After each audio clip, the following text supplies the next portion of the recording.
Wow. Good evening. Hello. Be saucy. me signing in. Hello. Good evening. Hello, hello, hello. I've popped in a minute earlier than usual. Look at me go. Look at me go. Hello. We're going straight into it. Because I need to make up for last night's stream. It's not over the 2 hours that I lost of gameplay, so we're going long for this one. Well, I'll try to. I might take a break in the middle of it. I've come to realize, because I always remember this with Ace Attorney. I've always done this, right? All of like my earlier Ace Attorney playthroughs, even a lot of the games that I played like the start of last year or so, I always made sure to take breaks. Like midstream, I would just think to myself, guys, I need like a sugar rush, like I need a sugar boost, and just to refill my water and whatnot. But I feel like recently I haven't really been doing that. I've just been tanking it throughout the stream, which I really should stop doing. But like I don't really pay attention. I just kind of brute force it. It's not like an on purpose intentional decision of, yeah, let's keep going. No, I'm just kind of idiotic like that. So I'll try and get into that routine again, because I need to do that for Ace Attorney, or like not just Ace Attorney, but for like any games that are very dialogue heavy, right? Where I have to voice so much of it. Basically for any VN, any visual novel, I need to like slow the fuck down.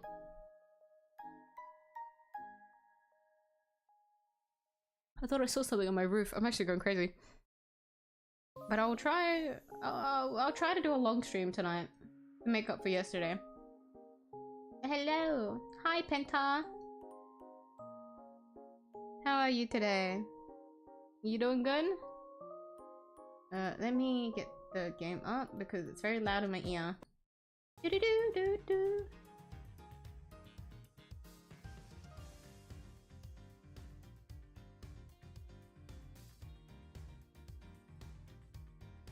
Where is it? Hey, here you go. Okay, I'll drink water, and then we'll get into it.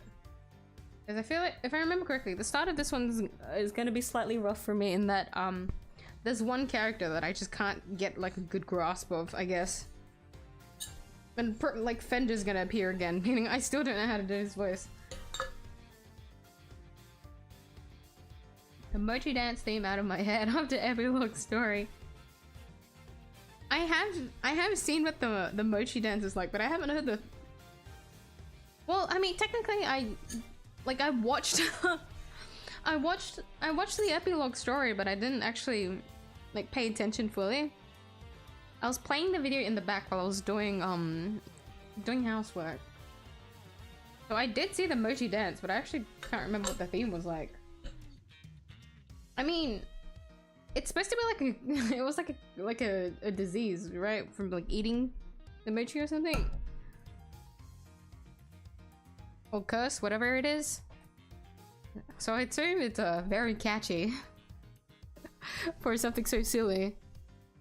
Can't go over, it's just like mochi mochi mochi. And they start doing the fucking duck looking ass dance. Hilarious. We love a Pokemon game. Okay. Turnabout Legacy. Let's get into the intro of this. Listen in, guys. This is gonna be fun. The start of this is really engaging. Your 3 p.m. cake extravaganza. What shall we make today, kids? Samson and Judy bake and bake.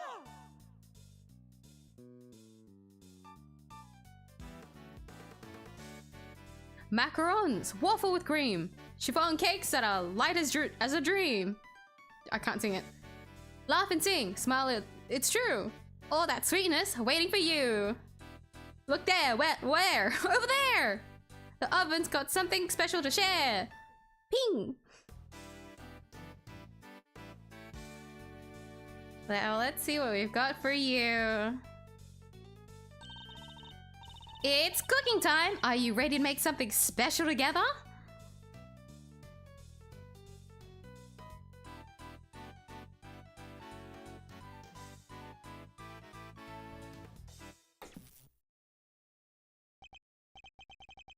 Wow, talk about a blast from the past. Hey Gregory. Going back there tomorrow with your boy. Finally going to find out what happened 18 years ago.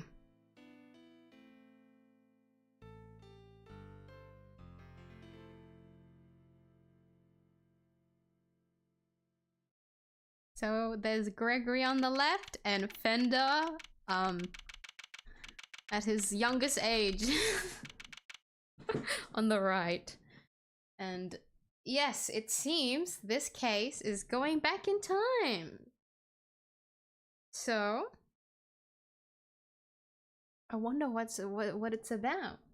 We start off with a TV show about baking and cooking. It's like focused on kids, right? Like a cooking show for kids. I wonder. I will say that we're gonna have to hear that song a lot. I think.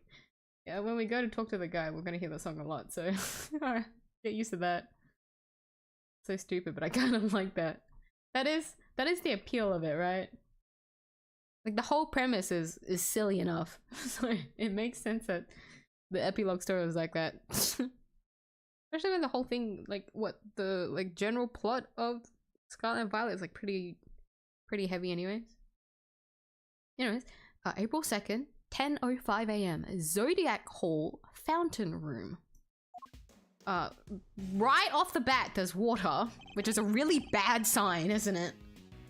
The water theory seems to hold true. It's fucking everywhere. So in the first case, the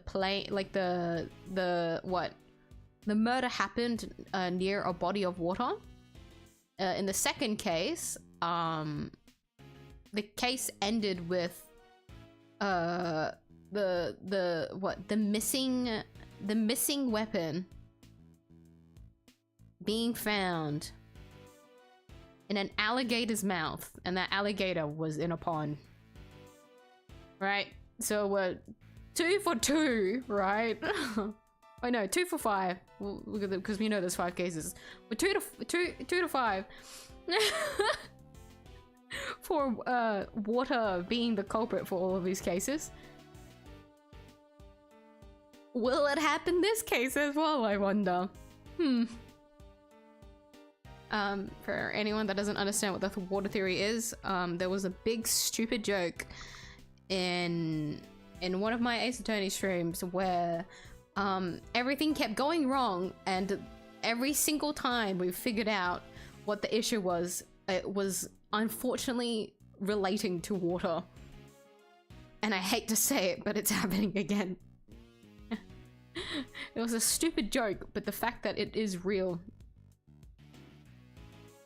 never fails to make me angry. Showing your fan art a gift right now. I'll finish it before your stream ends. Wait, another one? You're doing another one?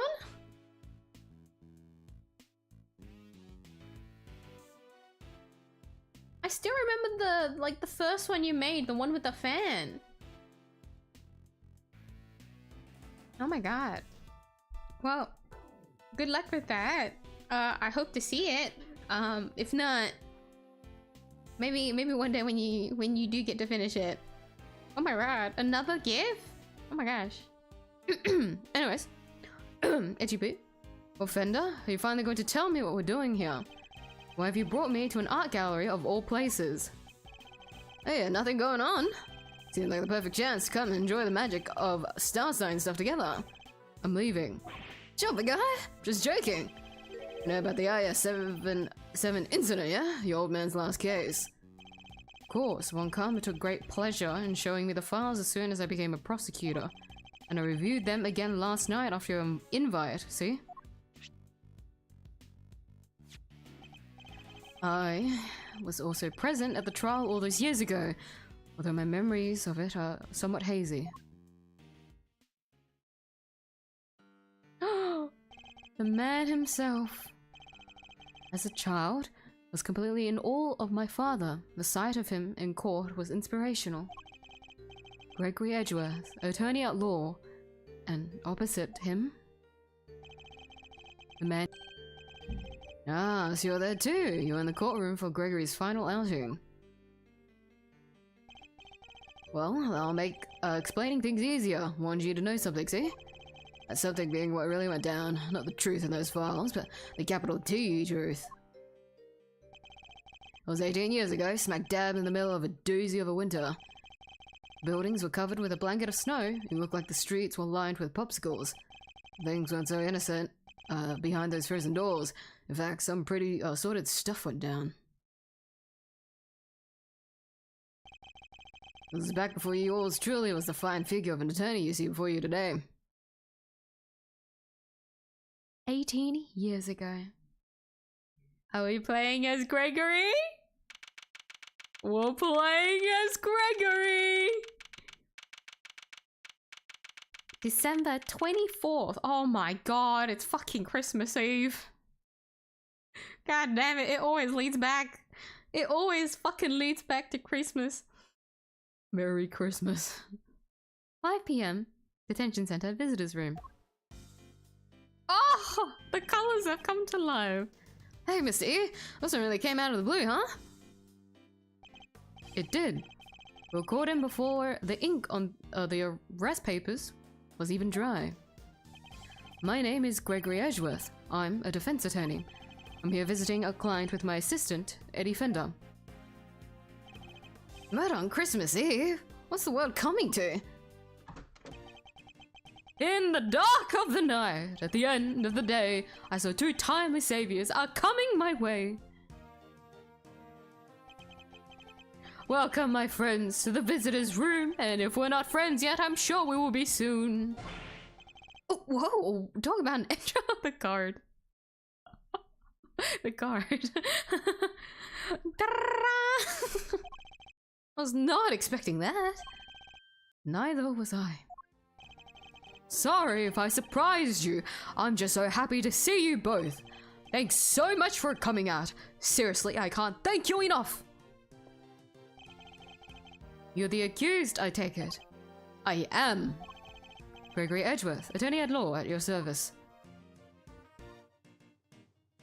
Wow. I look forward to representing you.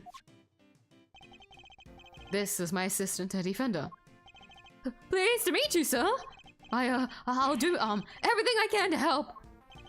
Come now, Edward. Calm down, please. You have to forgive him. He's still new to this. He's been helping me out part-time, but he's far from full-fledged lawyer material yet. Nonetheless, I'm hoping he'll be of some assistance in investigating the particulars of this case. Gregory and Eddie, it's an honor to meet you both. My job as a defense attorney is to save my clients from wrongful convictions. So the first thing to do is to establish whether or not he is truly innocent. Tangaroa? Samson Tangaroa? Roa?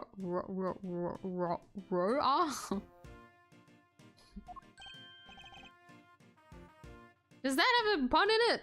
I can't tell. What? It really is you? Samson Tangaroa, the world's greatest confectioner? You flatter me, my young friend. And call me Samson, all my pals do. Wow, thanks, Samson. I will. I can't believe I'm meeting you in person. Seems Eddie knows something of our client. Mr. E, it's the Samson Tangaroa, the singing, dancing, confectionery, making sensation. Don't sing. Don't do it. Don't do it. Aww. What shall we make today, kids?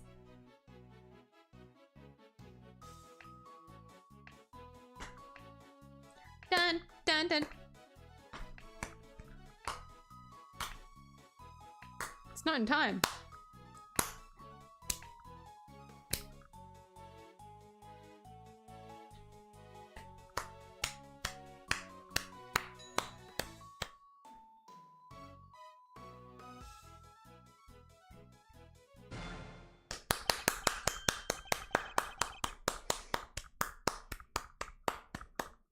I almost started dancing along. No way! I got to sing with Samson Tangaroa! This is a dream come true! Huh. Thanks, little pal. It means a lot to hear you say that. My apologies, but I think we need to discuss the matter at hand. Of course. I'm sure you're both very busy. Right. Where would you like me to start? You look at my badge. Attorney's badge! Proof of my profession. Polishing it every day has become just another part of my daily routine. Your badge is in the shape of a sunflower, right, Mr. E? Does that have some kind of special meaning, or...? It does. Sunflowers follow the sun, correct? In other words, they always face the light. Just as we attorneys do, we should always aim to be on the side of liberty and justice. Wow, then I'm going to work hard and be just like a sunflower when I'm an attorney. I've no doubt that you will. He's too wholesome. It's hard to be Gregory, I'll be honest. Is this your badge number here on the back? That's right. The number itself doesn't mean much, of course. Well, if it doesn't really matter, then I want mine to be a string of repeating digits. I'd actually pay to see that. So I've got good old Eddie Fender here, 18 years old. A student working part-time at the offices of Edgeworth & Co. studying to be an attorney. And so, reminded this is 18 years ago. Meaning he would be 36? I've never actually looked at his age, so I don't know if it's like, if his birthday's is past or yet. Not or yet. And then we've got Samson, who is age 39. My client, a man said to be the greatest confectioner of his generation. And we don't get to see Gregory's age here, but I'm sure it's listed somewhere. Samson Tangaroa. So you're not just a confectioner, but also a singer and a dancer. I sure am. When I'm having fun, my body just starts moving. I must really enjoy making desserts. Wouldn't be much of a confectioner if I didn't. I live to make sweets that will bring joy to others. Hey, they're not just things, they're works of art. Sparkling, dazzling, mouth-watering creations. The stuff that dreams are made of. So he aims to create joyous, inspirational pieces, does he? About the incident. I understand that the incident in question happened at your mansion. It did. We were holding an international confectionery contest there when a body was found inside one of my creations. Ooh. Inside one of your... No way! The detective in charge placed me under arrest because of it, and now here I am. I could never take a life. Never. I'm sure the police will see that too in time. They'll realize their mistake. I sure hope so. And what can you tell us about the victim? His name is Artie Frost. Oh, very crisp like lines under his design. Holy shit. I'm not used to seeing HD of everything. It's been a long time. He was taking part in the contest. Mr. Frost was a wonderful confectioner. His creations were things of real beauty. I just don't understand. Why did he have to die? I'm sorry. Seems genuinely upset over the victim's death. I think I have a pretty good measure of the man now. Mr. Tangaroa, there's just one last thing I need to confirm with you. You didn't kill Mr. Frost, correct? Correct! I swear to you, I didn't do it. Like I told you, I could never take a life. Never. He seems quite sincere. Alright, I'm going to take you at your word. Thank you for being so forthright with me. Likewise, it's good to talk to somebody other than those detectives. We'll head to the scene of the crime and see what we can learn. We'll be in touch when we have something more to tell you. Goodbye, Gregory. Goodbye, Eddie. I'm counting on you both. Thanks, Sammy boy. 6 p.m. Contest venue, fountain room. Oh, would you look at that? We're back in the same location, but the fountain looks pretty. Brr, it's cold out there, huh, Mr. E? Never saw so much snow. Yes, and it doesn't seem like it will be letting up anytime soon. But just look at this place. What a sweet house Samson's got. It's huge. Yes, big enough to hold an international confectionery contest, no less. Welcome, welcome everyone. Come on in. We'll have us some fun.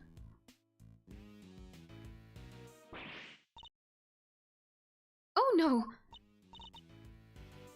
Are you alright? I'm sorry. Would you happen to be Mr. Gregory Edgeworth by any chance? I would. It's a pleasure to meet you. I'm Eddie Fender, Mr. Edgeworth's assistant. Oh, it's so cute that they do the same thing.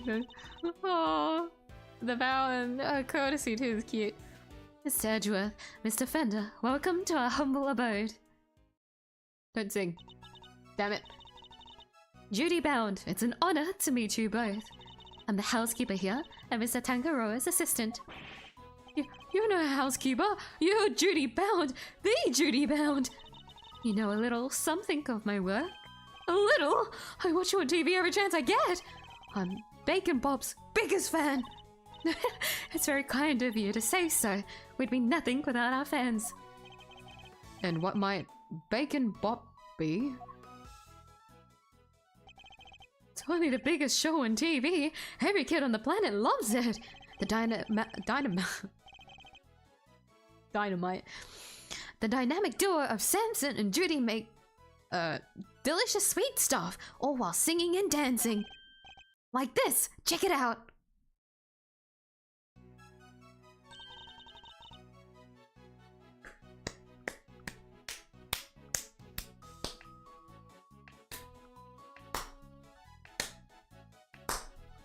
I'm trying to line it up with Fendi's. Good old Fender's one. It's so delayed.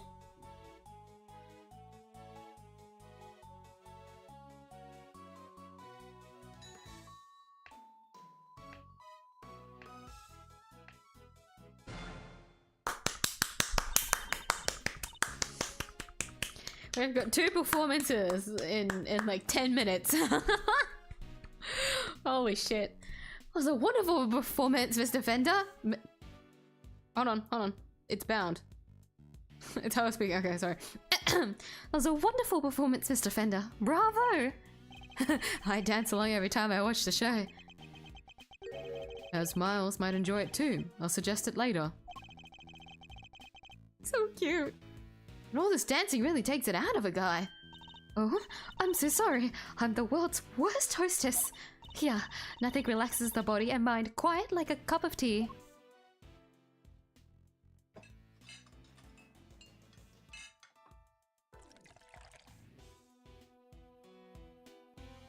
Must be so awkward drinking out of that. You're forced to drink on like the edge. Oh, this is...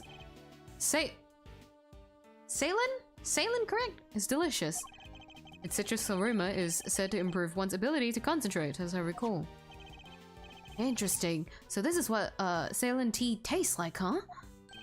Oh word. The sauce is cold. Yes, it's so that the tea cools down more quickly, I'm afraid. Some of our guests don't... Oh wait, hold on. I breathed incorrectly. Oh my god.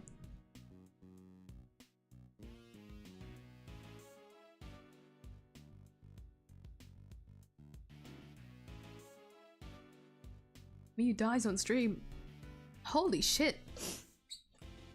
My throat just fucking... Let me drink water again. Oh my god, bound. I'm so sorry.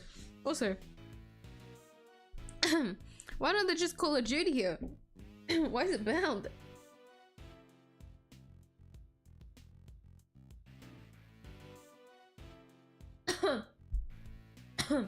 Oh my god. My throat did not like that for some reason.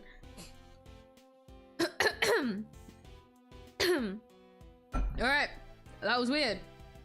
Moving on. 𝐢𝐳3, my beloved.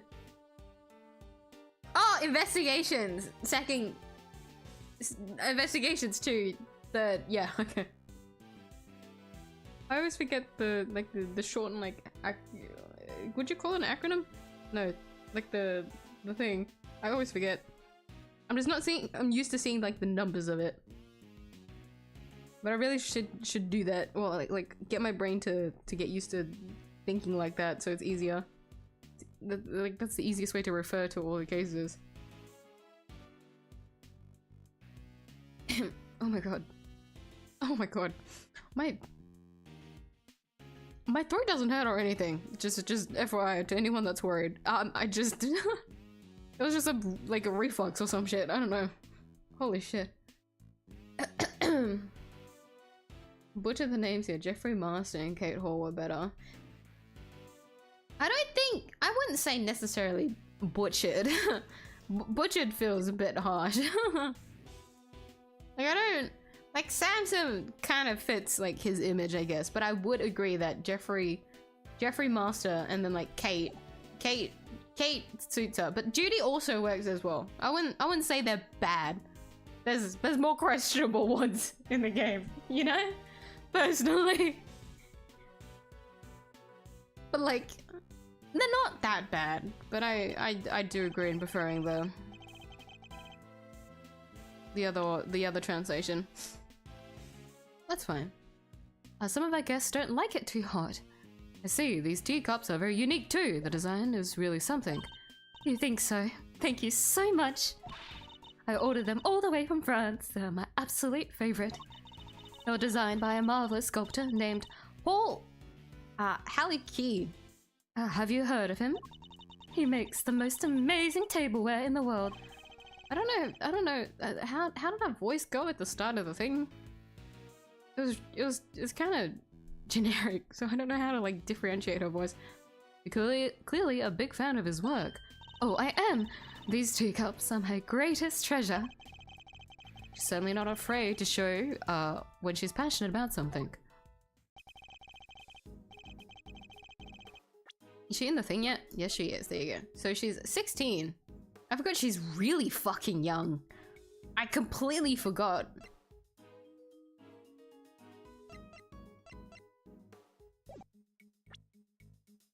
I forgot. Oh my god, 16. She's so young.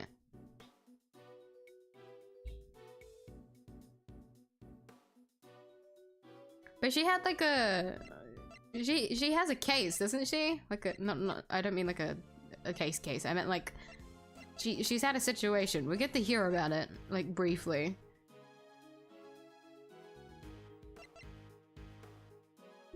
She's so young. So, I mean, technically I should give her a more, like, young voice, but, like, her voice in the thing didn't sound that young.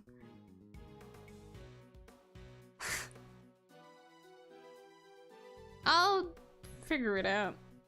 If you don't mind, Miss Bound, I'd like to move on to the reason we're here. Can you tell us everything you know about the unfortunate incident that occurred earlier? Of course. I'm sorry for getting so distracted. I guess I'm still in shock. Because I'm the one who found the body, you see. You discovered the victim. Is it true that the body was recovered from inside one of Mr. Tangaroa's creations? It is. We're in the middle of the contest's final judgment phase when I heard the sound of something big collapsing, coming from Samson's room. Samson? Are you in here? No! I opened the door and went inside, and there was Mr. Frost's body. Thank you. I'm sorry to make you relive such a traumatic experience. Think nothing of it, please. I only wish I had more to tell you. Now, if you don't mind, Miss Bound, I'd like to begin our investigation of the crime scene. Oh, Mr. Edgeworth, Mr. Fender, you have to save Samson. He's no murderer. He could never... why did it click? He'd never do something like that. Of course. Leave it to us, Miss Bound. Thank you so much. I'll go serve the others their tea then. Come, Eddie, to the scene of the crime.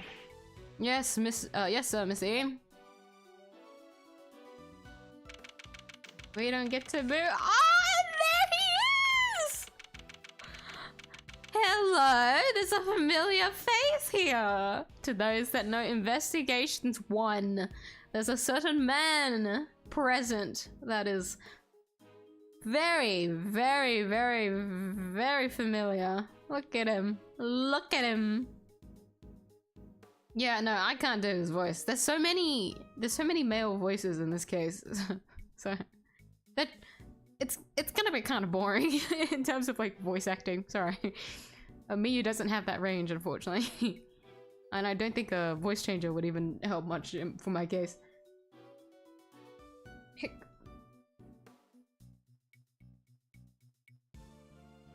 𝐢𝐴2 is a little better than 𝐢𝐧𝐼𝐴2. Have actual names and not overdone fronts. Looking at you, spirits of justice. Right, I prefer the actual names, although I like the puns is how like I guess like you could like get invested like into the game, I guess you could say it like that. You got some ice cream enjoy to go with this case, did you? Well, do enjoy your ice cream. I'm jealous. I had a donut actually before stream. So that was my dessert to go with this case. I saved it right before stream so that I had like a sugar boost to like get there a good first part of the stream. We'll see if I need another one midway through the stream. If not, it's just like a water break. And I haven't had ice cream in so long because it's winter here, so I don't really get ice cream.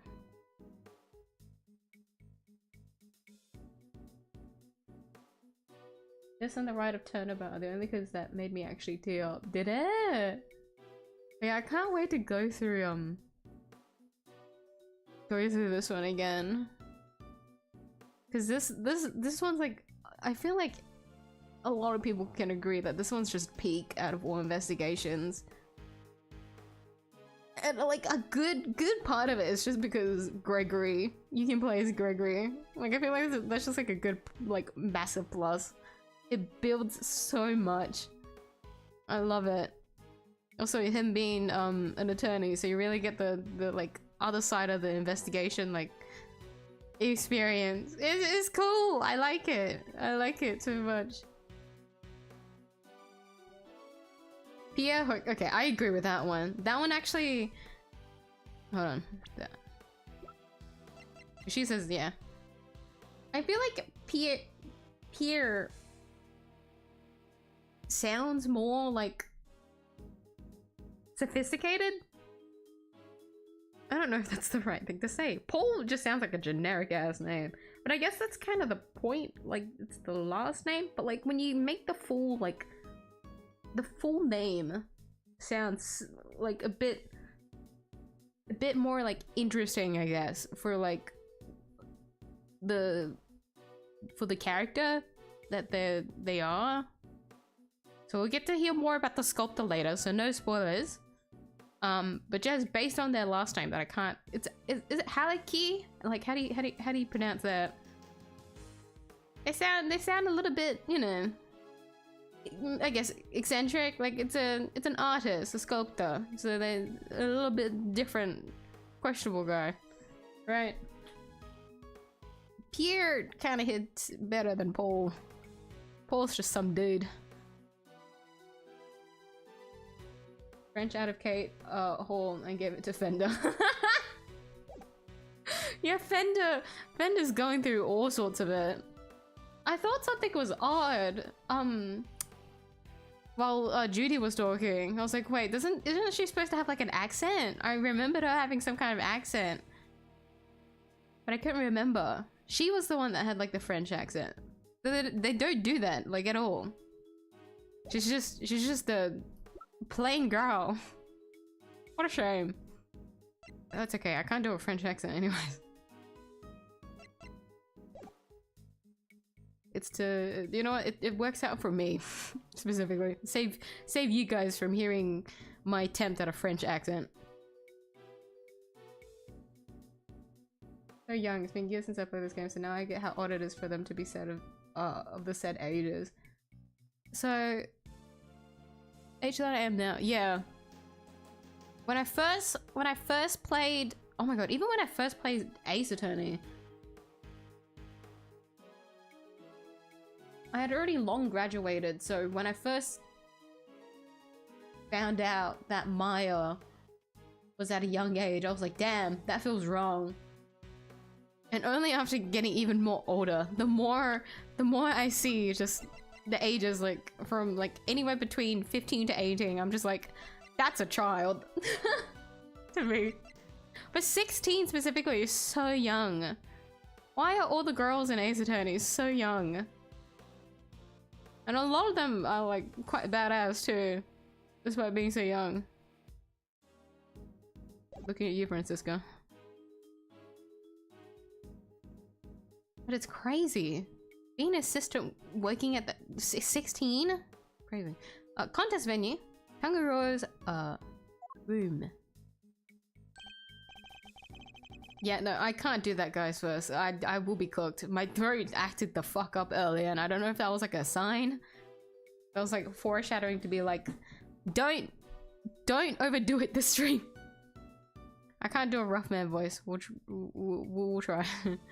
No way, everything in this room's made of chocolate.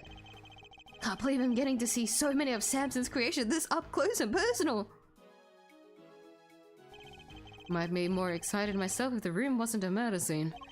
Ugh, just hearing you say that sends a shiver down my spine. It might just be the temperature in here. It's rather cold. Excuse me. Yeah, now that you mention it, it is pretty chill.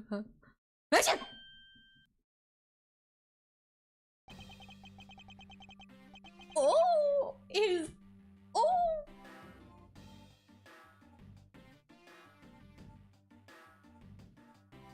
The BGM, the soundtrack.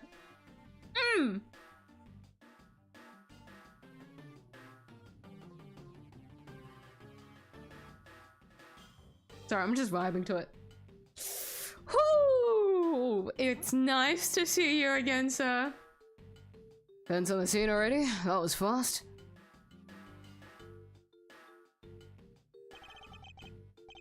God, look how different their faces are. Holy shit. Pleasure to meet you, Gregory Edgeworth. I'm representing Mr. Tangaroa. This is my assistant, Eddie Fender. Nice to meet you!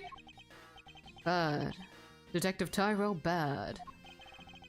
Detective in charge is named Bad, a man of few words. I forgot you eat the paper. I forgot he does that. This is how he retains it. This is how you get good memory. You need to write it down and eat the paper, and it'll go straight to your brain. Something about this just doesn't taste right. You're eating your notepaper? He likes to chew over his thoughts rather literally, I'm afraid. Helps him to digest and remember them. It's a little quirk of his. Please try to ignore it. Although I'd be the first to admit that's easier said than done. With introductions out of the way, Detective Bad, would you mind if we joined you investigating the scene? Sorry, not gonna happen. What? How come? Mr. Edgeworth is Mr. Tangaroa's attorney. Yeah, and attorneys will do anything to get him off the hook. Even put words in their clients' mouths. You think I need that on my crime scene? Mr. Edgeworth would never do something like that. Don't trust attorneys. Okay, kid. Detective, you established my client's supposed guilt based on an investigation of the crime scene, correct? That's usually how it works, yeah? What of it? Then extend me the same courtesy. I believe he is innocent, and I would like the chance to prove it. You believe he's innocent? You didn't even see the scene, yeah? That's some flimsy lawyering. That's exactly why I wish to see the scene for myself. I need to ensure that my belief is based on solid evidence and sound reasoning. You better tell me you're not leaving until I let you look over the scene. I am. Fine. Knock yourselves out. Thank you, Detective. I'm coming around with you. Like I said, I don't trust attorneys.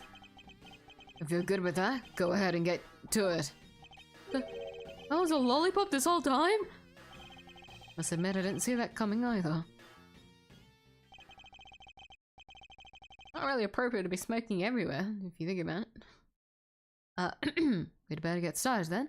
I need you to take notes, Eddie. On it, Mr. E! Let's get this over with. Love when he does that pose. It looks like he's gonna whip out a gun. But we know it's something else. So we've got good old Tyrell with us walking, and not Fender, so he's forever on the sidelines. Real crime scene! This is so exciting! This isn't a game, Eddie. I need you to take it seriously. Don't worry, Mr. E. I'm taking notes on everything. You are? What kind of notes? It's about all this delicious how all this delicious stuff is made. Can't wait to try it for myself. Not playing around, Eddie. Take this seriously. Yeah, yes, Mr. Edgeworth. And let's talk to Bad. Look at my badge. Wait, did I ever present it to fucking... No, I only examined it. I forgot to present it to Samson. It's okay. We'll get to see him later. That's not spoilers. That's just how the game works. We're gonna see him later. When we do see him, someone remind me, because I may forget. I may forget. We'll see. I want to believe I won't, but because I said that, I'll probably forget. Journeys are bad luck. Nothing good ever happens with you guys around. Jump all the scene, jump to conclusions. You really think that of all of us, me included? Not a yes, but not a no either. Notice anything? You're doing this all wrong. An investigation is like a popsicle. You walk around the scene, look at stuff, talk to witnesses. Everything you do, it's like a lick of that popsicle. Slowly you eat away at it. Until all that's left is the stick, and written on the stick is the truth. And I suppose I'd better hope it doesn't say guilty. Good analogy. We can start from... We'll go from left to right, yeah? I think that's the safest. This is a fine selection of nautical, paraphernalia.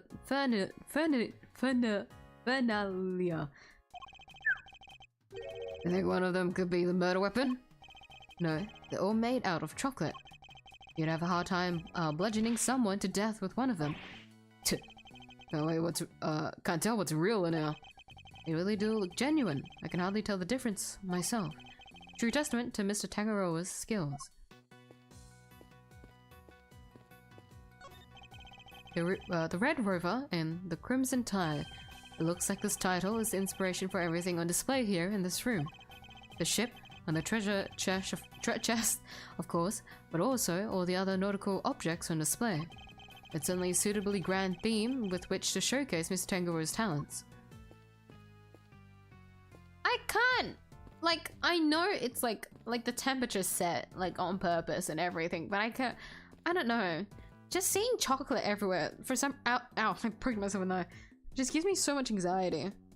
Like, have you guys seen that, like, that Japanese, like, game challenge where you, like, find the, like, thing that looks like chocolate in the room, and you have to- the only way, you can test is to bite into it? Like the where's the chocolate game? That gives me so much anxiety. Like the room must be so cold or something to make sure that all the props in the room don't fucking melt if it is chocolate. Also, like all like the dust and like whatnot and debris. Oh god, they're looking at us. Don't stand forward. Or like the dust and whatnot just getting like on the chocolate. And you can't really like sanitize that shit. I'm like this with a lot of food, to be fair though. I can't really stand looking at food just by itself. Or left like left. Like, at buffets too, they give me anxiety. If they're not, like, covered or anything. Like, they would have lids, right? But they're always open. And so when I, like, do finally go over and, like, most of it's already gone, there's a little bit left, right? And that's probably been sitting out for, like, a really long time. I can't stand that. I don't know why. What are you investigating, officer? Sir, I was taking the temperature of the water. Taking the temperature of the water here. What have you learned? It's warm, sir. The stream in each room flows into the main fountain, and then the water is circulated back to the rooms. Unusual to say the least. I've never seen a house quite like this one. Rich folks, they're all crazy. How's it looking over there, officer? Nothing of interest in that cupboard, or? Yes, sir! So there is. No, there isn't. Just a blowtorch used for cooking and some tableware, sir. You're the man, Mr. Attorney, nothing to add, am I right? No. So you do have something to add? Oh, no. Can't get a straight answer out of anybody. Perhaps you should ask a straight question. Unfortunately, Gregory, it's Pride Month. You can't really do that.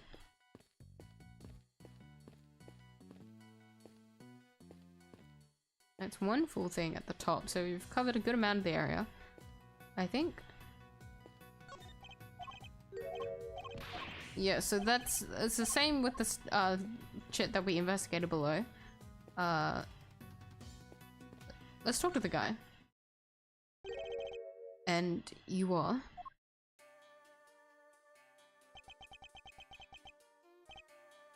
Oh. Sorry. Meditating. Did you want something, detective?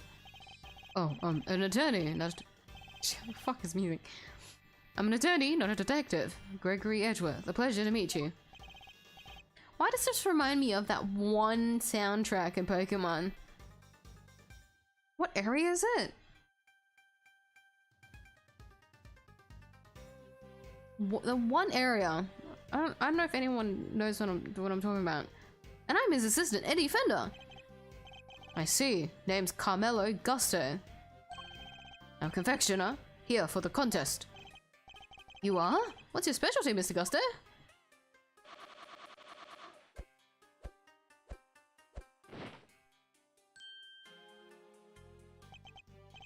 The art of air and sugar. No way! Look at that! It's a little baby seahorse! It's a dragon, a noble soaring creature of the skies. That's a dragon? Does look more aquatic than airborne. No need to sugarcoat it, my design sense is weak. I know that better than anybody. That's why I'm heading to 𝐢𝐽 when this is all over. I need to train hard. Perhaps we should get off the subject of his design sense for now. So what are you doing in here, Mr. Gusto? I didn't think they were allowing civilians on the scene yet. Detective wants to know more about one of the pieces in here. Makes sense, seeing as he's a contestant. Perhaps I should ask him a few questions of my own. Look at my badge. Interesting design. Yes, I could do something with this. Can I borrow it? Oh, I'm afraid not. It's rather important. Can't bear the thought of it coming to any harm in Mr. Gusto's hands. He's threatened. A Carmelo Gusto. There's some interesting implements you use, Mr. Gusto. Oh, what is he making now? It was a sea. Oh, I mean, it was a dragon last time. So, is this one a phoenix? Sugar blowing pumps. They put air into the sugar. That's so cool. It's like watching a sword master do his thing. I'm their master. Not a day goes by that I don't hurt myself one way or another. That's why I wear red. That way it doesn't matter when I make a mess. The way of the confectioner is a lonely one. You never stop learning, not until you die. The way of the confectioner sounds like a long one too. If he's still injuring himself on a daily basis. Confectionery contest. What can you tell us about the contest? Based on what we've seen so far, flavor doesn't seem to be the only criteria at play. The contest was Tangaroa's idea. It's about art. Confectionery as art. Confectionery as art? Art you can eat, every part of it. Every single item in this room is edible. The whole place does kind of smell like chocolate. Tangaroa is a genius, a once-in-a-generation talent. Flavor and flair, he has it all. And if you can't outdo the god of confections himself, you can't win. I don't know, man. Bidding out the greatest in the world seems kinda hard, yeah? As it should be. Whoever beats him becomes the greatest in turn. That's the real prize here. Nothing else matters. So you're competing for a title, effectively. Take this into account. This is where things start to get interesting. And a treasure. The ultimate cookbook. Tangaroa's most prized possession. If you want to know more, it's all written down here. It's a list of rules I was giving out to contestants. Contest rules. A piece of paper listing the rules for the contest. Let's take a quick look at that, because I always seem to forget to analyze the evidence that we get. Prizes. The ultimate cookbook. The title of world's greatest confectioner. Rules. 1. Judging will proceed clockwise from the leftmost room. All contestants to gather in Mr. Tangaroa's room when judging ends. 2. Non-confectionery items may not be used as decoration. Stands and display materials will be provided. 3. Contestants may not enter another contestant's room until judging has been completed. That's it. It's three rules. About the incident. Sorry, I don't know much about what happened. Then they heard about it after the judging was over. How was the judging organized? It started at 3 p.m. Tangaroa began making the rounds right around then. 3 p.m. He left his own room, then worked his way around the venue clockwise. My creations were the first to be judged. After that, he went to Scon's room, which is another one of the contestants. Scone? Scone? Why didn't I say scone? Scones? Scones room? Why did I say scone? I don't know anymore. What can you tell us about her? Ruthless, brutal. There's nothing she wouldn't do to win. She was working with cream, some kind of dreamscape. Then, last of all, Frost's room. His thing was flavored ice. Sculptures this time, or so I heard. Found the body while Tangaroa was still making the rounds. Panic ran to call the cops. Tangaroa went right on judging, claims he didn't know a thing about it until afterward. Went ahead and looked over the victim's work, even though the guy was nowhere to be seen. Pretty suspicious behavior in anyone's books. I don't have enough information to challenge him on that yet. By the way, Detective Van, what were you and Mr. Guster talking about earlier? I was going to ask you about the piece on the wall here, the one in the frame. Seemed like something was off. Thought I better ask someone who knows about this stuff. But then you bozos showed up and pulled me away from my very important work. Perhaps we can take a closer look at it together. Can't take a hint, can you? Mr. Guster, would you mind helping us out? Of course! Confectionery is my life. If you have any questions, I'll be happy to answer them. Thank you. That's very kind of you.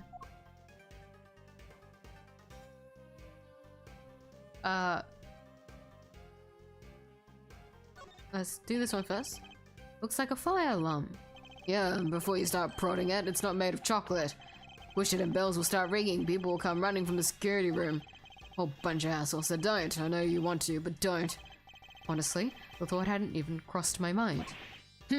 Typical attorney. What does being an attorney have to do with anything? He's too straight-laced. Good old Gregory. Candelabra, made of chocolate. The title here, The Light of Life. Well, this particular light seems to be missing one of its life-giving flames. Does it have some sort of symbolic meaning, or could it be?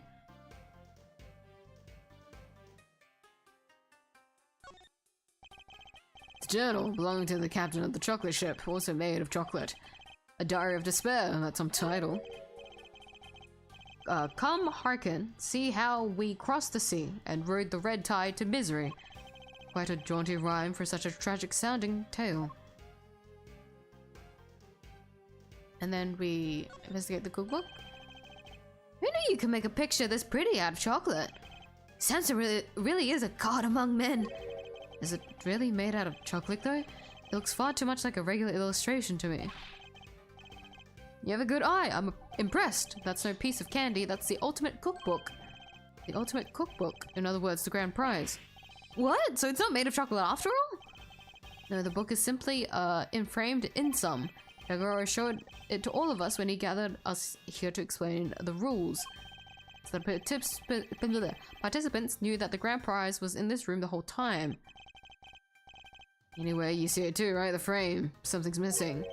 Ah, the oddity Detective Bad was going to ask Mr. Gusto about earlier. Yes. You're right, Detective. Something is missing from this frame. Excuse me. So it's not just me. Huh? What's missing? Gotta show Eddie which part of the frame is missing some chocolate. There's no correct answer to the pronunciation of scone. Should we just call her scone for now? Because I mean, considering the context of this entire case.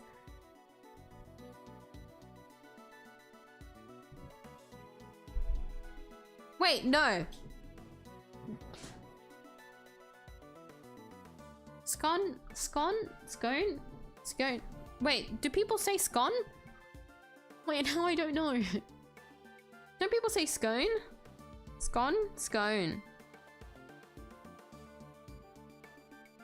What if I do a poll? How many of you guys say scone? How many of you guys say scone? Scone.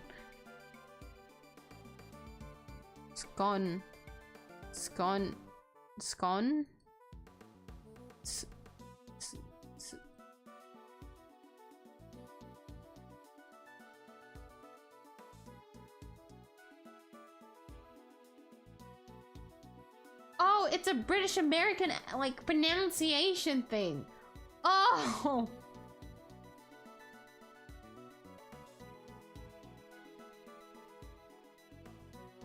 Oh. Tomato. Scone.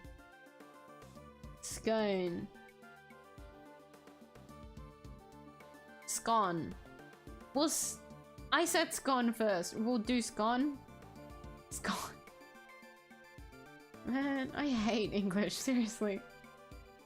Why is it my first language? But anyways, hi GW. How are you? I love whenever you pop into the stream when I am playing Ace Attorney. Have you been doing well? Hi Mesla! I have an hour of Ace Attorney to catch up on. The last case had quite the wrap-up, yes. But this is a completely new case, and we're just kind of getting into the groove of everything. So, honestly, the catch-up for... If you're catching up to last stream, you can give it a little bit more time. Since a lot of the context from that one doesn't appear for a while, I guess. But it is kind of dizzy. Like I ended up going like a little bit longer than I should have. But I got through it in the end. That's the point. Even though I was 2 hours late to yesterday's stream.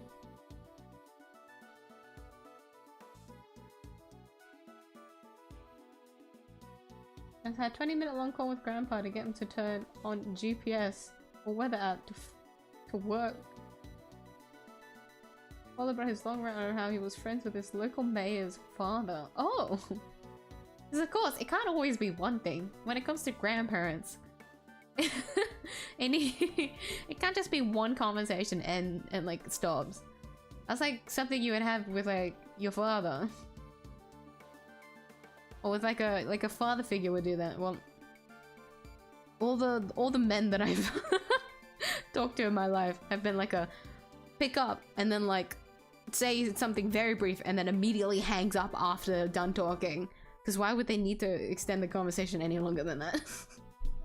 The amount of times I've been hung up before I could say, oh, but wait. Alright. Thanks, man. My brother's also the same. I guess it runs in the family now.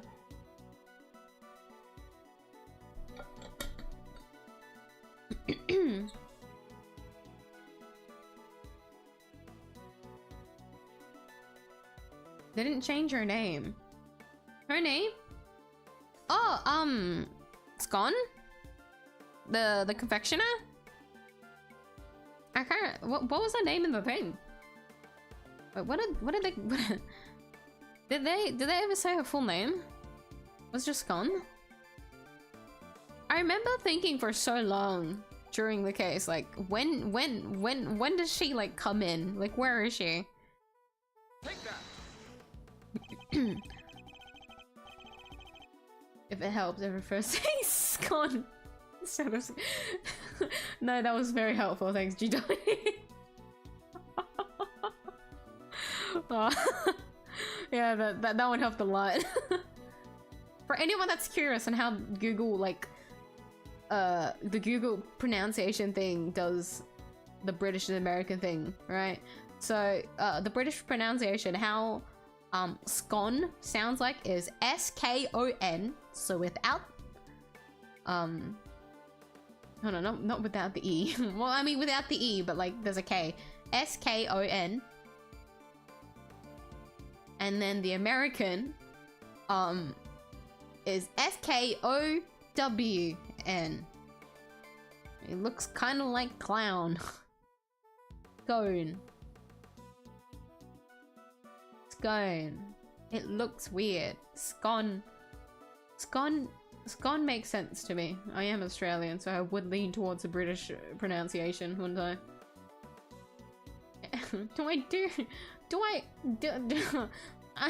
Okay, I'm gonna do this just for like my own personal thing. Hold on. I'm gonna start a poll. I'm just curious. You guys don't. To anyone that wants to answer this, how do you pronounce scone? How do you pronounce?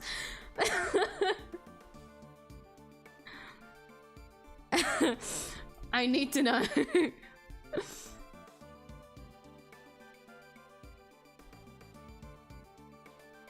So I'll put in brackets what is supposed to what the Google like pronunciation says. British and then American.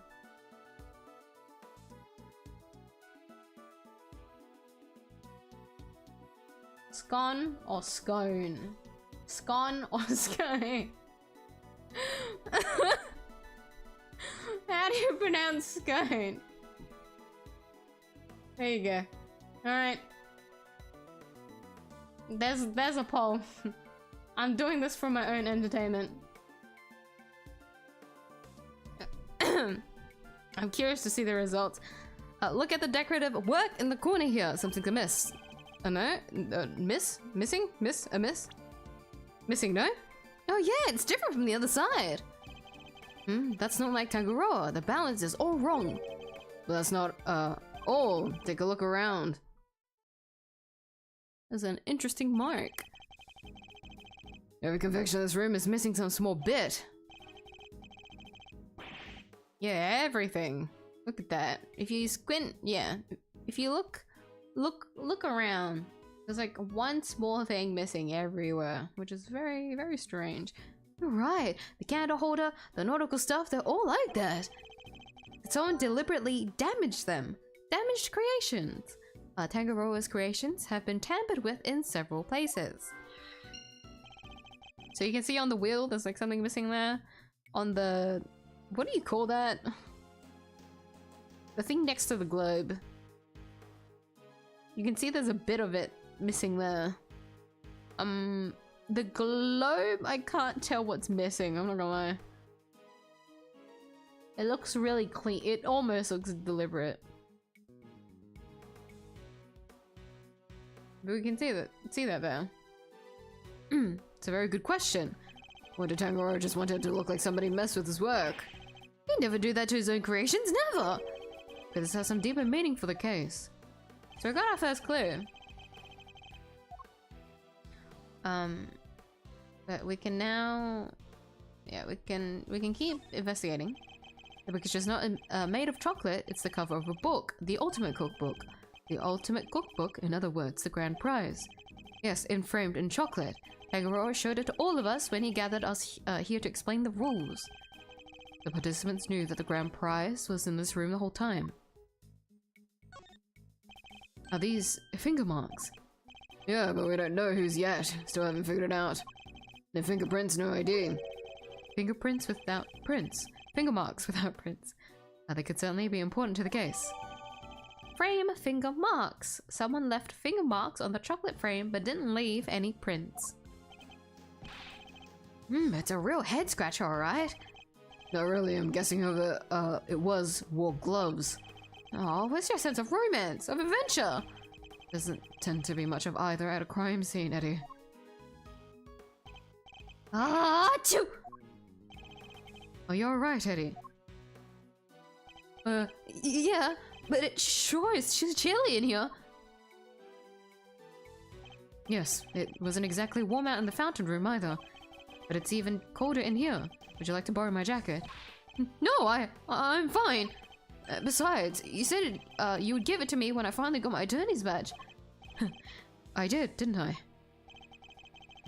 Why do they have the heat down so low?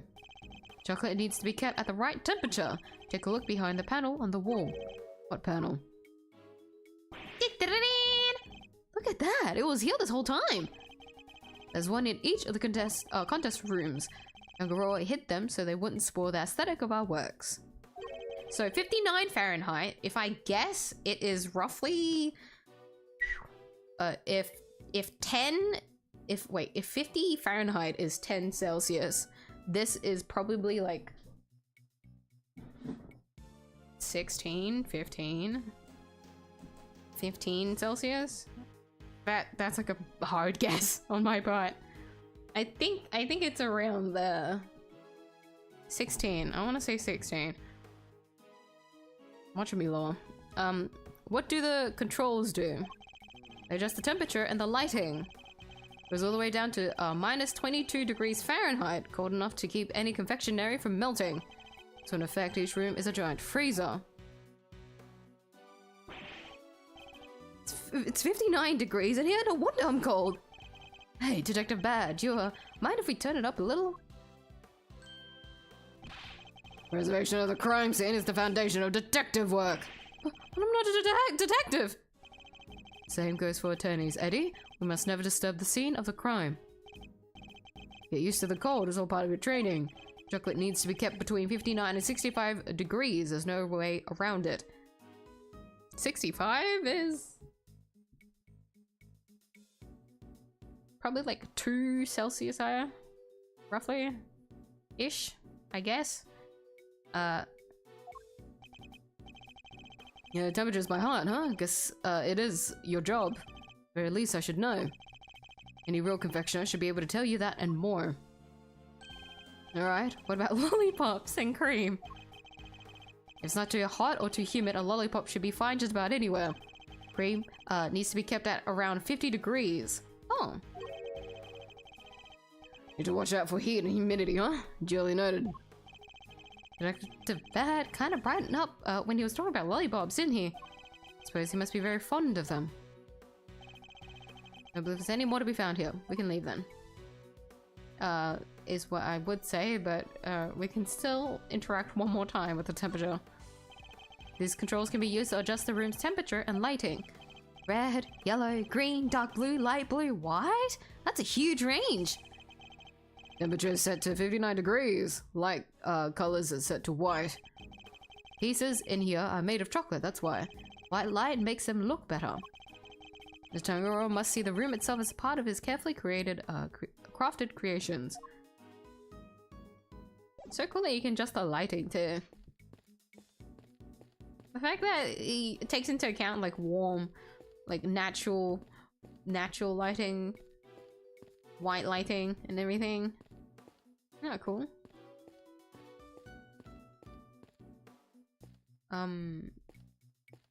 Pretty sure the tea is important, so I should examine. I mean, we haven't even examined the middle. Like, that's the most. You know what? This one. I was scared that I wasn't able to examine everything before the game progresses. But no, I forgot the like main fucking attraction is right there in the middle, and I haven't interacted with that yet. gloves. Tangaroa wore them when he was working on his masterpiece over there. And conveniently good at hiding fingerprints too. Suppose it's possible to employ them in such a manner. But is it really all that suspicious to find a pair of gloves in a kitchen like this? I'm a detective. Everything's suspicious. That's the job. There's a very tasteful tableware here, along with some kitchen utensils.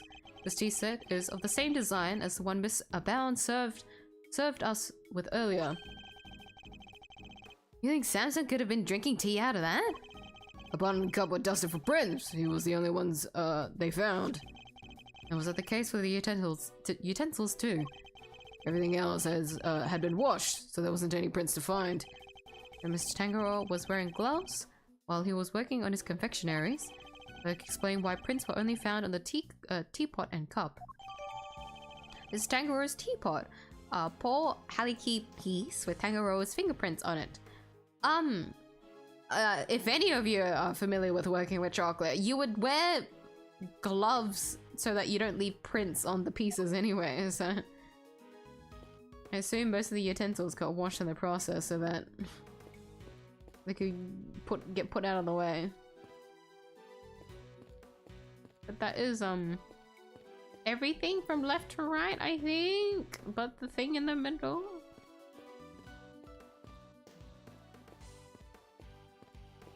Yes.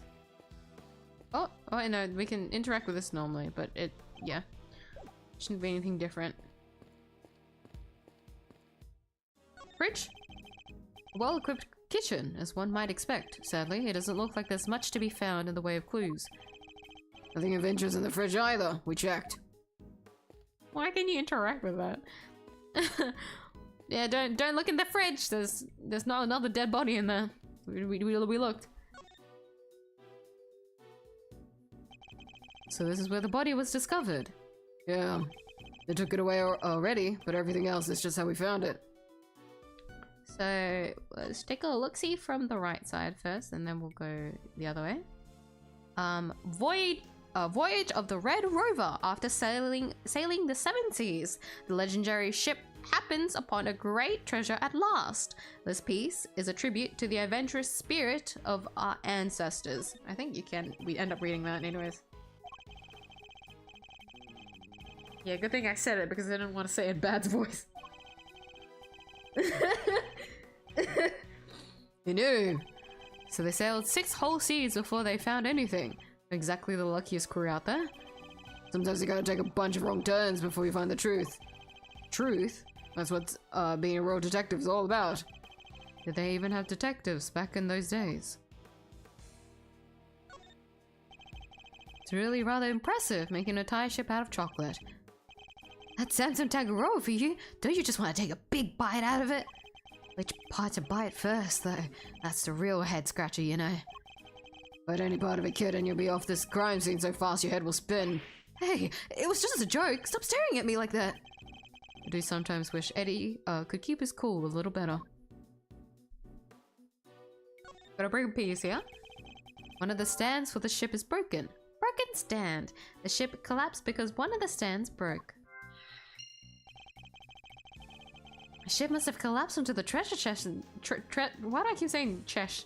I've said that twice today. Collapsed onto the treasure chest and smashed it open. Wait, do you think... Could that be how the victim died? Or was he crushed by the ship? If he was, this becomes an accidental death and not a murder. You too serious? Don't worry, detective. For the moment, we're simply discussing a possibility. I was being serious though. I think that's everything on this side. There's not really much to look at. It's just a very long situation.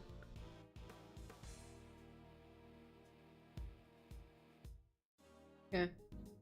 Let me read it again.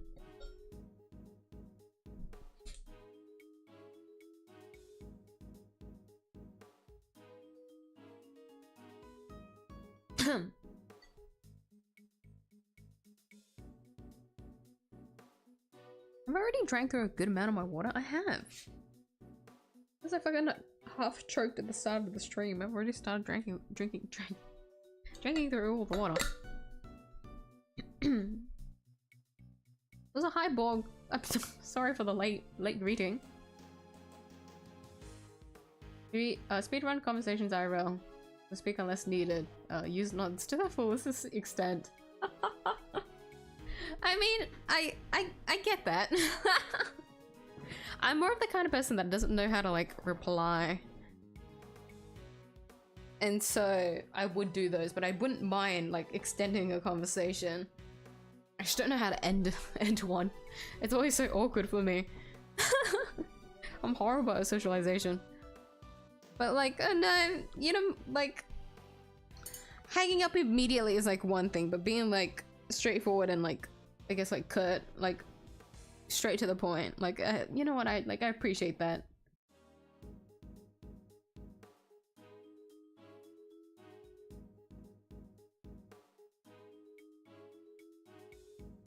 Delica, wait, Delica? Is that Delica scones to Delica scone. Wait.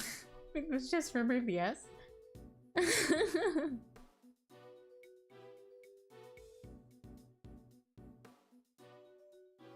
Cone versus cone. Cone is correct because bias.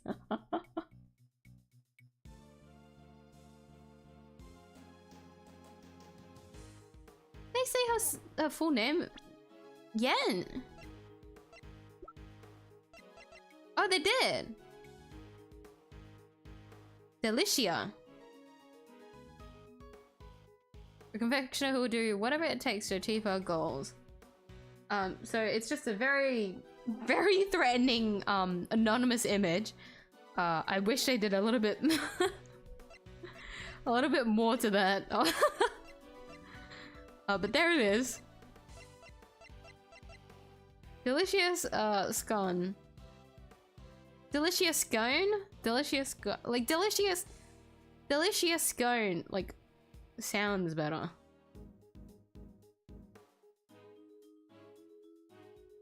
If there's an S, I feel like I would say scones. Scones? Scone. Scones? Scones? Because scone sounds weird, but when you say it's singular, I'll be like, scone. I fucking hate this. Scone. Scones. Okay, let me look at the poll. Ah, so near half and half. Near 50-50. Not really. No, I guess it's just like a preference thing rather than like a regional thing.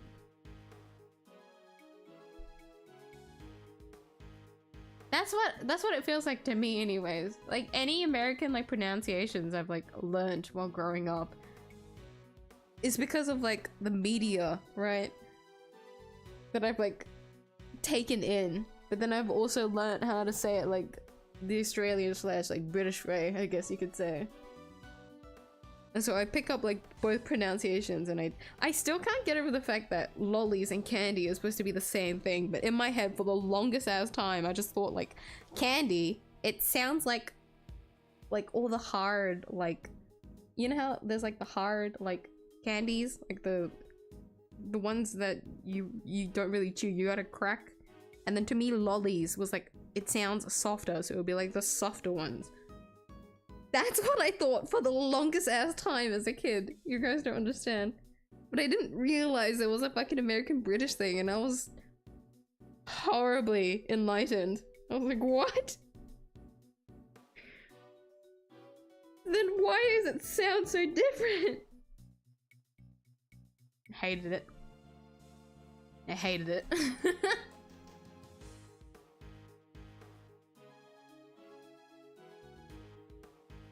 British pronunciation, but rare American, W there.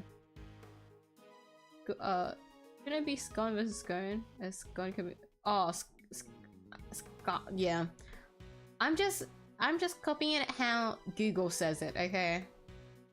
So that if any of you guys want to search up how those, like the difference between those two sound, you can see the difference on Google. because I've spelled it the exact same way. But you're kind of you're correct about that one. I feel like double N makes like this Scott yeah Scott and then yeah Scott. I see that as well.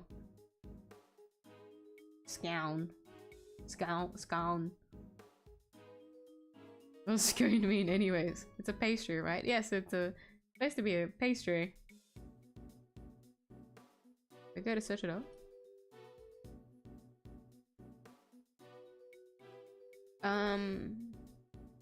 It should be. I don't really like eating them. It's got like a dryness to it that isn't really my type of pastry. But I don't mind, like, I don't mind any sweet pastries. Cause if it's free food, I'll take it. But I wouldn't willingly go for a scone, personally. A scone is a traditional British and Irish baked good, popular in the United Kingdom and Ireland. That's funny. It is usually made of either wheat flour or oatmeal with baking powder as a leavening agent and baked on sheet pans. It's often slightly sweetened and occasionally glazed with egg wash. Yeah, not my kind of thing. I'm the kind of person that prefers, like, what is it? Like, you know how people either could prefer like the crunchy cookies or like the soft cookies kind of situation? I'm like that with my pastries.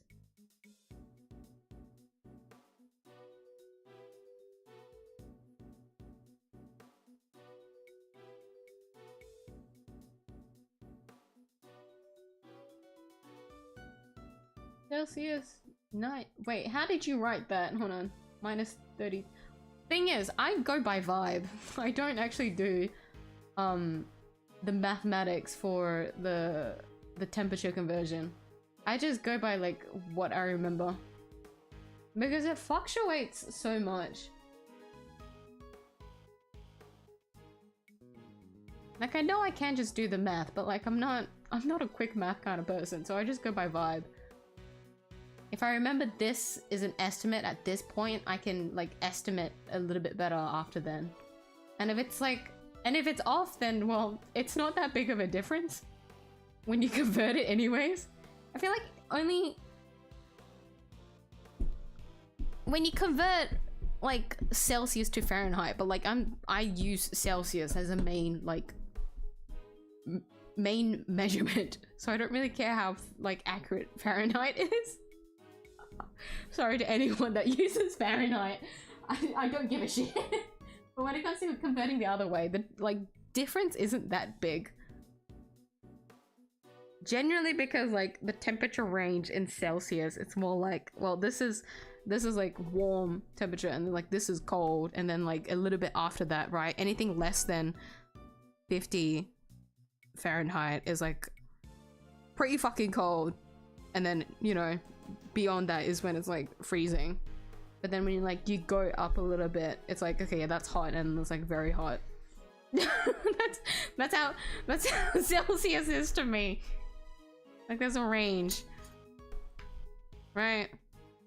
So like anything after like from between 10 to 20 is cold. Anything more than 20 is warm. And then, you know, up to 30 is when it starts to get really warm. But like when you go to like in between those, right? Does it change a little bit more? But it's still like a general thing. That's how I view Celsius. But then like Fahrenheit, the range is too big that I don't really care.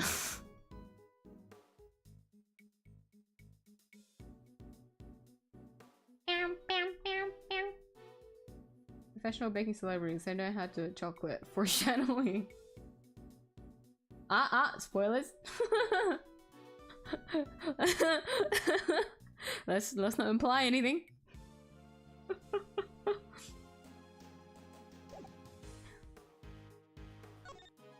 was meant to click back into the game. I wasn't meant to exit out of it.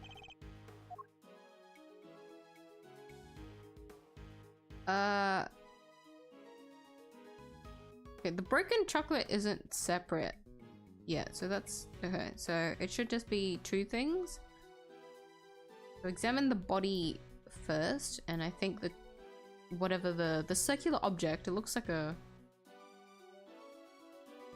I can't remember what that was, but it looks like a coin, right? We'll do that one last, but I think that's the only two things that I need to investigate here.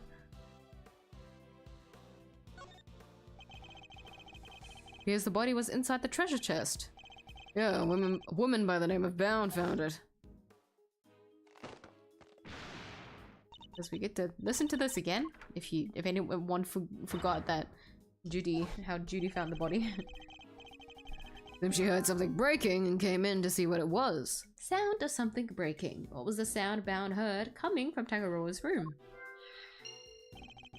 If only we had just a little more information. There's something else in here. Huh, looks like a seal of some kind, with somebody's initials and an intricate shape carved into it.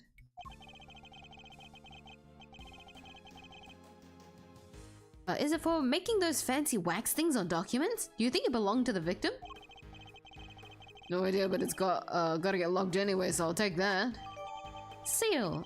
A seal that was found near the body when it was discovered. What could the design signify? So if we were to flip it, it looks like a PH. Wonder what that stands for.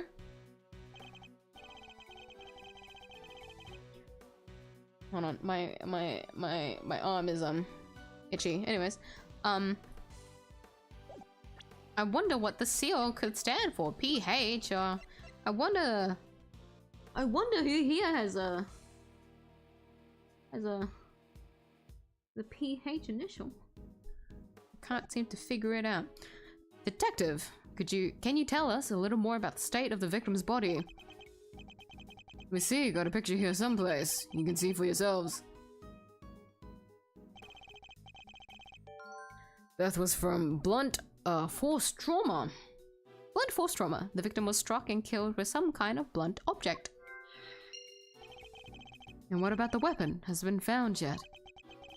You can ask the prosecutor in charge about that. The detective's not one for sharing much, I see. Would you mind if we borrowed this? No skin off my nose, it's not like it's official. Bound took it with an instant camera when she found the body. An instant camera?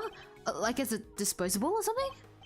No, it means that it develops the pictures right there and then when you take them. No way! Sounds pretty convenient. Now then, I better get my facts straight and take down some notes of myself. For myself? For my own. I'm reading something else in my head. There's something in this picture that contradicts with the current crime scene. I need to call on my powers of deduction to figure out why. Crime scene notes. Notes about the crime scene. The police have taken custody of the body.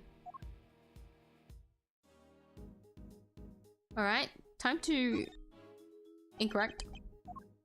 Oh no, we get extra. The scene of the crime. Nothing has been moved since the body was found, correct? Preserve the scene. That's rule number 1 of any investigation. They took the body away, but everything else, untouched. Could you tell us a little more about the state of the body before it was taken away? Bound. Took a picture. You have to make do with that, Mr. Lawyer. The feeling that the good detective is none too fond of defense attorneys. Probably best not to rely... Best not rely too much on him and search the scene for clues and contradictions myself. Fuck. Oh my god. Oh my god, Gregory does the same thing? Like father, like son.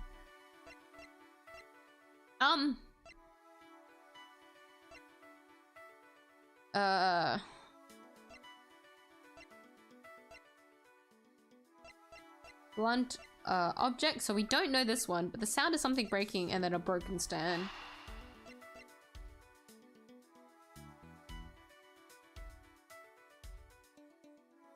Right, this is something we can assume.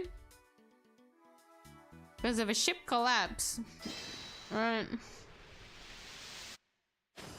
Wow! Who'd have thought? The stand broke and the ship collapsed with it. The loud sound it made brought Miss Bound running. Yeah, so the ship had already keeled over by the time she got in here. Why did the stand collapse? What caused it to break? Because when you combine a clue, of course you would get a new one. Quite literally. I think the images here are literally fucking overlapped. Why did it break? Why did the chocolate stand supporting the ship break? Maybe the whole thing was off balance from the get-go. That really have been the case. It sounds almost a bit too deliberate because it's like someone was trying to get her into that room to see it, you know? That it was almost like it was on purpose. It was a bit strange. All of Mr. Tangaroa's creations are missing a little piece each, including one of the stands that was holding up the ship. Somebody really went all out. You think it could have been the killer? Certainly a possibility. Either way, I think we can safely say the stand was damaged in our mystery person's tampering spree. And when it broke, the ship fell and smashed open the treasure chest, which would have remained closed otherwise. There's still more that we need to do.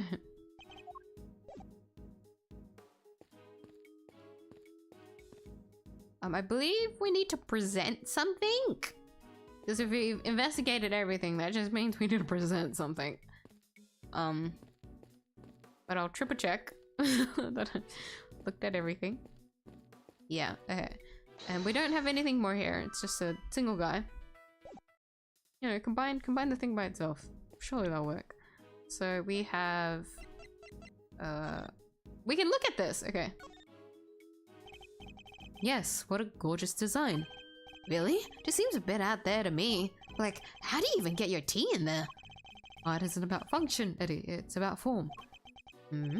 Guess I'll have to take your word for it, Mr. E. This art stuff is way beyond me.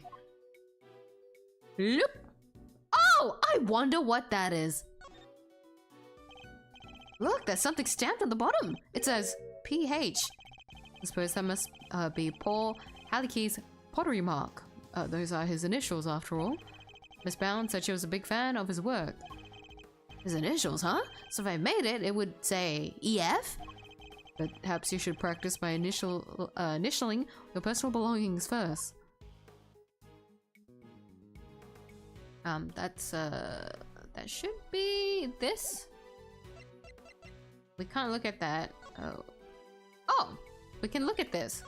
The victim's body was found in Samson Tangaroa's room inside a chocolate treasure chest. The cause of death appears to have been blood loss following blunt force trauma. Yeah, and there's nothing else that we can look here. Okay. Let's see. What do we have? Hold on.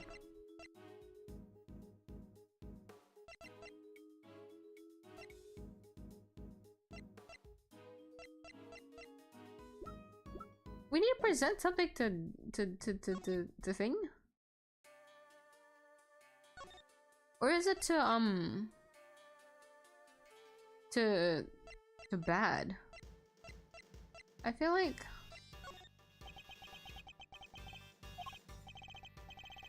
no, it doesn't have anything here. Presenting always gets me.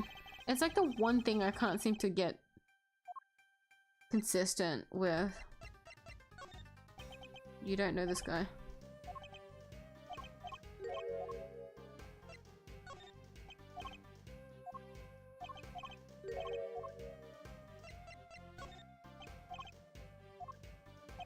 We have like a full discussion with him anyway, so it's not like...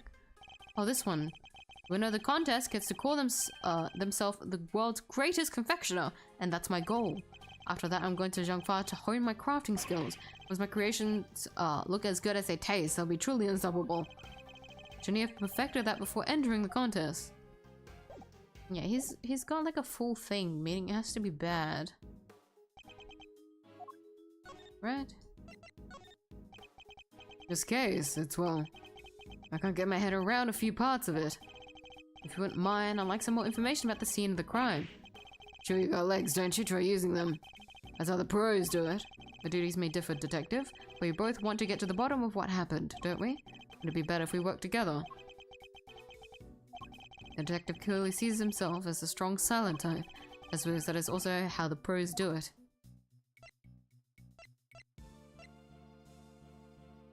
Wait, unless we can talk to Defender? No. He will say the same thing.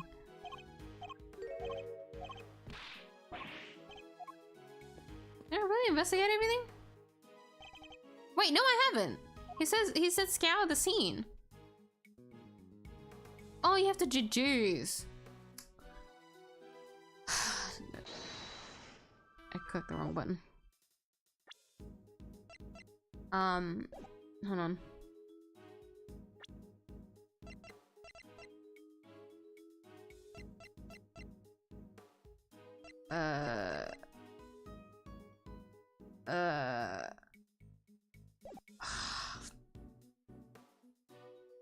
Present, deduce, same thing. It should be this, no?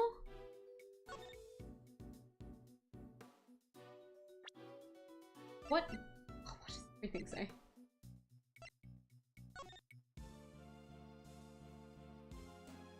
I feel like if I deduce, if I get it wrong, the game will give me a hint anyways.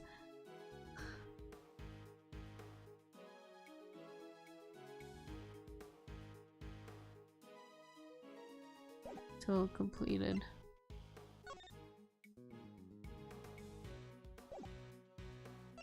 We need to update the seal, I think.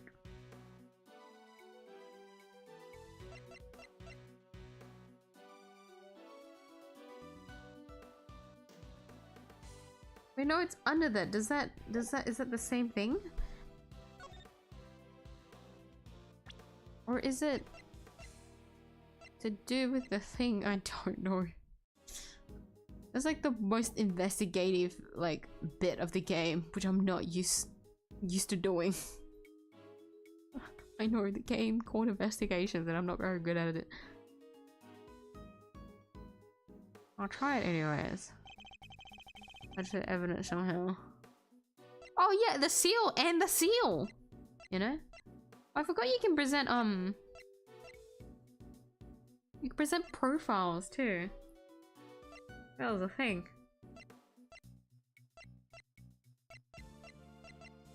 Huh. Eureka! No.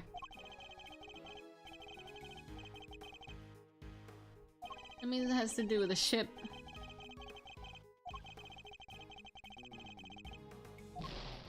Because it's not like that. See, I still present it anyways, but the teapot doesn't specifically note about the the trademark at the bottom. Okay, I think. Oopsie. I think it's the stand. So that is what we deduced.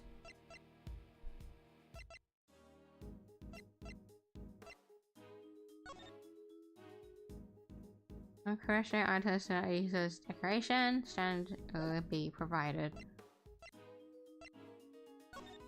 Right. Blood loss following blunt force trauma.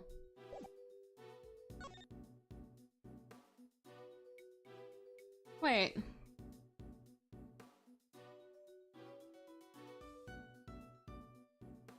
There's a bit of chocolate missing. Hold on. Oopsie. Don't make me listen to this. Yeah!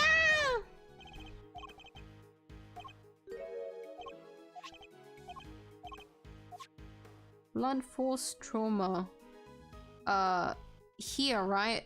Blood loss, but there's no blood?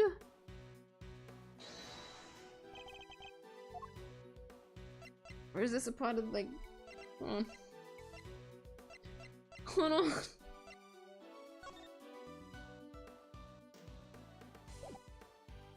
Oh wait, yeah, but hold on, I forgot we have a photo. Oh my god, I'm so stupid. Yeah, the blood. Eureka! God. God. God, that was like the most straight. That was like visually, that was obvious. Holy shit. okay, we got there in the end. You said the only thing that has been removed from the scene is the body. Yeah, that's that and the piece of cloth it was wrapped in. And something here doesn't quite add up. It doesn't. Take another look at the scene in front of us, Detective. A very conspicuous pool of blood that should be here is clearly missing. You're right. Don't remember anybody mentioning they removed the blood along with the body. Let me check with forensics. What is it, Mr. E? What did you figure out?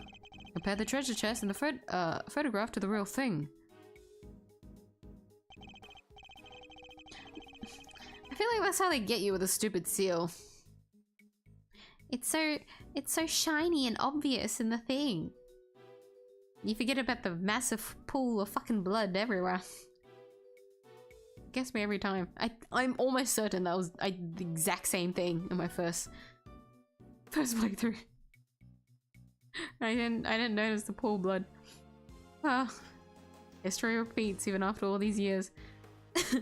The picture, the solid chocolate bottom, continues underneath the deceased head. The deceased head. Hold on, I just realized, let me end the poll. I was meant to end it after I read through it, but I forgot to click the button for it. Thank you everyone for participating with to the short poll that I made. I've come to the conclusion that most people would say scone over scone.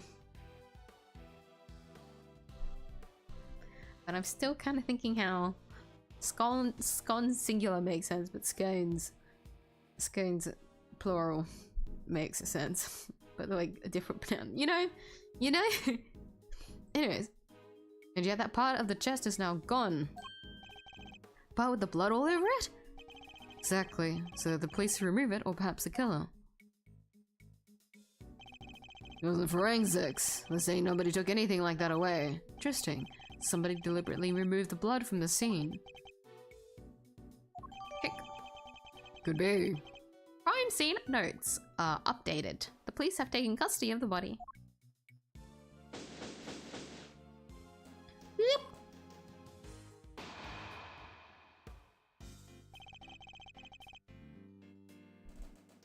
Also, hi, Urton. Was that a very late greeting on my part? I'm sorry. It's nice seeing you. How are you? My bad, my bad. It's from Scottish scone. I don't know how you would say the G and I'm wrong, y'all are right. That's interesting though it came if it came from the like Scottish like Scottish like hold on. I'm searching how you would say it.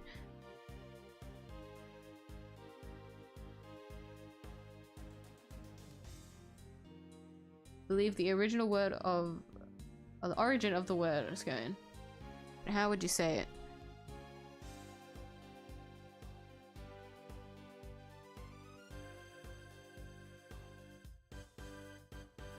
It's detective, but there's no pronunciation of it. Isn't that interesting?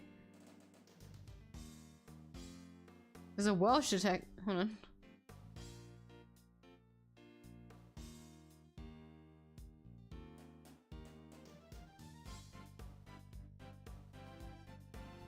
Does Scottish Google not have a pronunciation thing? No, it doesn't. Damn. Guess we'll never know.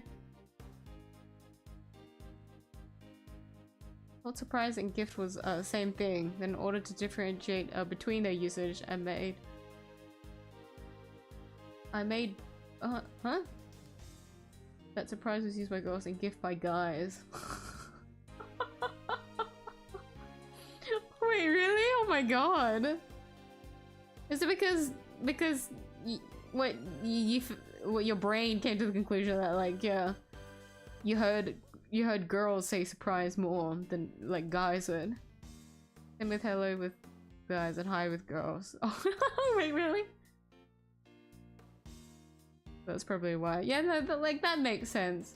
Having learning a language that like uses masculine and like feminine focused words does like fuck up a little bit. Surprising gift is a different one.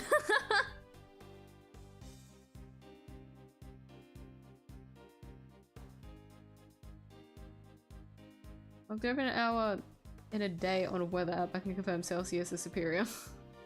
You have? How? How did that happen? But yes, I agree. Celsius is superior, but I am using Fahrenheit at the moment just because I thought it would be fun to learn, like get used to looking at Fahrenheit, like the same way that I learned military time. Just a fun little pastime, if you would. I'm not much of a feet guy. Celsius is a job for me. I still can't get like over like inches as like a measurement. I've been trying to like wrap my head around it, like get a good idea of it. Because I hear so much of like, when it comes to like haircuts or whatever, people will be like, oh, this much inches like cut off and whatnot. And I still can't like grasp the difference and whatnot. Speaking of hair, I really should take out my hair. I can kind of feel it pulling on my scalp. But I've kept it in because once again, my co-worker braided my hair and I've kept it in because I don't, it feels like such a waste to take it out. Oh actually, fun fact, today, accidentally, I had Yomi's hairstyle for like a good half of the day today. Fun fact, I was cosplaying my daughter for like half the day. So one side of my head was actually braided, and then we had this was during like a free time, right? Usually it's just one braid in my hair. It's not usually two. So if it's just one braid in my hair, then like that's pretty quick. But a coworker did 2 braids this time, and she was in the middle of braiding one side of my head, and then we had a walk-in come in, and she was like, "Oh, oops, we'll finish this up once we're done," and we didn't. Not until the end. Not until like before we closed. Was she able to finish braiding the other side of my head? It was funny. So I was left with like the same way Yomi has her hairstyle. So any Yomi fans here that remember her hairstyle that I usually put her in is a half braid and then like a half like just like normally tied up, I guess, like ponytail. I would say ponytail in that case. It's not really a pigtail, but it is a pigtail because it's split in 2, but you know, point is, it was on the same side. So the hair that was actually braided on my head was on the right side, and Yomi's hair is the same, where I've only kept it braided on the right side of her head. Isn't that funny? Never thought I'd see the day. Let me take out my braids. I think it's been long enough. That doesn't feel disrespectful. Sometimes I do actually go to sleep with my hair braided still. Just cause I get lazy. If you have really long hair, you would know that sleeping with long hair becomes such a mess. It gets everywhere. As sometimes I would leave the braid in. All right, let me undo this because I'm starting to feel it in my scalp now that I've acknowledged it. So I want to take it out, but I have to slowly take it out because my hair is so fucking long. But I have to slowly pull out the braids or it'll get tangled horribly.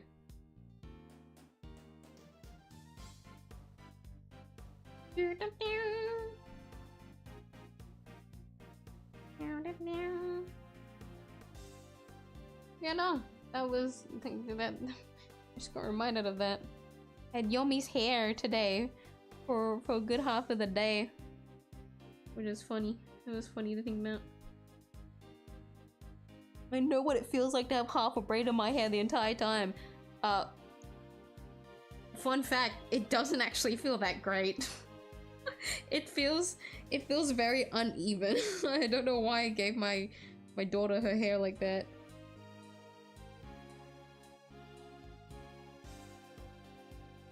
And since I'm talking about this anyways, for anyone that's curious about Yomi lore, her hair is like that because I braided her one side of her hair for fun, because braiding hair is fun. I braided one side of her hair and then I got tired of braiding it because I'm just a little bunny and her hair is really long, so I got tired of trying to braid one side and I've just kept it like that. I gave up, and I was expecting for her to take it out, but she kept it in, and now she thinks it's a hairstyle, and now she knows how to braid one side of her hair, and she's kept it that way instead of trying to do the same on the other side.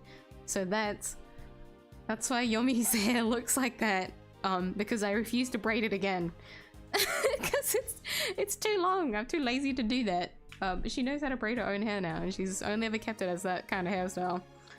But she knows how to braid now. When you take that long on a braid as a little bunny with that length of hair, yeah, I feel like that's a sufficient time for anyone to figure out how to braid her. But oh no, that was Yomi lore drop for anyone here that cared. We'll see how many of you guys remember that, because I said that randomly. Alright, we're back. My scalp is free. I can think again. I think we're about done here for now. Crime scene notes updated for the second time. If I wasn't convinced before I am now, Tanjiro did it, no two ways about it. What do you mean? All the rooms of this place locked from the inside. Hey, gosh. The way to unlock them from the outside is with this key. I see, and who had access to that key? You think, Tanjiro, and it's the only one, there aren't any copies. Mansion key, the one early key that unlocks every door in the mansion. Tanjiro was in possession of it the entire time. With the mansion key, Tanjiro could slip into anybody else's room anytime he liked. And he could even lock his own room from the outside if he wanted. Mr. Tanjiro's room wasn't locked, was it? Nope, which is exactly what makes him a suspect. Would you care to explain your thinking? Oh, I forget this would happen when you finish an investigation. Why Tanjiro did it? Why I think Tanjiro did it. If the door had been locked when the body was found, Tanjiro would have been the obvious suspect, which is why he deliberately didn't lock his door. His room? What am I reading? My eyes. Well, he smashed in the lid of the treasure chest so the body was on full display. Everyone was supposed to gather in his room when the judging finished up, so he made it look like the murder happened while he wasn't there. The one thing he didn't plan on was finding the body. Anyway, that's my thinking on this whole thing. Good enough for you, Mr. Attorney. Do you also believe it was Mr. Tanjiro who damaged the other pieces in this room? Yup. And you have to believe your client. That's your job. But I'm a detective, and I serve the law. No matter how squeaky clean somebody might seem, a suspect is still a suspect. Because they're really measuring the potens of hydrogen. They have the pH measuring stuff all over. Do they? Wait, can you see that in the room? Unless that's a joke. Hello, Harvey. Welcome to the stream.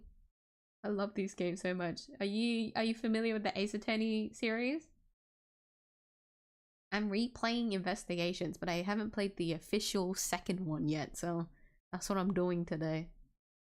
I love Ace Attorney. Really understand your reasoning, detective. Now, would you mind if I applied a little critical thinking of my own? Do your worst. Just as the detective won't compromise his devotion to the law, I won't compromise my beliefs either. I'm not about to just accept his version of events. In fact, I'm going to show him the piece of evidence that highlights the contradiction in his claims.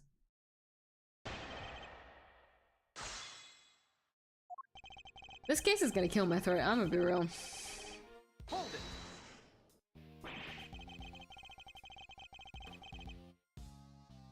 And I thought Lark's case was bad, and most of it was girls. Ooh, that's hardly solid grounds on which to base your suspicion of Mr. Tangaroa, Detective. It's hardly solid grounds to start shouting objections left and right on Mr. Attorney. Maybe quit interrupting and let me finish. Hold it. It feels so weird to have my scalp again. What the hell? Must have really been pulled back the entire day. And why would he deliberately not lock his door? Because if he locked it, he might as well have held up a sign saying he did it since he only had the key. But maybe it was just a coincidence? Maybe he just left it unlocked without meaning to. He just happened to leave it unlocked and somebody just happened to find a body inside. Come on, kid. You'll never make detective thinking, like that. But I don't want to be detective. I want to be an attorney. I'd be grateful if you stopped trying to steal my apprentice. Look, there's a reason why Tangaroa left his door unlocked. Hold it. So Mr. Tangaroa himself deliberately smashed the treasure chest open. Hey, I said it right this time. Yup, if he hadn't, the body would have never been found. About 3 or so years ago. Oh, a very long time ago. That should have been roughly around the same time as when I first played the trilogy. Maybe like 4 years, or maybe like an extra year. But that was the first time that I played Ace Attorney. So I'm kind of the same actually. I wanna say, has it been that long? Yeah, it should be. And like only a year after that I actually start my journey to play every Ace Attorney game. Oh my god. So you've even, like back then you've played like the fan made for investigations? Because I know it's very different to those that have played Ace Attorney, since how do you say it? How do you say the let me see what it's called. Gyakuten Kenji 2. That's what it would have been called back then. Since there was no official translation for the second investigations up until now. Back to back. Wow, you're committed. I had to pace myself since my brain tiny, so I had to slowly play each game and then give myself a break and then like play it again. Because I can't play too many like murder mystery puzzle games back to back. My brain would die. What have you played before? So I've played both trilogies and I've played both investigations, but I haven't played the official investigations 2, which is what I'm doing now. Everything, it's not really a blind playthrough, but it's a blind like translation playthrough. if you could put it like that. But yes, that is all of the games that I've played in terms of Ace Attorney so far. I played through 1, 2, 6. Is that what you would say? Is that how you would number all the mainline Ace Attorney games? And then I've and also Great Chronicles. Sorry, that was like sorry, I completely forgot. Even Great Chronicles was like the reason why I like know anything about Ace Attorney in the first place. I forgot. Yeah, and that too. So I played the Great Chronicles. But I've never played well, obviously I haven't played the original. I never played the Steam release one. But up until Duel's Destiny, I played the DS versions of Ace Attorney.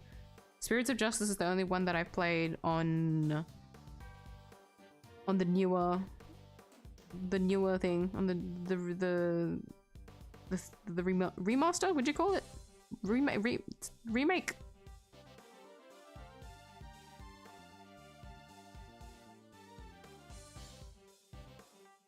I hate all of them because I loved it so much. I get it. I get it, man. That's the reason why I got down the rabbit hole. But back to back to back is like a different level of dedication. You must have really loved it. And I get it. I get it, man. Ace Attorney is such a good series.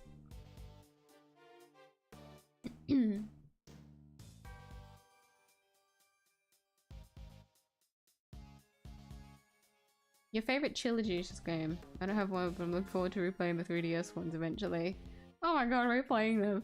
But probably like I know it's like a least favorite out of like the community. Duel's Destinies. Partially because I really like Black Quill. Black Quill I really like.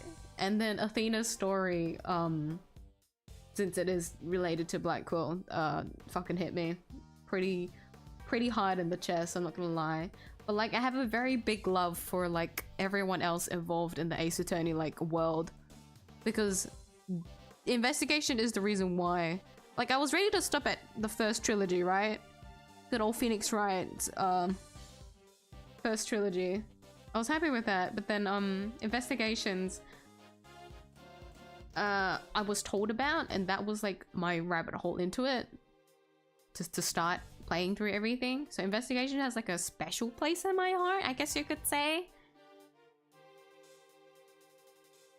Like it's, I want to say it's like in the same level of Duel's Destinies, but it's only because of like how I started playing, you know, Ace Attorney. I guess like how I kept playing Ace Attorney. There's like that special spot in my heart. I think like objectively I could say Investigations is like probably the best Ace Attorney game. just because of how like it ties everything together, I guess you could say, even though it is kind of whack, but you know. But Duel's Destinies in terms of like feels, right, in terms of like personal preference, is, I would say, is a favorite because I love Black Quill. I really love Black Quill. Generally maybe my favorite. Is it real? Oh, that would make me so happy to know that someone else also really liked Duel's Destinies. Yay! Yay! I just love how they did the, like, the emotional impact of all of it was just, I really enjoyed it. It was also a very new experience since I've never owned a 3DS. When I first played Duel's Destinies, I was like, wow, this is different. So it almost felt like getting a new console for the first time. Like, I got it, I get it.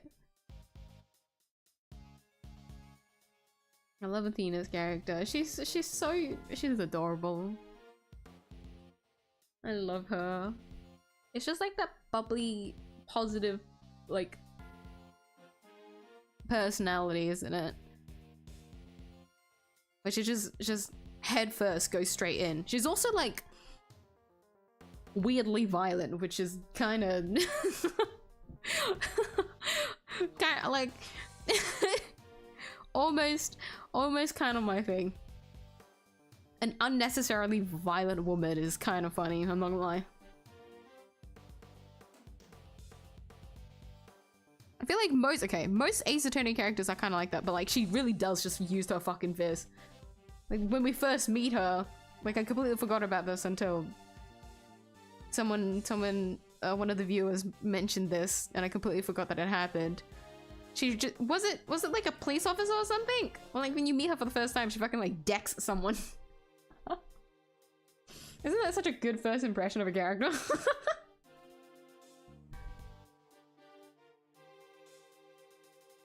First one was the Leighton crossover. That's what got me into the franchise. Oh, really? Oh, the crossover. Starting off with the crossover is a different one.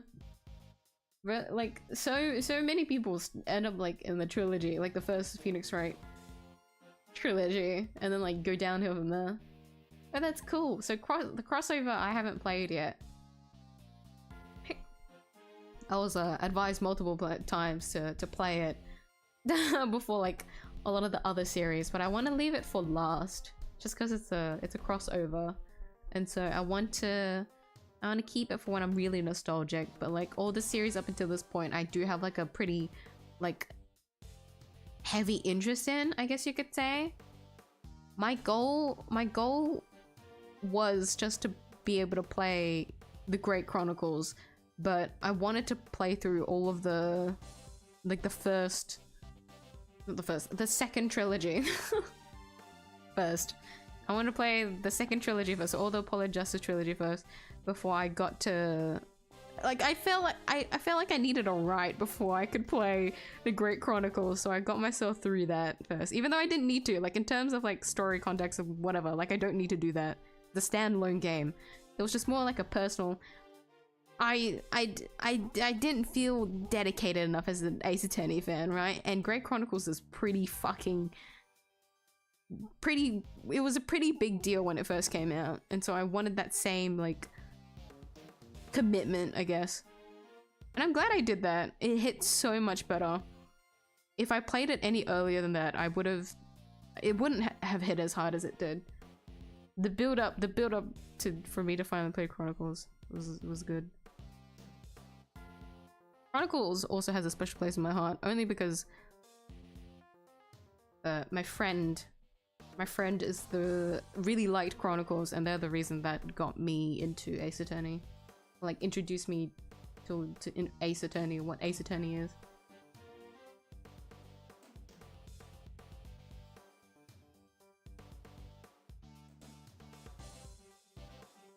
Played Layton before. It's not a bad idea to leave it for last. It's very self-contained, so you can do that. That's what I feel like, yeah. Because it is a crossover, isn't it? And so, like, if I feel nostalgic, it's like Phoenix and Maya, right? Phoenix and Maya go to Britain. Like, if I feel nostalgic, it'll be like, you know, traveling. Like when you go to another country for holiday, right? It's like, yeah, like I do that, but with a game. Oh, I miss these people. Let's go to Britain now. Let's play the crossover.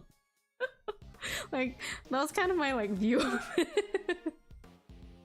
That's why I was okay with leaving it for like the end when I'm feeling nostalgic, you know?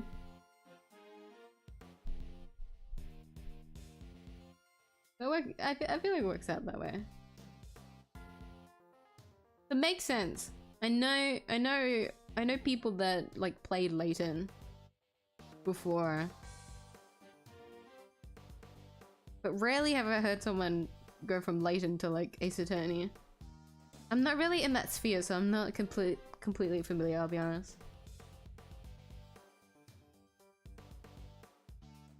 But I have heard about the Layton like series, I guess you could say. I just don't know anything about it. Okay, let me focus on this. Let me focus on the game. We're in the middle of a what would you call this? This isn't really a testimony. It's to prove bad wrong, Detective Bad wrong. I struggle to see how he managed to destroy his creation while judging the contest at the same time. Exactly, and besides, there's no way he would have disrespected his sweets. He eats every last crumb on Bacon Bob while dancing. That's the only way his stuff gets destroyed. This is about what happens on TV, kid. You know about Bacon Bob, Detective? Am I the only one who isn't familiar with the show? Wow, I never would have guessed. Can you sing the theme song too? Never mind that now. Focus. Point is this. Tanjiro was responsible for breaking that lid. I love how he doesn't say anything. It's not like well, I'm a detective. Of course I would hear about it or anything like that. Hold it. He didn't say anything more, which you could assume he knew, like, in his personal time. He's watched the show before. I mean, considering his age, wouldn't he have children? Hold on, don't you remember anything about Bad?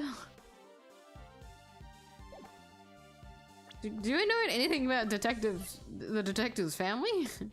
I only just remember like his appearance in the first game, but I can't remember a lot of the other details. Because I only remember K, because I have a soft spot for K, so I remember how Detective Bad comes into play.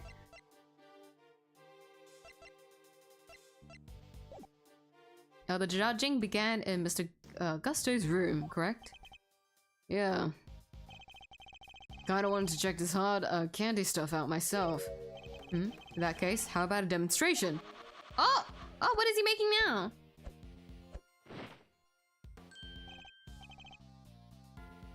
Well, it's you, detective. Are you calling him a dirty dog? No, it's a wolf! Oh, a lone wolf. I like it. Starting to enjoy these little displays. It's okay, he hides his face. You need to keep the poker face, Gregory. Don't show too much emotion. Anyhow. Hold it.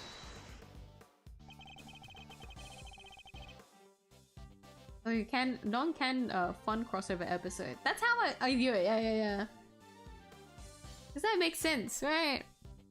Okay, I'm glad I'm not the only one. Like, I think this is a good idea. good way to like pace the Ace Attorney games. Where's your accent from? I am from Australia. I don't know if I sound that Australian though. I always get so confused with my accent. I asked my friend. Apparently the accents that we have in our area of Australia is different to like another part of Australia, and it's like really obvious. I was talking to her about it and she was like, yeah, no, it's really obvious. Like, you'll know when you go there. But I haven't been to that part of Australia in like a really long time. So I was like, oh, really? I was there as like a kid, so I wasn't really paying attention to like people talking. I was just kind of like focused on like surviving in a different fucking in a different state. That was how young Miyuu's brain worked. But I didn't really pick up on it, which is funny because we have like a mutual friend that is from that part of Australia, and I don't really hear it from them. Like, I clearly don't pick up on accents. Like, I don't really focus on it, do I? But apparently it's that distinct. But I was like, is it? Is it really? Is it really that obvious?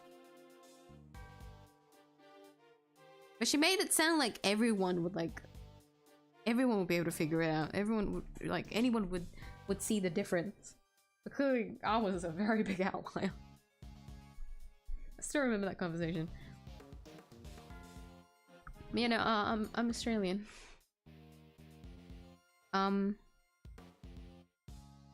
But I don't know if my accent is like kind of mixed up because a lot of my English was learnt from like watching things too. English is my first language, by the way. My family doesn't speak we don't primarily speak English, so how I learned English was very different. Remember bits from these cases, but not the full thing. Yeah, that's why I tried to pace them. So when that's why that's why I don't think I could play the games back to back. That's because I had to forget all the details. It would merge too much.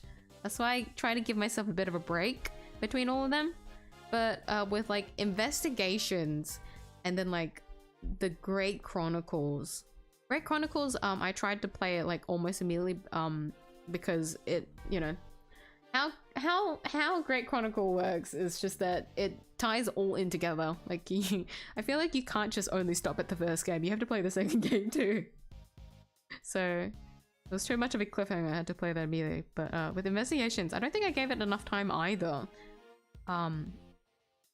So a lot of the details get merged in my brain. So I couldn't, when I first started investigations, I couldn't remember how the game, like, second investigation started until we opened up the first case.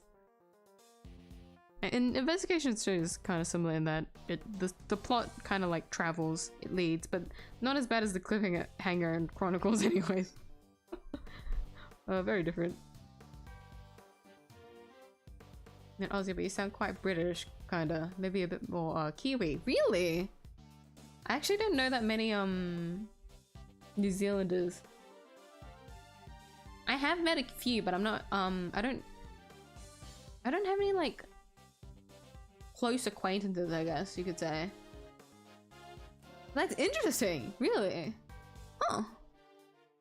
But yeah, no. My accent might be like a mix of a lot of things because I just say what I hear, but I don't acknowledge like what I hear came from. Does that make sense?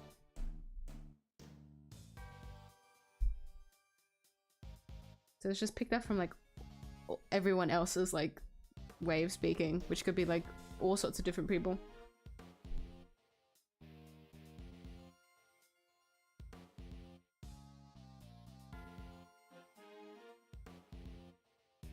I love these games and I'm happy rewatching these being played. Take care, Harvey. Thank you for stopping by. It was nice having a chat. Have a nice rest of your stream day. You too. Have a nice rest of your day. Thank you again for stopping by. You take care. We'll see you. I'm just happy that there's someone else that likes Dual Destinies. I don't know about you guys. I'm very happy. I'm not the only one. Because I can see fan art of like Dual's Destiny characters, right? But like, that's fan art, that's different. I haven't talked with a person that was like, yeah, Dual's Destinies is a good, like, my favorite game. I'm happy. I'm content. Do you have a clear idea of when exactly the murder took place? Not yet. Autopsy reports still pending. And you still went ahead and arrested Mr. Tangaroa. We may not know when the murder happened, but we know when the body was discovered.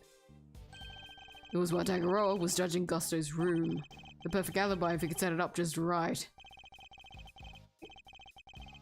Still not grounds for an arrest. Surely you have to agree with that. Do I? Especially when I've got nothing more to say to you. But I get the feeling he's hiding something. Detective Bad seems pretty convinced Mr. Tangaroa is the culprit. There's no way he would have vandalized his own creation. No way! Still, treasure chest did get smashed in. There's no denying that. Perhaps we should focus more on what led to the body's discovery. Doing so should make it easier to spot the flaw in Detective Bad's theory. Hold on, I didn't process anything because I kept pausing between that.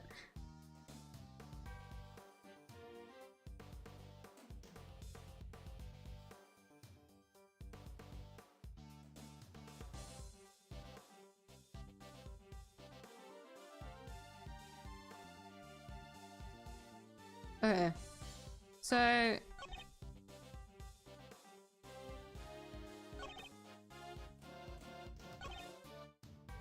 imagine the lid of the treasure chest, so it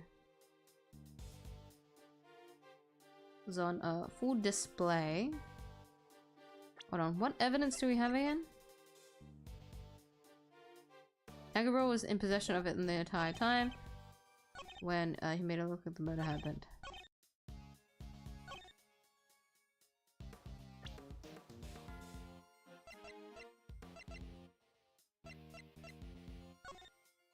Oh yeah, okay, so this is updated. Let me say this out loud.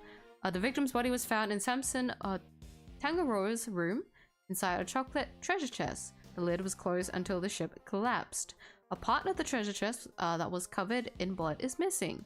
Every other item in the room is also missing a piece of itself. The cause of death appears to have been blood loss following blunt force trauma. And so this is what it looks like.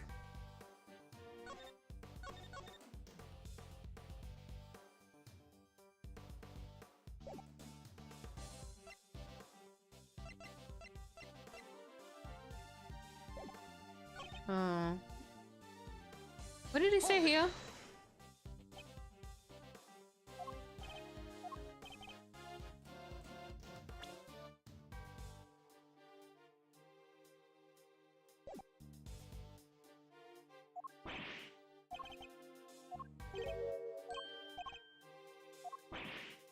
I guess the theme.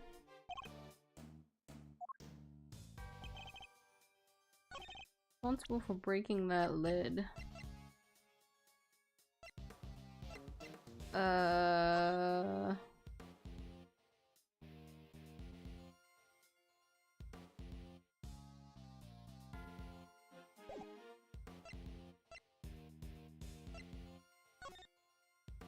I think it's this on the crime scene notes that we have to present.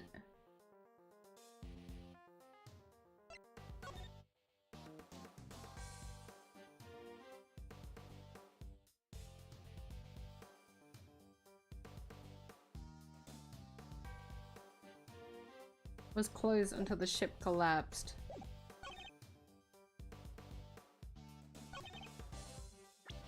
Collapsed.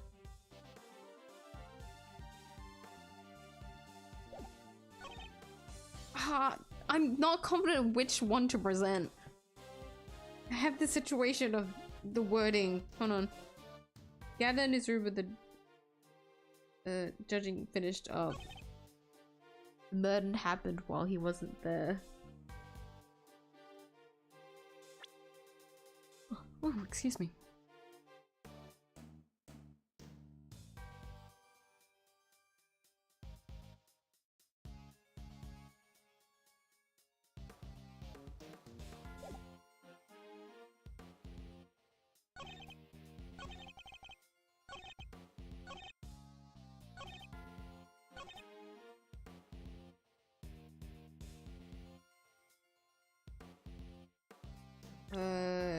I feel like you can't really count this because Bound wasn't a contestant, so she didn't need to. It can't be that one. Deliberately didn't lock this room. We can't really talk about the key.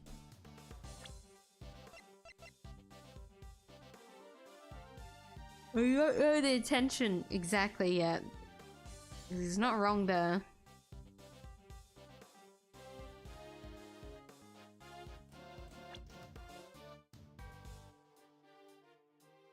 Smashed in the lid of the treasure chest. The body was on full display.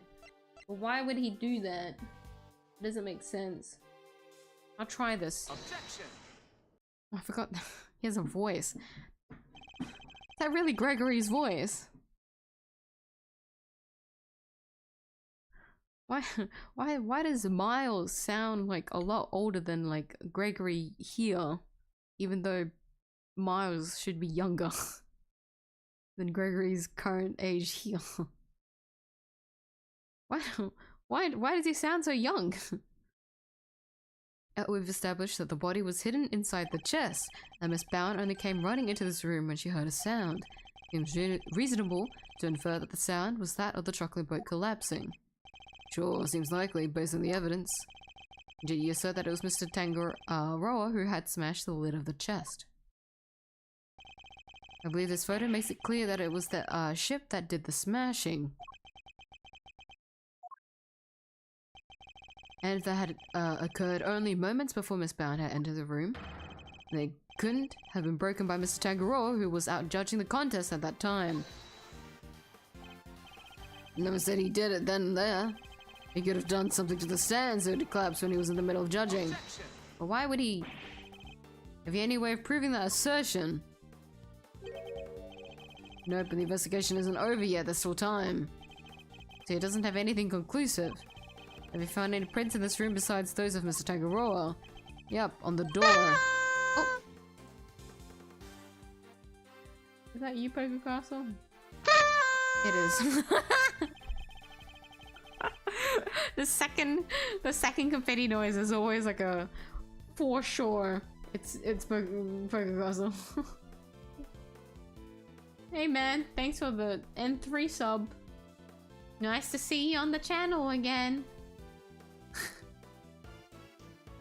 I forgot about the sound effect. It's still the same. It's still the same. Nothing's changed on the stream. I'll do something about it one day, okay? Don't say anything. You don't need to say anything. I can read your mind. But we found Tangaroa's versus prints on that too. We're all brought in here for a briefing right before we started work on our creations. The prints are probably from then. I take it you haven't checked any of Mr. Tangaroa's works for prints. Why would? We know that somebody tampered with them. Therefore it's possible they left some prints behind when they did so. Fine, but if we don't find anything, your guy is still top of my list, got it? You check all this chocolate stuff for Prince now. Yes, sir, right away. Detective Bad! We finished dusting the chocolate and we found prints that don't belong to Miss Tangaroa, sir. Go on whose? Delicious scone, sir. She's one of the contestants. Good work. You can go back to whatever you were investigating before.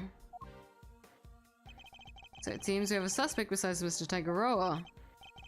Without your lawyerly input, I was about to wrap up the investigation anyway. I'll go speak to Miss Scone, see what she has to say for herself. Alicia Scone. Mr. Gusto mentioned her too. He said that she was ruthless, that she'd do anything to win. The Scone lady sounds like a pretty suspicious character, huh, Mr. E? Yes, I think we better try to speak with her ourselves as well. Detective Bad, would you mind if we accompanied you? Oh, I just remembered who Scone was. Oh, fuck. Oh, fuck.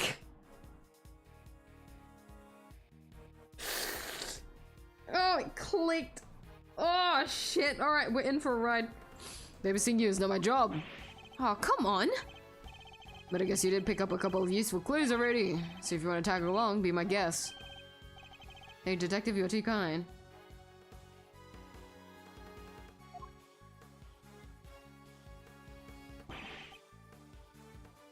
Detective Bad, sir. I don't think that's such a good idea. The lead prosecutor is still busy and he'll be fine. Me and him don't exactly see eye to eye anyhow. It's basically a fuck him, I don't care what he says. Who is this him? Who did they assign the case to? Manfred von Karma. What? They gave it to Von Karma? He hasn't lost a case in 25 years! Manfred von Karma, a living legend over the prosecutor's office. We've never faced one another in court, in the courtroom, but I've heard plenty of stories. They say he'll do anything to ensure a guilty verdict, but I can't let that distract me. For now, I need only continue to do what I believe is right. To be continued. That was such a short investigation. We're gonna keep going, don't worry.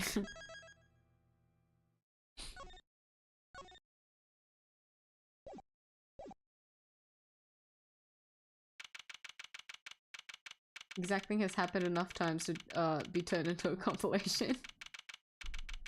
Of course, it's happened so many times.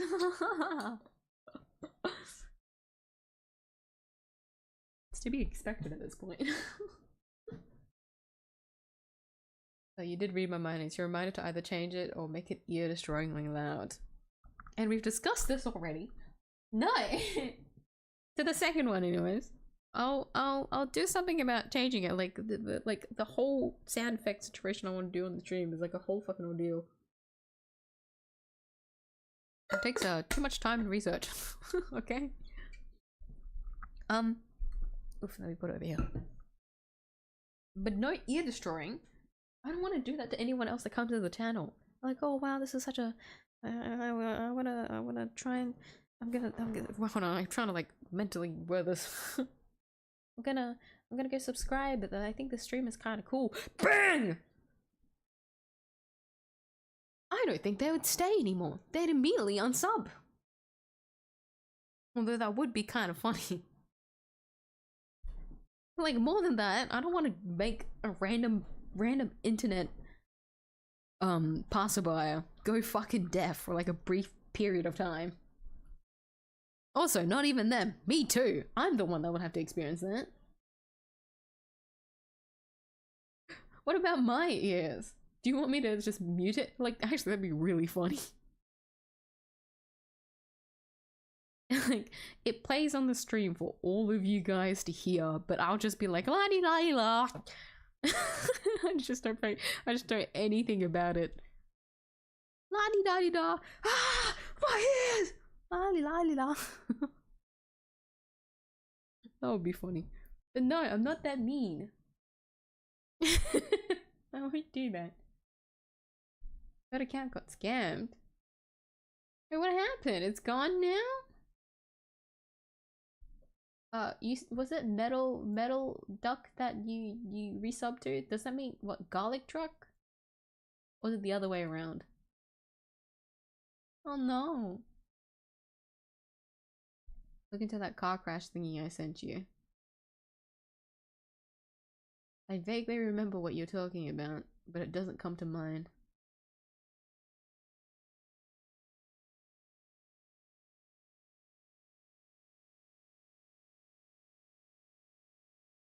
Was it on Discord?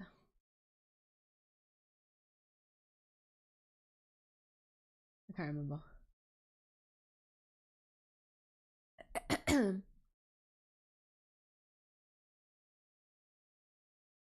You gotta admit, it's pretty funny. It's funny to think about, right? When you go to do it is a different thing. When you go to execute the plan and proceed to like essentially turn everyone that enters the stream into a victim of fucking like ear destruction, like sound destruction. No. That is not funny by that point. I'll keep thinking about it. I won't do it. Okay, 7:30 p.m. Contest venue, Scone's room.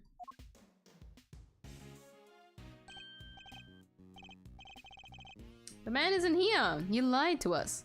Whoa, Candy Castle! And look, there are even some little elves to go with it.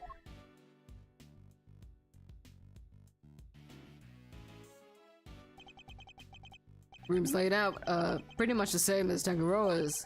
It's not as cold though, that's something. See, yeah, looks like there's a temperature control panel in here too. Over there where that orange light is, right? Better take a closer look at it when we can. It's like a fairy tale storybook in here. And this whipped cream covered construction must be the work of Miss Delicia, Scone. Where is Miss Scone? Me? Why, I'm just over here, dearie.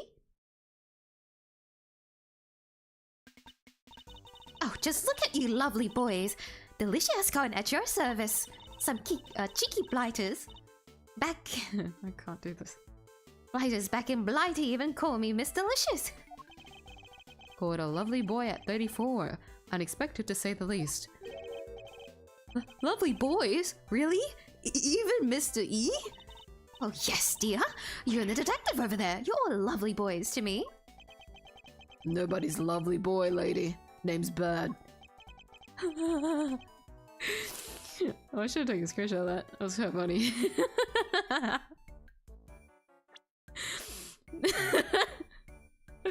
Name's Bad after being called a lovely boy. I wonder just how old she is. Finish this up so we can get out of here, Mr. Attorney. Yes, alright. Oof! Oh, I haven't heard that voice in years. Quite literally. The man, the myth. Not a legend. What's the meaning of this chit-chatting with the defense?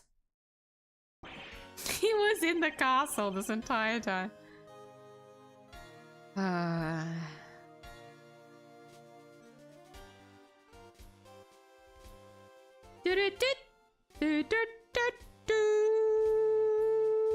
Is this a remix?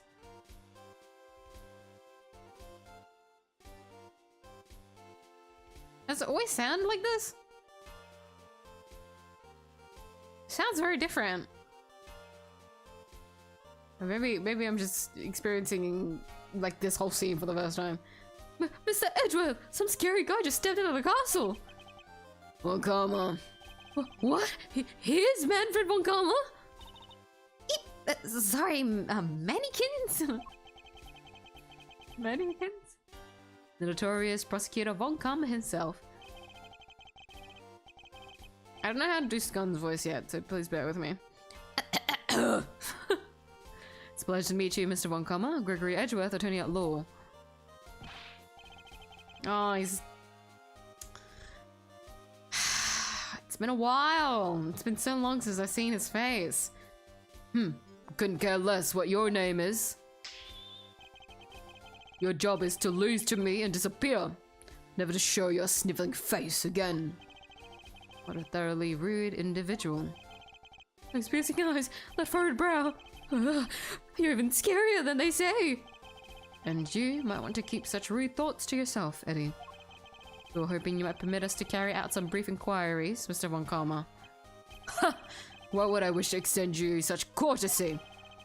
This clearly isn't going to be easy. So long as your inquiries are limited to this room, I suppose I'll allow it. By the sudden change of heart. You! The tall fellow. Name's Bird, is that so hard to remember?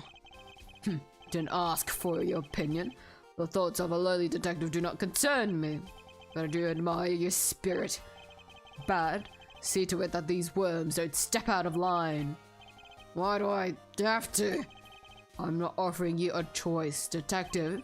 I need to go and look over Gusto's room. Good day. Thank you. I really don't want to voice you. Great, more babysitting.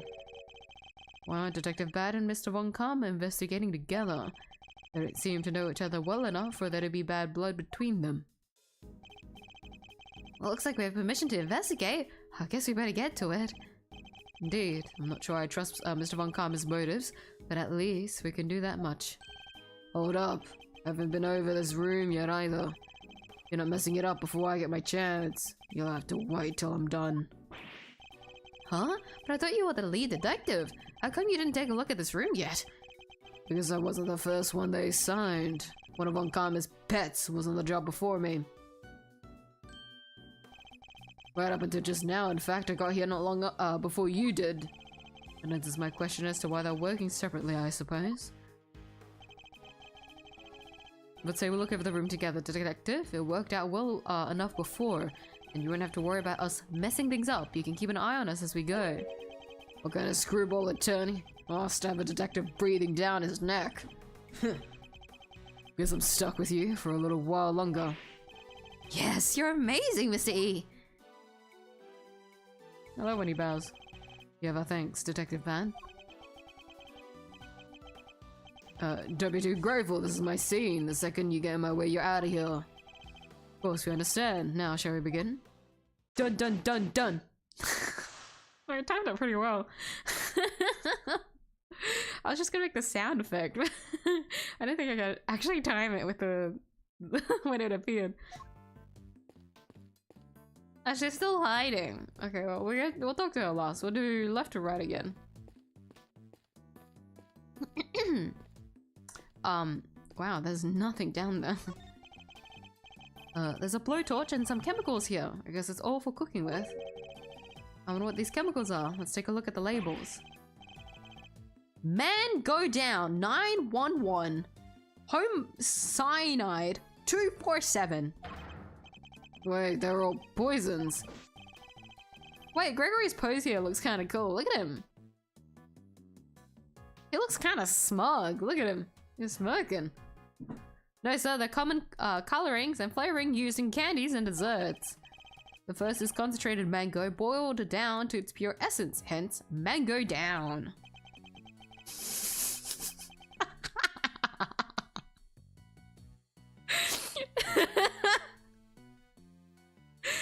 I'll ask you for trouble with a name like that. Now I'm curious as to what homicide might be.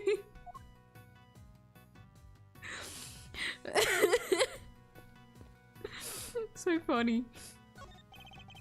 Don't turn around. Don't turn around. If you turn around, you'll eat it.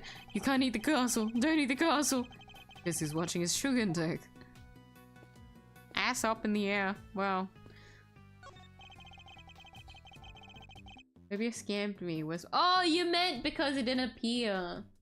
I mean, it never appears in threes though, does it? I can't see the log anymore for my stream element, so I can't actually see if like...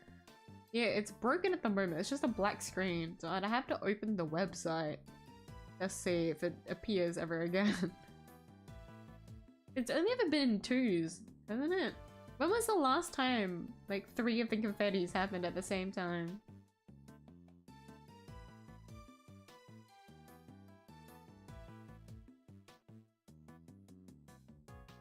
With the exact. Oh, that one!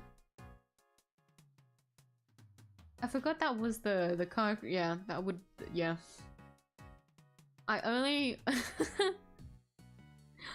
name of that video is like so separate in my brain that I forgot to like correlate it to the yeah. But how I want to do everything, if that makes sense. I want to do it all at the same time. Even if I do update it as I go along, I wouldn't be satisfied enough.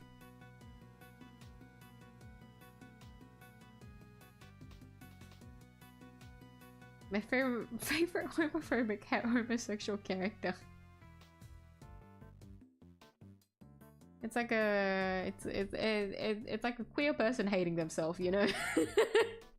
It's both homophobic and homosexual. Not on Pride Month, guys. Let's not do that. You can keep doing that after Pride Month. Stop picking me. I can't poke all the castles at the same time. What do you mean picking you? Now, what is it because of the castle in the middle? What are you on about? Small door on the wall here, just like Mr. Tangaroa's room. Here I'll open it. The temperature's 68 degrees. Light set to green. I guess I say cream needs to be kept at 50 degrees. Temperatures in here is too high. High temperature. The temperature of Scone's room isn't suitable for whipped cream. So 68, I can't fucking, for some reason, think what that could be.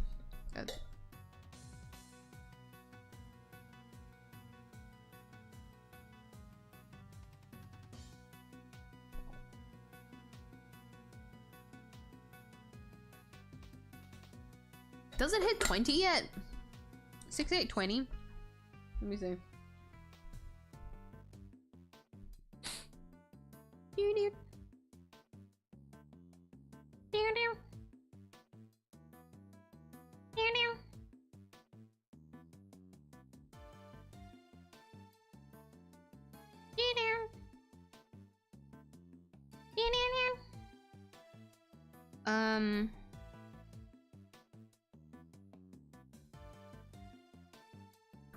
Yes. 68's 20. 20 degrees Celsius. I'm guesstimating close enough. It's actually working out.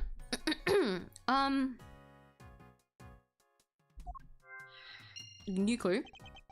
That is odd. I wonder why. It's a cute little elf made of candy, and it's sitting on a little tree stump. Huh. The whipped cream decorations around it are beginning to lose their shape, but the elf seems completely fine. Strange. Oh! We can't actually walk back here. The castle's that big. Yeah, that should be the same. We've also got the fountain, like, thingamabob here again. Oh shit, it's talking to Licia. Alright, no, that's fine. We can... interacting with the castle mask is good enough. We'll do the same as we did on in the first room. How do I do her voice? What's the matter, Miss Gunn? You seem a whole lot less cheerful than you were a minute ago.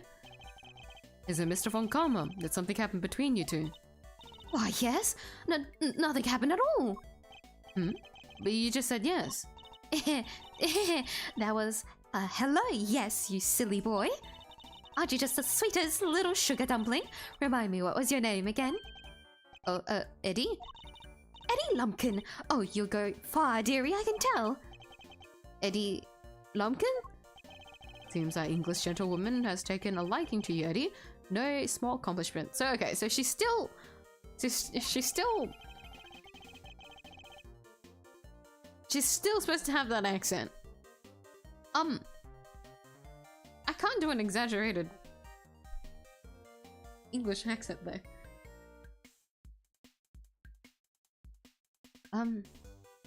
She's not exactly what I pictured when I think of a gentlewoman, Mr. Yi. Never mind that now, we should ask her a few questions while we can.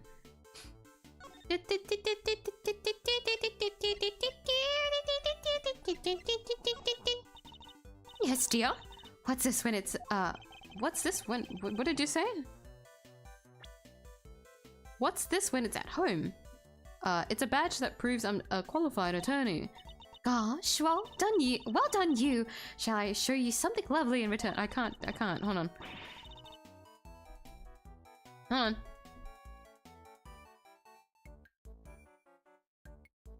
British accent. How do I do it? Exaggerate.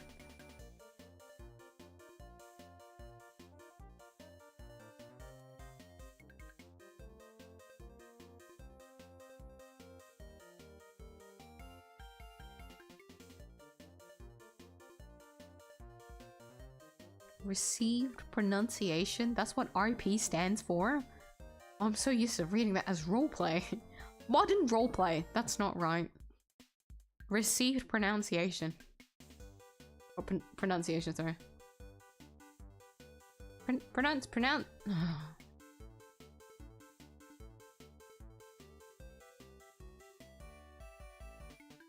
No, I can't. It just doesn't. I know I'm Australian, but it's not. It doesn't come to mind to like enunciate like certain words to do an accent.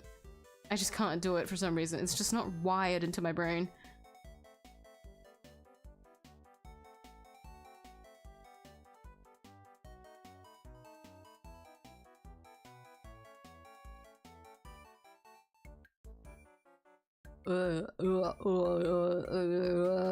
No, not R. R. I can't do it. I cannot do it. Sorry, gentlewoman. I wasn't able to do this in I was able to do this in Chronicles, and I won't be able to do it here. Nothing has changed since last year. See this big pink hat I'm wearing? It proves that I'm a qualified pastry chef. Is that so? I thought you could buy those in stores. Oh, you can? Anyways, it's not that hat, the hat that matters. It's the head underneath. So then can anyone call himself a pastry chef? Join the contest. Could you tell us about what you did over the course of the contest? Of course, dearie. Let's see, it all started at about 10 in the morning. That's when we set to work. And, well, I spent most of the time here in my room, getting everything ready as you'd expect. Oh, and then there was a lovely afternoon tea for an hour or so, from around 1, I think. Afternoon tea? It's an English tradition. Chance to drink tea, enjoy a snack, and make small talk. So kind of like recess? I suppose you could say that. Oh, you really know your onions, don't you, Gregory Pegleg? Greggy Pegleg. That's such a clever boy. When did I become Greggy? And where was this afternoon tea served? Out in the garden, of course. There's a lovely little one just outside. You guys are outside the diagram. That's not supposed to be possible. Where are you guys?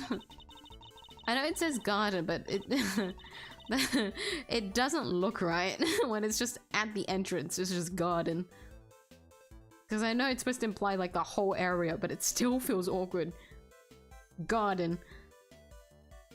At the same hour every break time during the contest. Lay on a nice little spread, you know. But today only me, Samson Silly Pants, and Moody Judy were there for it. Sammy People had already finished his big creation, so he was there the whole time. Poor old Chili Winks and Gusty Pants had to miss out because they hadn't finished yet, bless them. You're saying everybody except Mr. Frost and Mr. Gusto was present. That's right, dear. Tell you the truth, I hadn't finished yet either, but I was about to miss out on tea and cake served by our 2 TV superstars. I went right back to work when I finished though. Toodled off while the others were still nattering away. At any point during the contest, did you visit any of the other competitors' rooms? What? No, dear, don't be silly. That's strange, because your fingerprints were found in Mr. Tangaroa's room. Caught red-handed. What? Wait, so you admit you were there? Oh, well, I can hardly deny it now, can I? But I didn't kill anybody, I swear. I suppose I'd better tell you what really happened. Just promise you'll believe me, won't you, dear? What really happened? What up with the case at the last? Oh, from the last room. At last, an open room locked room murder, is it? Hold on, I forgot how the... Yeah, basically, yeah, because everything happened within the prison. Hey, you got up! But we're still going through like the, I guess like the basics of this current case, so I'm glad you're able to catch up with the last one somehow. wasn't the case kind of long though? Oh, granted, a lot of it was me just fumbling about. Someone says, Castle, my ears turn my attention there. That's basically pinging IRL. Castle, castle, castle, castle, castle, castle, castle.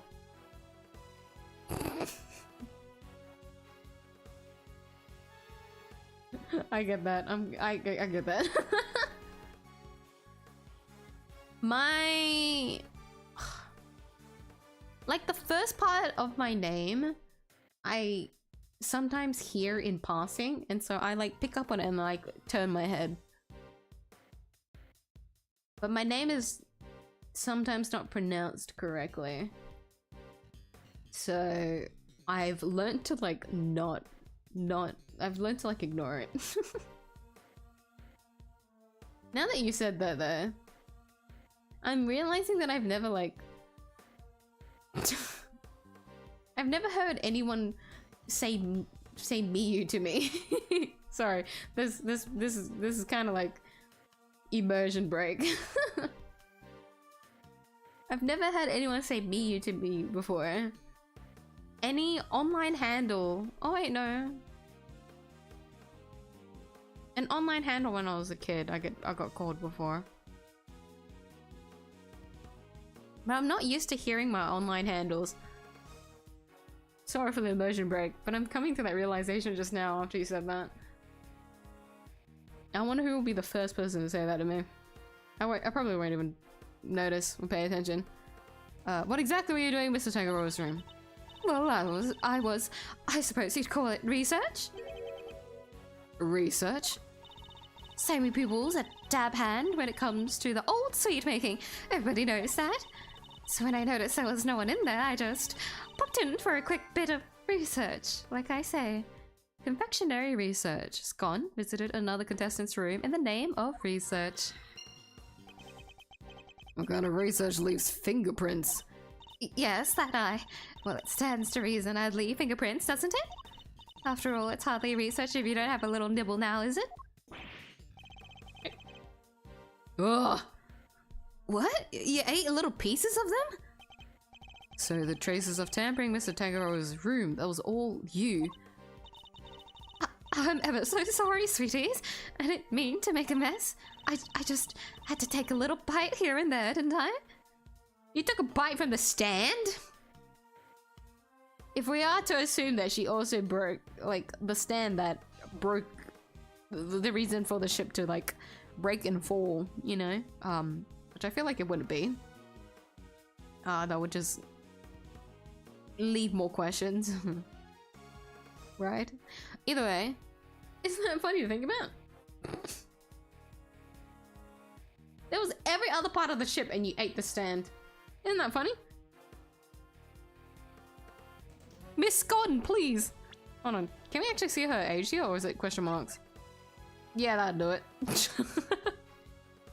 Age unknown. A confectioner of indeterminate age. Back home in the UK, they call her Miss Delicious. I just take a little bite, didn't I? Already said that. I don't want poor Sammy people getting upset, so it was just the teensiest bites, bits and pieces. And the stand holding up the ship, you took a bite out of that too, I suppose. Oh yes, dear. Of course I did. You took a fat fucking bite. Holy shit. Well, I mean, if it's the stand, you'd have to like chomp it. And so you get a big bite anyways. Couldn't you just nibble it? But I guess if you nibble it, you can't really research properly. Miss Gone, please! It was you brought the whole thing crashing down. I'm sorry, my lovely, truly I am. Hold on, is that why you left the afternoon tea early? You were heading off for a second helping of... You were off Heading off for a second helping of sweets? Look, just please believe me. I never killed anybody, I promise. Her actions were certainly suspicious. That's all about we can say for now. We don't really have anything else to press her yet. But I think that is the gist. What's the matter? Something weird about the ladder? It's not a ladder, Detective Bad, it's a step ladder. Same difference. Far from it, actually. You'd know it if you observe their basic natures more closely. Amazing, Mr. E. I have to remember this for future reference. Ah yes, the step ladder. Can't miss that one. This must be the various tools Miss Cotton used to build her castle.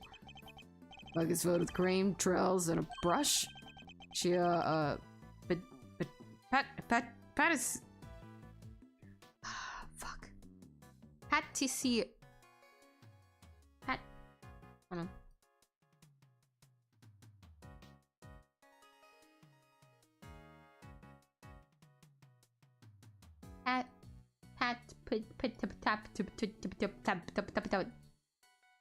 Uber Eats, I don't want an ad.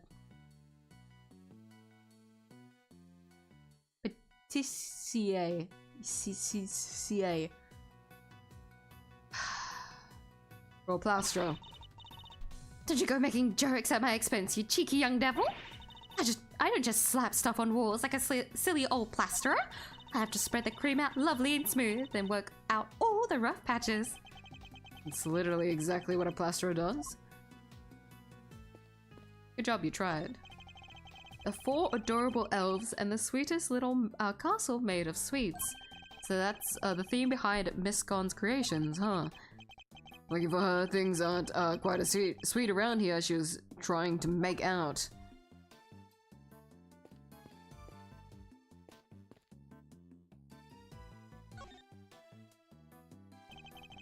It's an incredible piece of work. Hard to believe this whole castle is made out of sugar and cream. I know, right? It's like we're inside a magical medieval story or something. I didn't know you were so into such fantastical things. So sorry, Miss Edgeworth. Didn't mean to get so carried away there. Oh, no need to apologize. I admire your enthusiasm. I sometimes wish my own son was as animated as you. You have a son, Mr. E? I do. He's still in elementary school, and yet he'd rather read a statuette book than a fairy tale. I can't help but worry that his interests will make it hard for him to make friends. I don't say that. He sounds super interesting. He'll make tons of friends, me included, I'm sure. I like to think you'd be more of a big brother to him than a friend, Eddie. A big brother, huh? Guess I have some growing up to do. Better take this more seriously. Indeed. Then, with that in mind, shall we continue our investigation?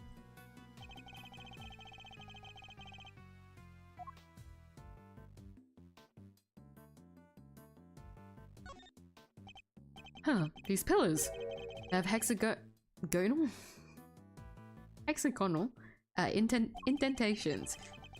Looks like something's supposed to go in there. Well, whatever they were, they're long gone. Long gone. Oh, I wonder where they could be. Hexagonal indentations. There are hexagonal indentations. 3 times! You can see it 3 times on the screen right now. Because what else could we be referring to? In both pillars. I wonder what they're for. Castles covered in whipped creams. Sorry, bad. This must be a rough guy. So maybe a giant strawberry. Giant strawberry with a hexagonal bottom? Look, I like strawberries, okay? Can't blame a guy for wishing. I prefer bananas myself. That's an interesting one. Blueberries for me. That's cute, he likes berries. Is there anything more about the castle? Yeah, I'm pretty sure it's like very straightforward, like investigating in here. Those of the castle have been left wide open. Yeah, was the guy born in a barn? He could have at least closed them behind him. I'd like to see you say that to Mr. Von Karma's face, Eddie. Wait, there's a bunch of stuff inside. Let's see. Oh, that kid. If anybody's gonna be handling evidence, it'll be me. Cream's going all runny. Runny cream. The whipped cream is melting and will lose its shape at the slightest touch. It's all over the detective's shoes. Why are all these items being stored inside a candy castle? Right, tell me what you want to look at first. Look at the cloth. There's a bunch of blue cloth back there. 1, 2, 3, 4 rolls altogether. They certainly aren't made of candy. No idea what this stuff is for. Almost looks like somebody hid it in here. And I think I've seen fabric of the same color somewhere else before. I don't. Hold on. Nothing's coming to mind.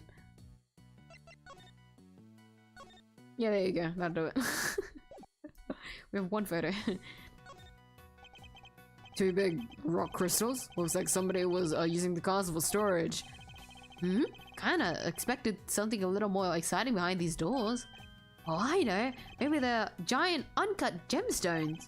And maybe this whole thing is based on a story about a castle with a priceless treasure hidden inside.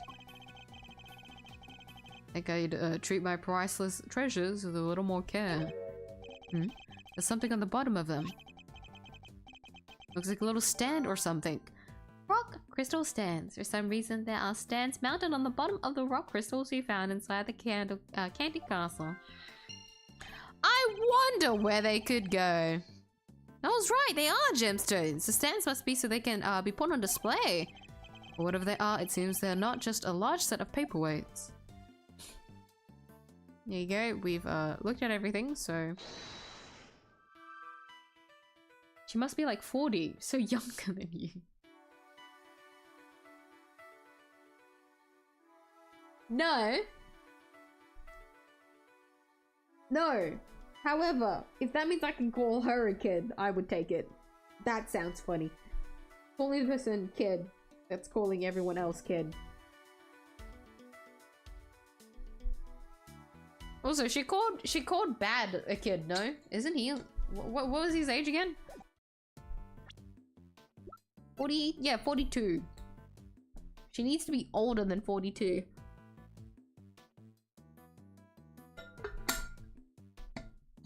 To call Bad a kid. I mean, and you can technically say that to anyone, but like the implication is that she views them as kids. Von Karma's face, like in comparison to just like a normal. It's so fucking, look at him. He's never lost a trial in these past 25 years. 49.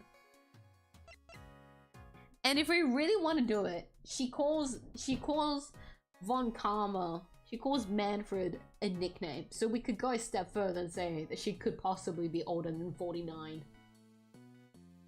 If she knew that, if she was aware Manfred was older than her, she probably wouldn't have done a nickname there. Although I feel like people that do give nicknames don't particularly care about the age, they just do it because they can. But like, you know, if we're following that kind of logic here, if I can call Von Karma a kid, I don't think I want to do that. Pick Discord art section immediately. That has created a masterpiece. Oh my god, did he finish the GIF?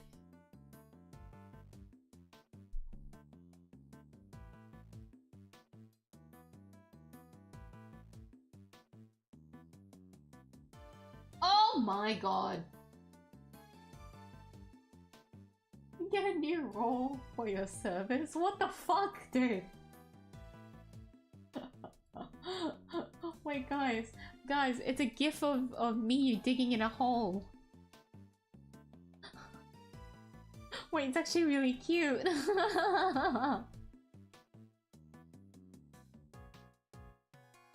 Holy shit, that's really good. That's really good. The animation is smooth.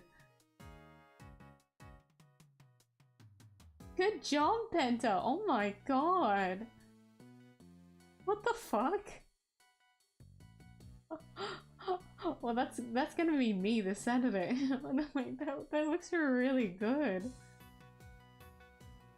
Actually, my favorite. You know what? I'll keep it a favorite.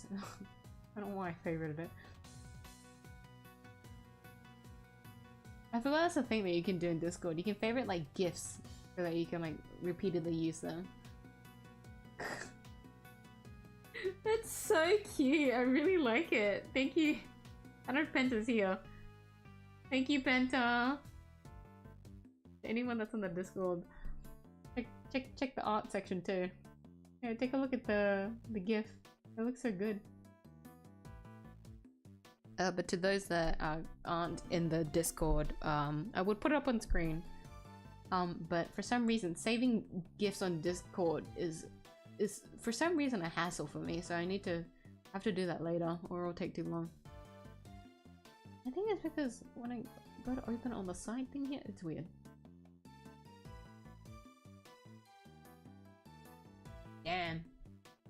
Damn, that was really good. Okay. Oh, I was meant to do this. Okay, so we have 6 things. We'll start with this one.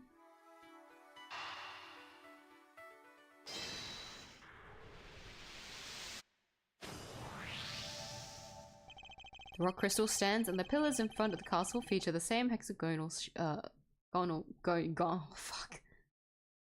Now that I've said it like differently once, now my brain can't be consistent.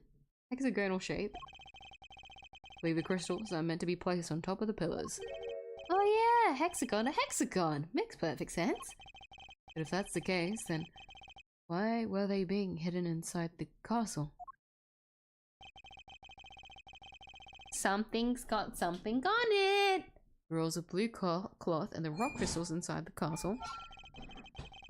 Imagine both must belong to Miss Gon. Miss Gon? What are you using the items inside the castle for? Oh, those? Sorry, Lambkin, but I'm not allowed to say. Let me guess, Von Karma? How did you know? Please don't ask me to tell you. You'll have my guts for garters. Since the prosecution really has no intention of sharing anything with an offense. Man, but we were onto something with those giant rock crystals, but... What's that, dearie? You interested in my little trinkets? Your trinkets? Yes, my sweet. I use them to make people all lovely and relaxed. You use rock crystals and cloths to do that? I do. It's wonderful, you should see it. And they're not just any old rock crystals either. They're great big lumps of salt with lights inside them. Wow, those things are lamps? That's not even the half of it. Those cloths hold an even more exciting secret. You really open up a moment to start talking about her trinkets. Since you're here, why don't I give you lovely boys a taste of my relaxation magicum? Oh, baddie bumpkin, can you give it... Oh, Baddie bumpkin. I tried to keep a straight face, but I couldn't. Yeah. Can you get it all out and set it up for me? The name is bad. Is that a no? Why are you being so selfish? Baddie bumpkin.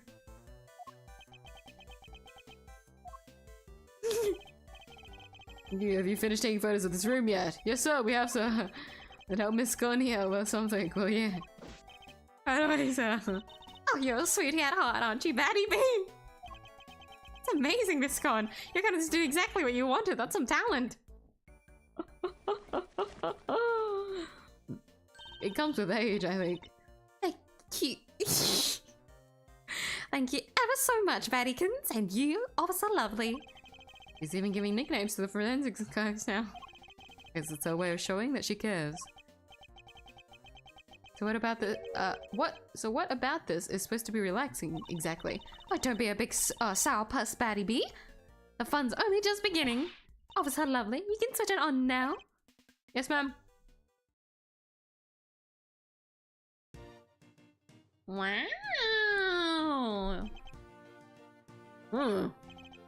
Wow, it's beautiful. It is. I wish my son were here to see it. He loves Miles so much, isn't it so cute?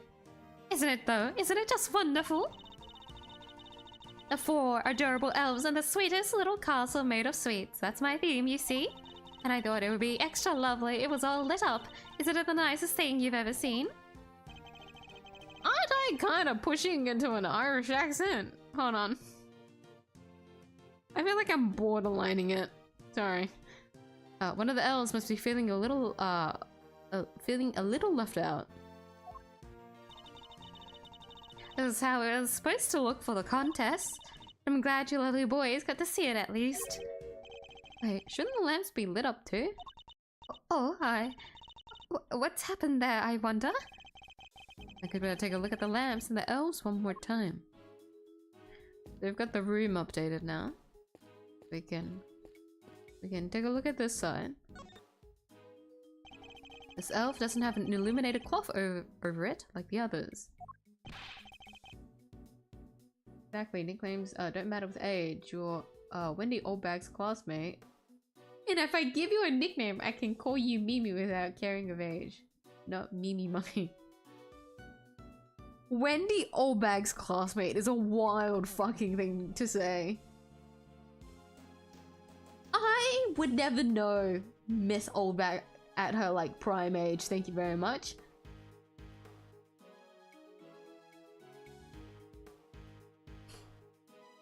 And that isn't to imply that I'm like so old that I wouldn't have been her classmate. No, the other way. I am not her age.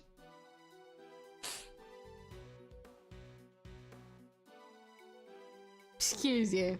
But yeah, no. But like, just following the context of like her giving nicknames to everyone, having a weird correlation to how like she has like a way of like, wait, wouldn't that mean she's pretty young? if we're going by this, maybe it's the opposite for Miss Con too. Maybe she's also at an unexpected age of 16, like Judy. We don't know that. That'd be fucking worrying though.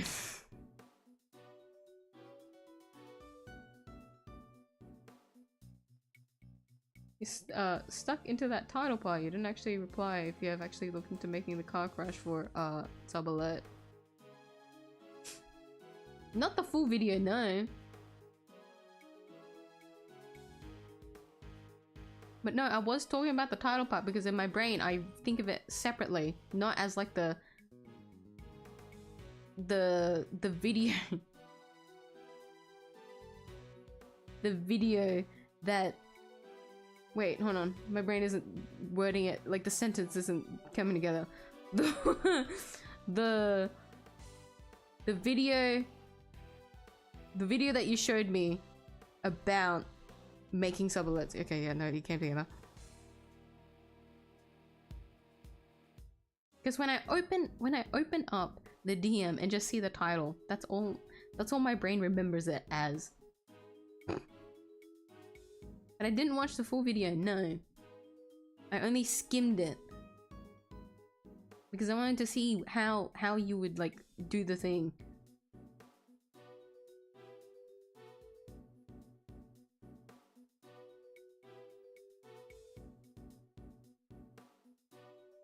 Long case, but I don't mind. It's a great one. Yeah, that's why I like it. Because there's a lot of depth to this case. The fact, like, you can already imply, right? The case starts off as Edgeworth and like Fender, right? In the present. I was gonna say the future. No, it's the present. in the present, right? Meaning we're gonna go back and investigate there as Edgeworth, but no, how this case starts off is as Gregory. So we essentially play as Gregory to go through the old files for Edgeworth to get a good idea of how the case is, and then we get to see how this case ended up. Like, why are we coming back after all these years? Why is Fender coming back after all these years specifically? And that's what makes this case so fun. Also Gregory. Like, I'm gonna keep pushing this point. This case is great because of Gregory. Oh my god, my throat. It's not fair to leave the poor guy out, Miss Gone. Well, I didn't want to, did I, dear? But one of my cloths and one of my little machines went missing. Oh my nose, what the fuck? A cloth and what sort of machine exactly? Oh, you'll never guess how it all works. Those luminous cloths are connected to these little thingamajigs. They're called full spectrum light emitting devices. They send light down the main cable and into each optical fiber strand. That's what makes the cloth glow.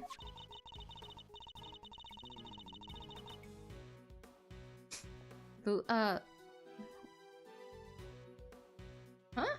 Wait, hold on. I looked over stuff with streaming stuff.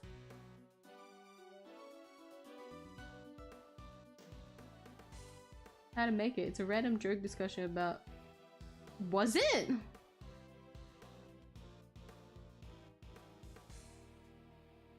And a fucking car crashes into the stream. Was it?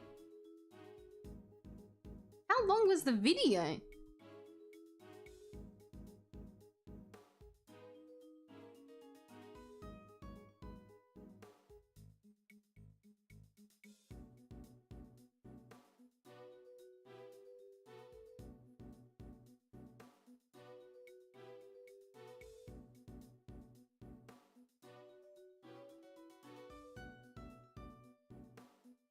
You know what? My bad.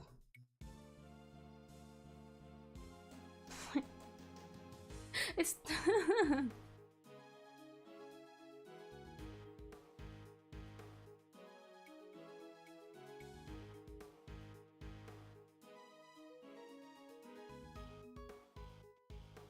only at the end. You know what? My bad. My point still kind of stands though about making a sound effect thing.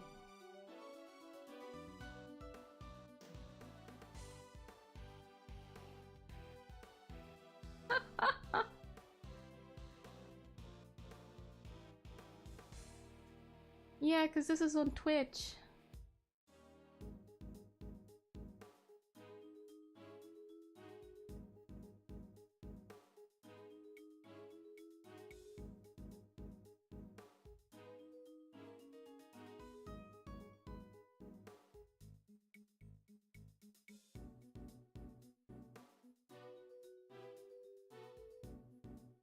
For minutes isn't the timestamp containing a link for that crash.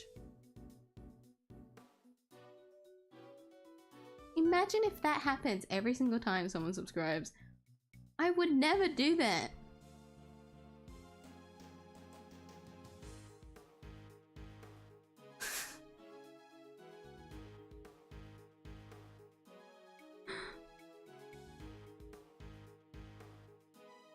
If it wait, no, I'm imagining this. If it was like that every single time someone subscribed, you would never be able to watch the stream. Like, you guys, there would be like no gameplay. Solely because I know that you can abuse that shit. If you're already abusing the confetti, imagine what you would do with a full live car crash. No, okay, wait, the point is...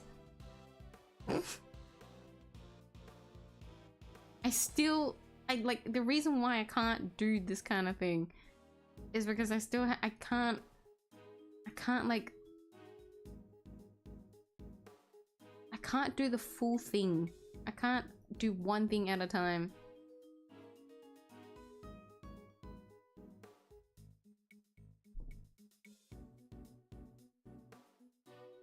Like, now I'm trying to think about how to do it, right? Because my main goal was just to make like a few, like 3. We start off with like 3 sound effects that you can like randomly ping whatever you want in chat, or like with a cooldown. I don't know, I'll figure it out. So that you can time it for like correct moments, like clapping for like something specific, or like the confetti, or like confetti something, I don't know. Clearly I haven't thought too much about it. so that you can ping that in chat. But then I also want to do a lot of like revamp stuff for the channel, which would include all that like channel, not channel, all of that. What's the word? My brain keeps saying like mechanics. That's not the right word. As Miss Scon would say, thingamajigs.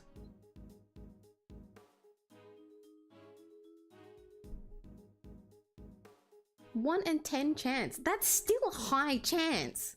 You know that, right?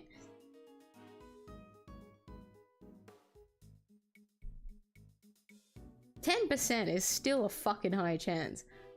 As someone that plays gacha, you have a higher chance of hitting a 10% than you would like winning a 90%. Does that make sense? The higher, like the higher the chances, you're more inclined to like losing it. But somehow, the lower the chances are, the higher it is for you to get it. We're on the miyuu channel here. We can't do that. We can't do a chance rate thing, because it will fuck me over. I would take into consideration a chance rate for something though. That would be funny. Not a car crash on the screen at 10%. No. I can't do that.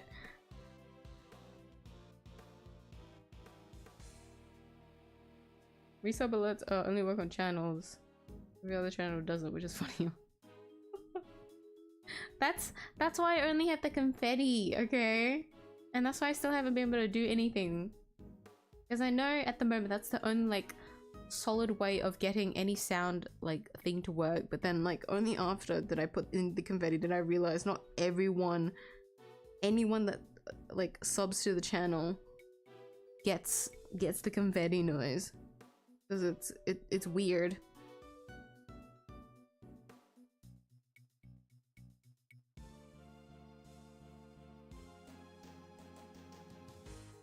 Hi Apollo. No clue what I just walked into.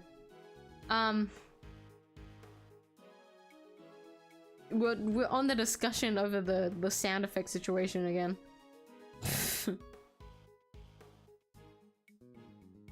how when you sub to the channel a confetti noise pops up. And I've been wanting to update it for like a really long time. Like not just update it, but like revamp like the whole thing, but it's so fucking long. It's too much work. It takes way too much research because I'm not on Twitch, and a lot of that kind of stuff you can do on Twitch.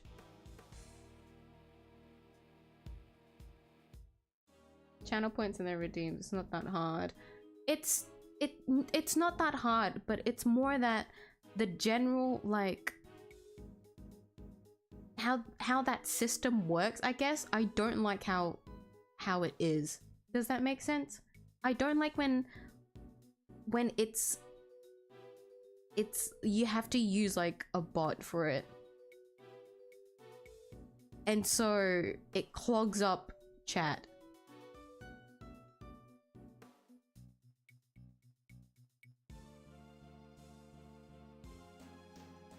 And I know there's like the case where like those messages can be like hidden or deleted and whatnot, although I actually don't know if that works for YouTube, because I don't watch a lot of YouTube streamers to know how the like bots work. But either way, it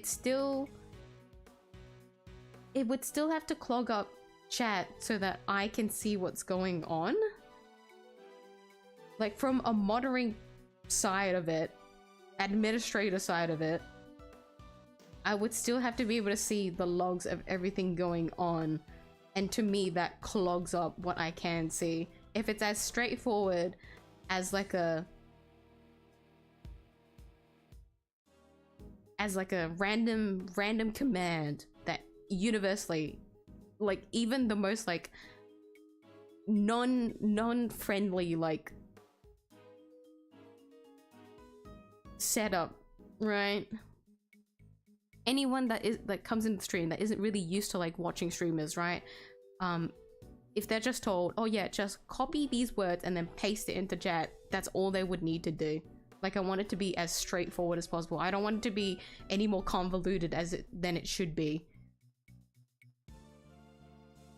Because it works for other people, but I don't want to do it here. Because that's not really the kind of like thing that I want. Because if we do start doing redeems, then I'd have to do a whole thing of, there's like this whole process of like doing it. And I get that like a select people, if they want to do it, they will choose to follow and do it. But once again, from an administrator point of view, when things do fuck up on my side, right, I'd have to do that whole corner all over again. And any risk of everyone's redeem points going missing, either from my side or from like the bot's side, it's just too much. It's too much to think about. I'm getting admin trauma again.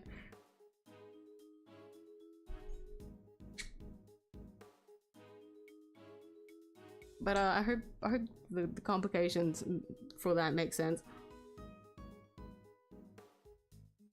It's not hard to do, and I'm happy that like a lot of these like bots and whatnot for like streamers to use is really easy to like set up.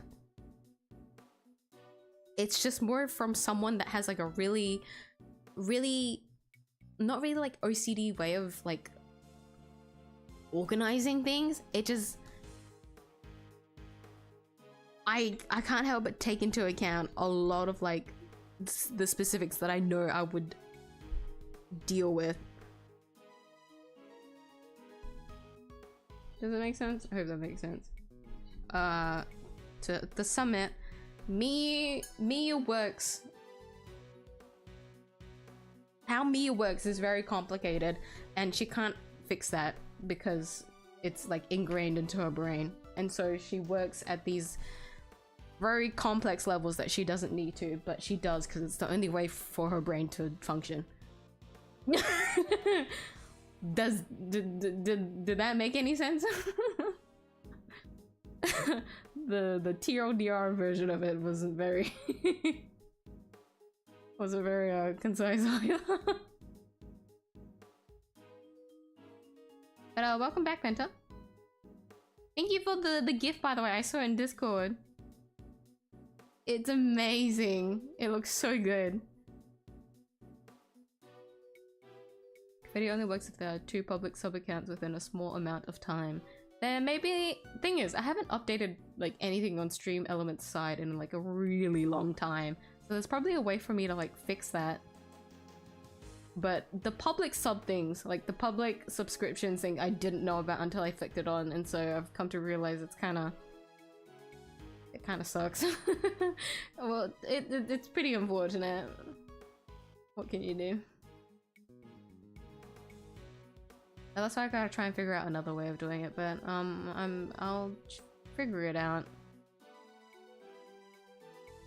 I'll definitely figure out a way. I'm passionate enough, I know that.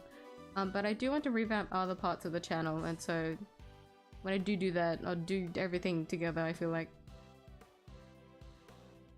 You guys already saw the gif. Ah! Poker Castle told me about it. I got to see it. It looked really good. Probably wouldn't have seen it until like after the stream. Since I'm so focused on getting through the investigations.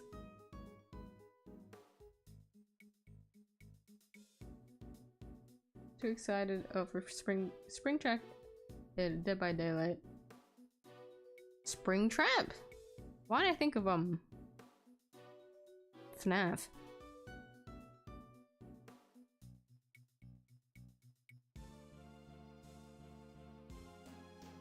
Wait, it is.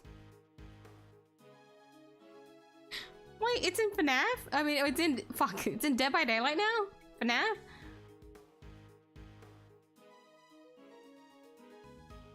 June 17th. Wait, it came out today?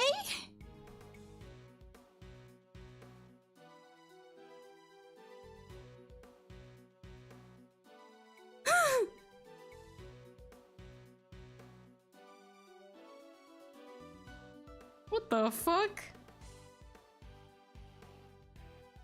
Have you played it yet? Is it fun?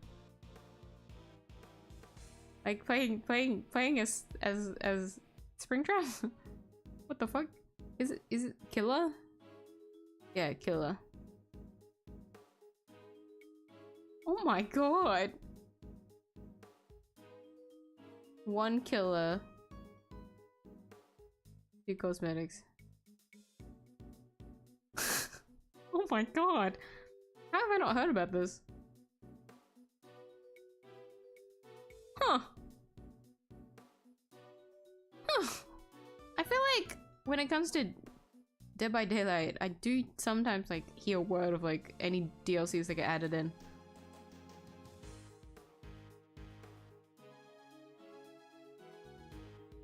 Even though like a lot of them I don't really know.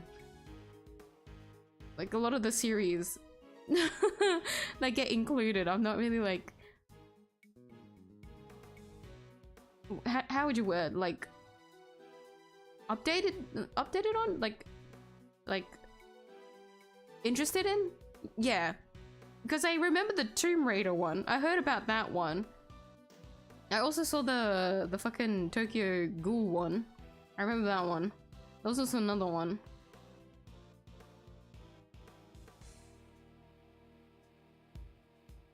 Where is it?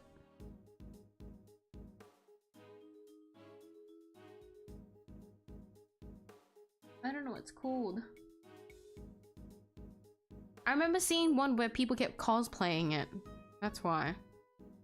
Even though I didn't really know anything about it, but I kept seeing it.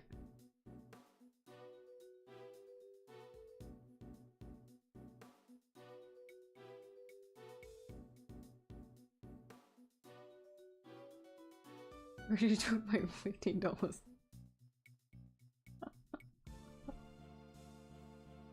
But have you played as the killer yet? Have you played as Springtrap?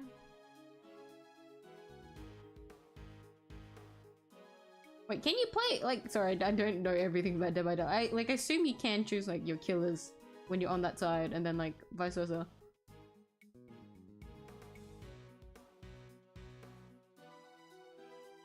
Either way, Springtrap and Dead by Daylight.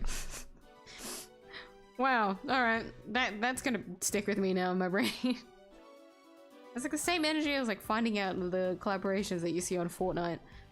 Like, huh? When did that happen? Every time. With a little bit of fiddling, you can change the light to any color in the whole wide world. Bright red like ferocious fiery flames, cold blue like clinking crystals of ice. They have these special batteries that last for donkey's years, and they don't mind the cold at all. Forgive me, so these machines, they're what makes the special luminous cloth light up in all these beautiful colors, Mr. E. I see. So much new technology, I can barely keep up. So cute. These light emitting devices, you lost one of them and a piece of luminous cloth. That's right, Lab Kim. Heaven only knows where they could have got to. This cloth, it could have something to do with the case. Luminous cloth, it's in 3D. Special color changing cloth belonging to Scone. She has lost a roll of it along with the device that powers it. Can't wait to see that device when it appears. Yeah,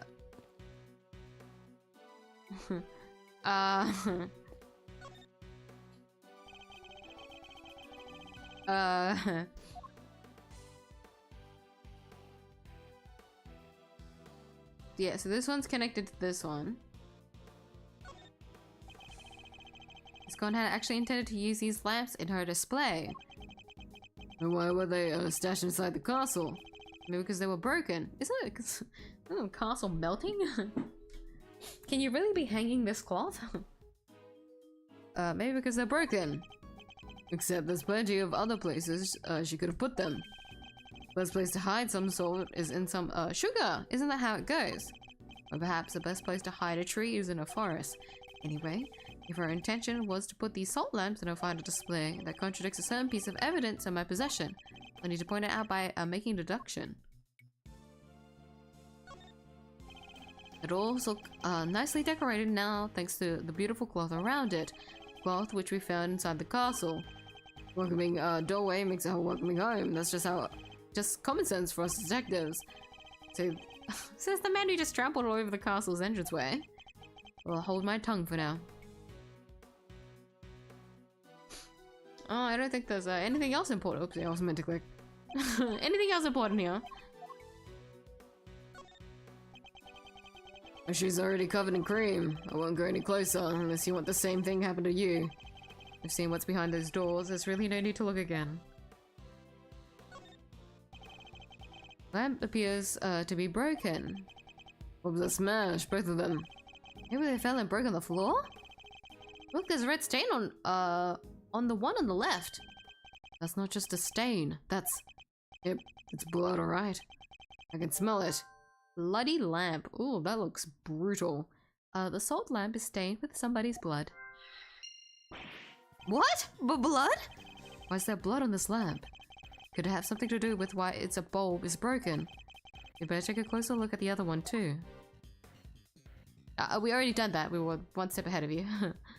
But hold on. Incorrect button. Why can I never open the correct thing? Let's take a quick look at this.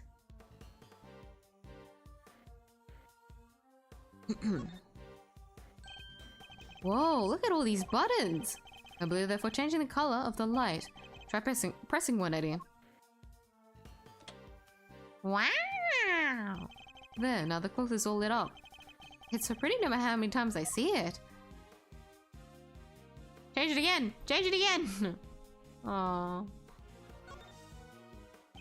The cloth is now glowing with a pale blue hue thanks to the light emitting device. Did Miss Gunn say one of these cloths and its machines are missing? Who do you think could have taken them? I have no idea, but I suspect it might have something to do with our case somehow.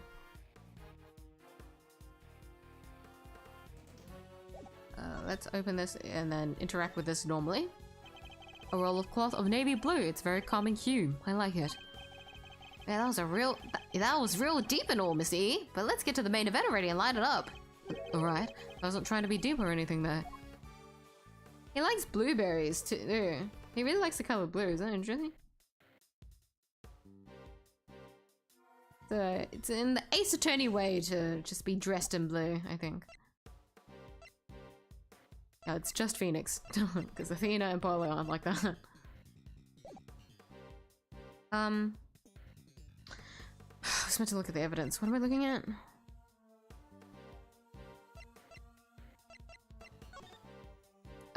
Non-confessionary may not be used as decoration.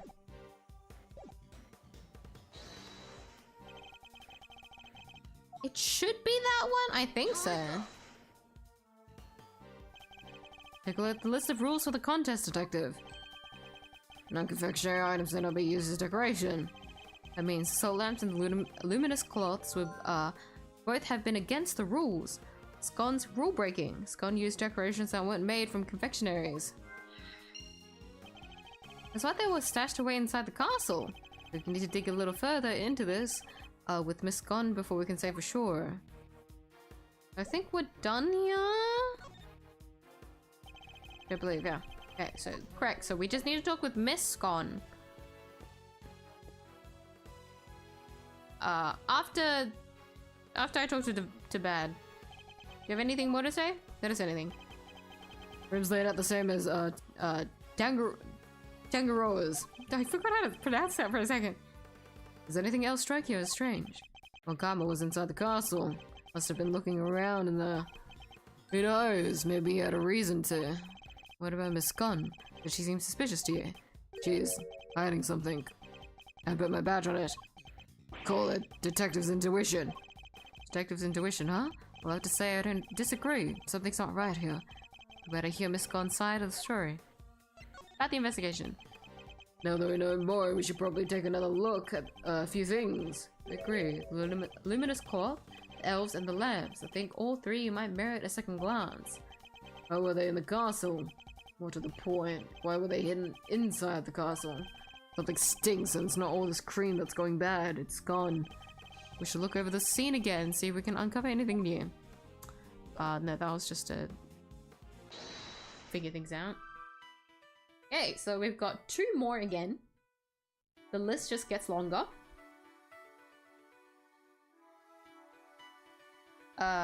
Runny cream and high temperature.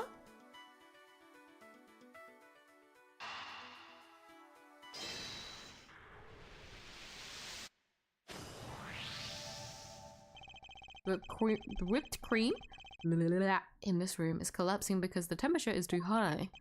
68 degrees. My messed up shoe can vouch for that. Jet? We opened the doors to the castle. The handles themselves were just fine. Yeah, they were sturdier than expected. Sturdy? That's not the way I would describe most things made of confectionaries. I think you better take another look at those handles, don't you?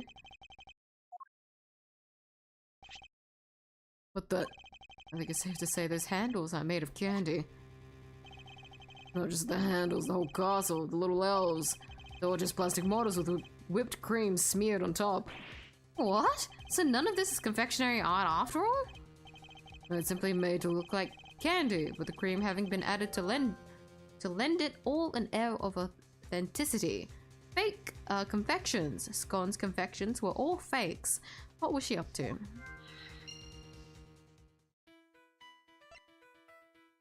So Scone's rule breaking. Oopsie. Wasn't meant to click. Blunt force trauma. And bloody lamp.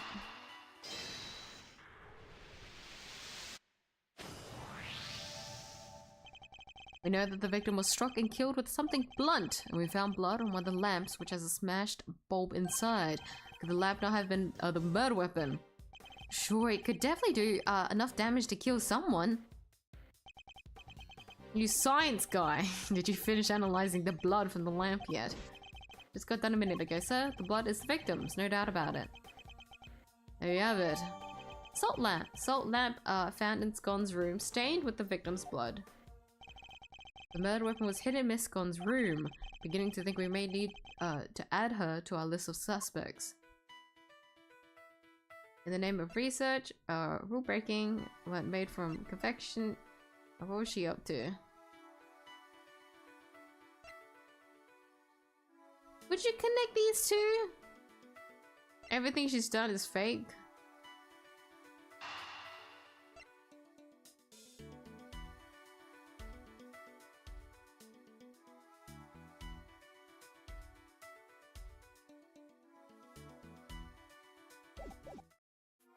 I'm not sure.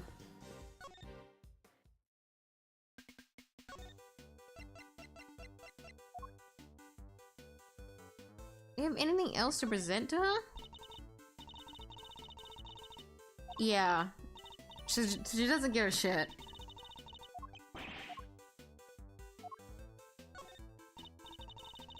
What the? I haven't you, dearie? You'd be amazed at how it works, actually. Never mind. I'll go giving away my secrets, can I? Well, strange. What just happened? Mr. Von Karma will bully her and just saying silent about what she knows.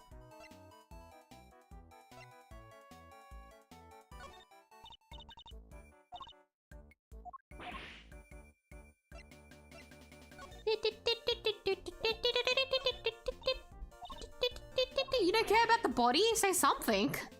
Damn, girl. Okay, so we might have to push it. Well, if it's wrong, it's wrong. Name of research.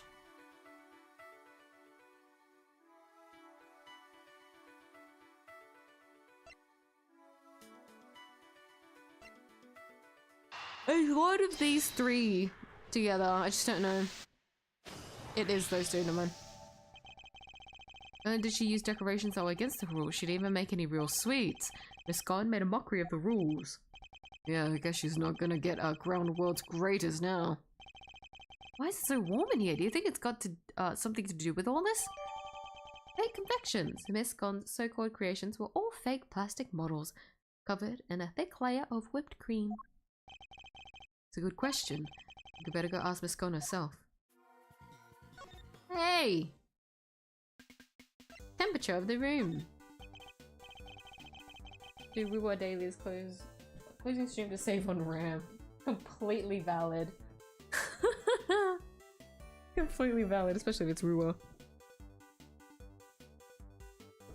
Miss Gon, why is the temperature of your room set to 68 degrees? Because I hate the cold. Don't I, dearie? Besides, being chilly is no good for a girl. If I want to keep my fresh-faced complexion, I've got to be careful about these things. We ladies have to stay strong, don't you know? How old is she really, though? That's what I'd like to know. It's not polite to speculate on a person's age, Eddie. Most of your work is made out of whipped cream. Hold on. What age did Greggy say? Greggy Pegleg say? 30 what? Most of your work is made out of whipped cream. And whipped cream needs to be kept at 50 degrees or it starts to deflate. Is that so, dearie? What silly me, eh? I've only gone and made a whoopsie. Wait, she really didn't know that. Lack of knowledge. Scone doesn't seem to know basic facts about making confectionery. World-class confectioner, my foot. Not only did she break the rules by using fake candy, she's ignorant of basic facts about her supposed craft. Miss Gone grows more mysterious by the minute. And with that, we've gotten everything that we needed.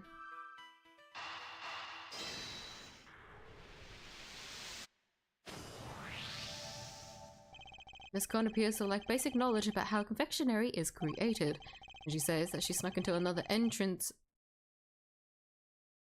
room for research purposes, hardly the action of a world-class confectioner competing for a major prize. Yeah, I know how I'd picture her top pro acting. Does she maybe just lack a little confidence, or is she not actually a confectioner at all? Perhaps she had another agenda altogether. Homicide.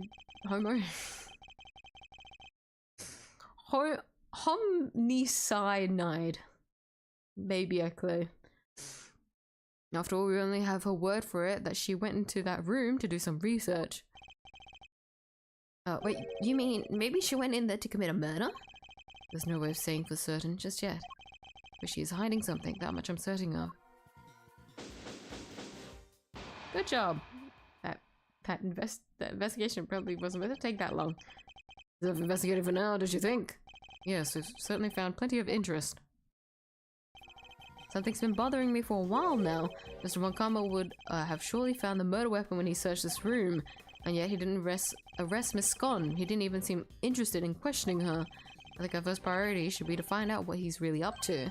Detective Bad, I have a few things I'd like to ask Mr. Von Karma. Me too. Him and Scone. How could you, Baddie Bumpkin? Stop staring at me like that. Yes, Detective Bad is just as suspicious of Mr. Von Karma and Miss Scone as I am.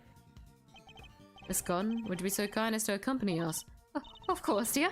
Where are we off to? Fine, Mr. Von Karma.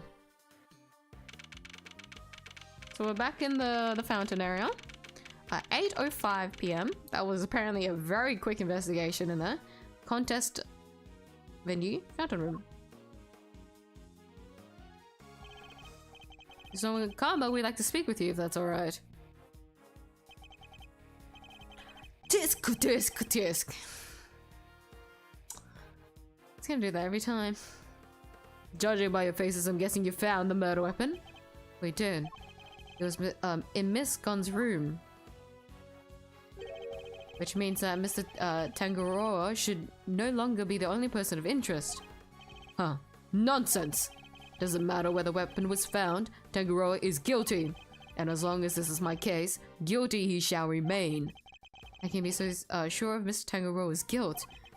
You have an explanation, I assume. Why the murder weapon was in Miss Scon's room.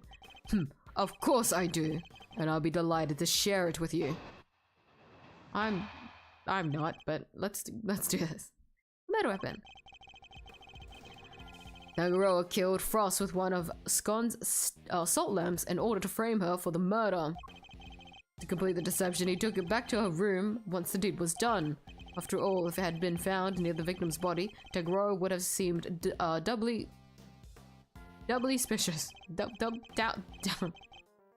Doubly suspicious. Nah. Well, come. I think I'm gonna give up on you. A body may be hard to move, but a murder weapon considerably less so. And that is why there was no piece of evidence on the scene that pointed to a particular suspect. There's your assertion that Mr. Tangaroa took the salt lamp back to Miss Gon's room. It is indeed. It is more than an assertion. It is a fact based on my own investigation. You mean you have proof that he did so? I don't need any such thing. What? If you have a rebuttal, I'd be happy to hear it. But I highly doubt you'll be able to fault my logic. The murder weapon. Hold it. So you took one of the salt lamps from Miss Gon's room back to his own? Indeed.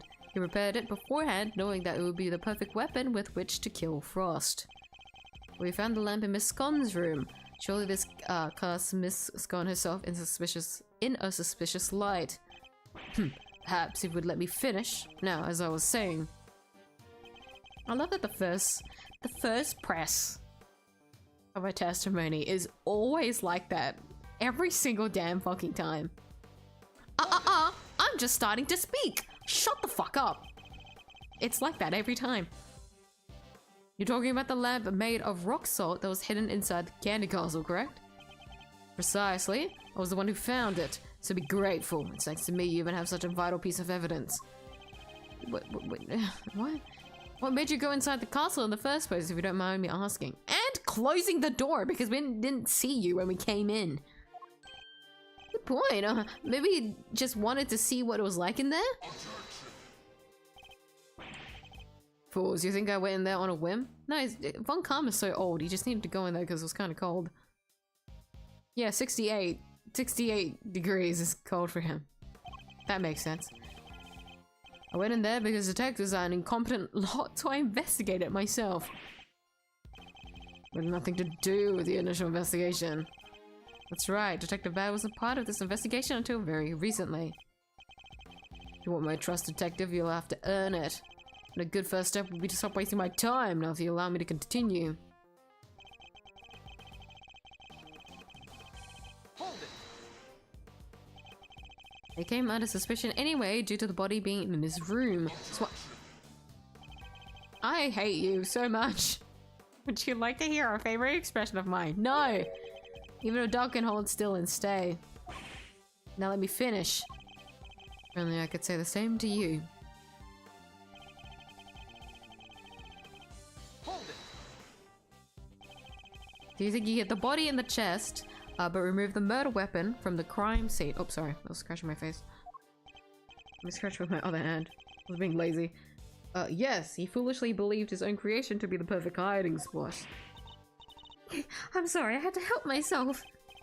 Like you mean you couldn't help yourself? It doesn't seem very sorry to me. In any case, the weapon was taken away while the body remained at the scene of the crime. And that is why there's no piece of evidence on that scene that pointed to a particular suspect. If there's no proof, how can you say for certain that Mr. Tangaroa is the culprit? So the best you can do at pressing me. Listen here. Presence of the body in Tangaroa's room is in itself proof enough of his guilt. Objection. Yeah, but I feel like you would still do it even if it wasn't. Fuck. You're such an asshole, Von Karma. You didn't find evidence pointing to any other possible suspects. Perhaps you should take another look. You might. You really don't give up, do you? There's no need to take another look. Tangaroa is guilty, end of story. If you insist on asserting otherwise, then show me some proof to back up your ridiculous claims. I have to think back over the scene of the crime. If Mr. Tangaroa really isn't guilty, there must be something that points to somebody else. Pressing Von Karma of any of his statements won't have much of an effect, I fear. He doesn't like it! God forbid he takes a bit of my HP like he did last time. You bitch. Only hope is to find a piece of evidence that contradicts his claims.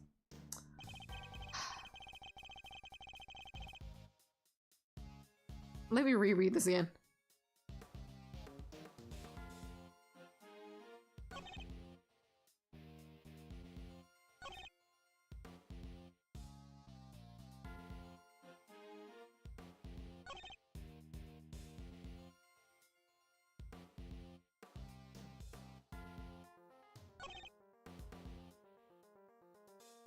No piece of evidence on the scene that pointed to a particular suspect. Hold on, let's revise everything that we have. Oh, I forgot, we can investigate this. The snipers are working! No, unfortunately, it appears to be broken. Would have been nice to see it all lit up just once. Miss Gon said it's good for relaxation, right? I could use some of that. Perhaps I'll get one for the office. So the lamps both have these hexagonal stands on the bottom, right? Yes, so imagine the indentations in the pillars were made to accommodate them. And boy, do they fit like a glove.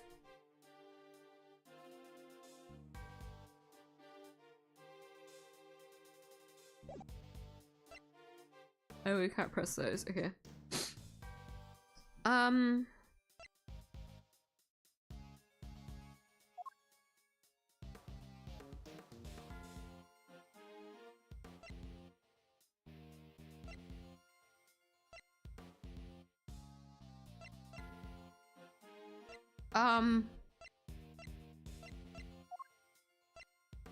That doesn't lead it. Hold on. If the murder weapon. Hold on.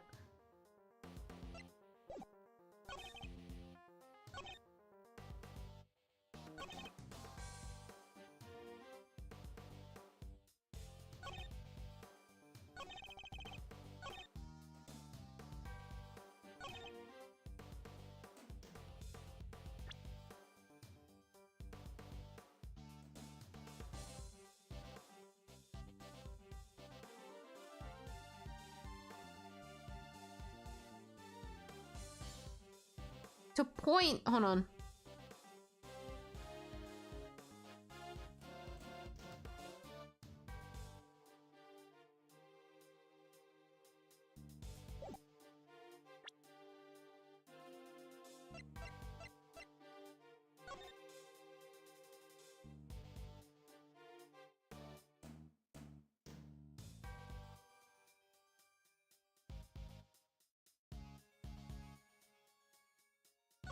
We don't have any statement that updates it, but would you still press it? I don't know.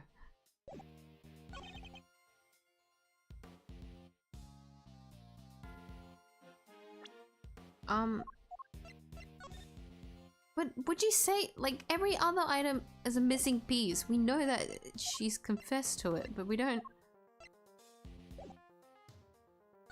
Oh.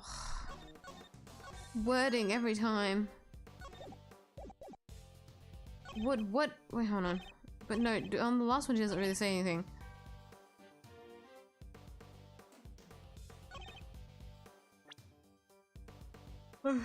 To be... Excuse me. For him... Hold on.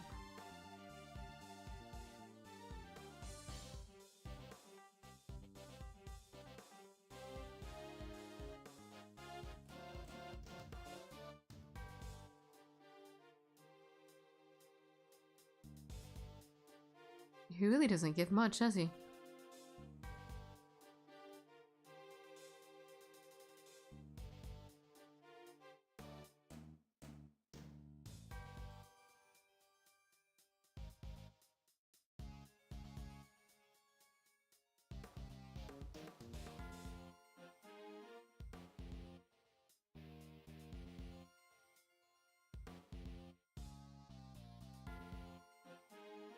Can't stand him.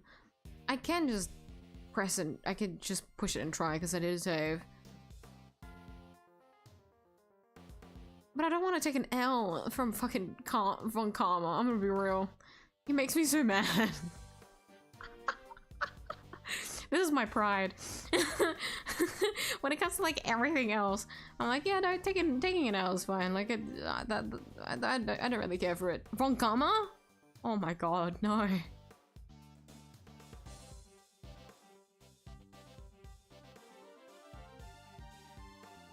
I think the second most arrogant fictional person of all that I've seen. Only the second most. He still holds a pretty fucking high spot. Wait, who's first? Who's the first one? I'm curious now. I probably wouldn't know them. I don't know many lore focused characters.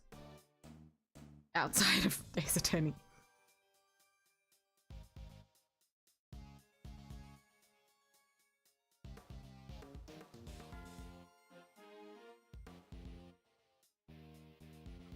Okay, really?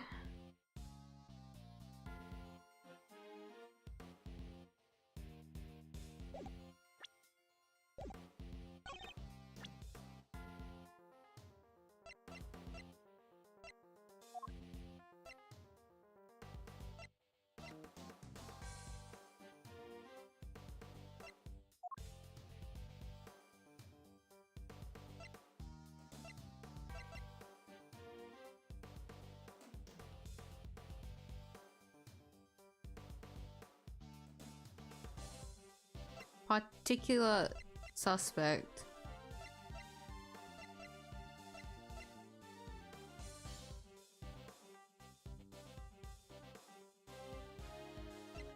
Have we told about the fingerprint thing yet, though?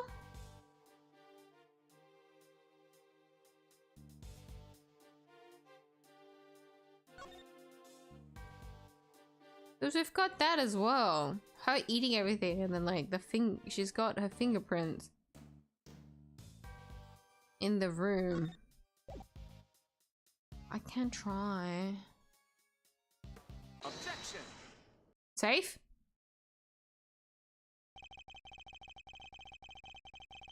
It's true that the murder weapon and the blood-stained chocolate were removed from the scene of the crime.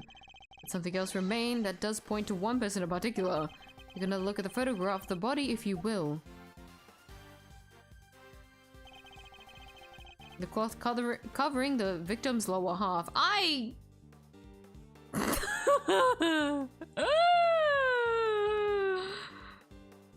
Yeah, no, yeah, yeah. That is two major visual oversights that I've done today. And I'm supposed to be a visual person. Wow.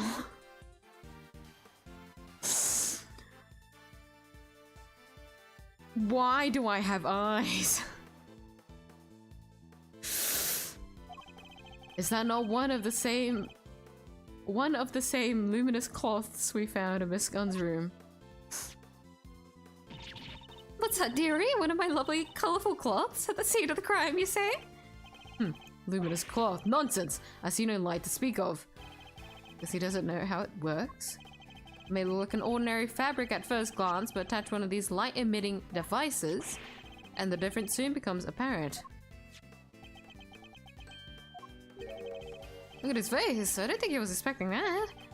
The fact that the cloth can be lit up is neither here nor there. We have to show why it's important. One of the rolls of cloth from Miss Gunn's room went missing, and if you look closely at the blue cloth in the picture, wouldn't you say it's clearly made of the same material, Mr. Von Karma? The salt lamp and the luminous cloth both belong to Miss Gunn, and seeing as the body was wrapped in said cloth, surely even you have to admit that's suspicious.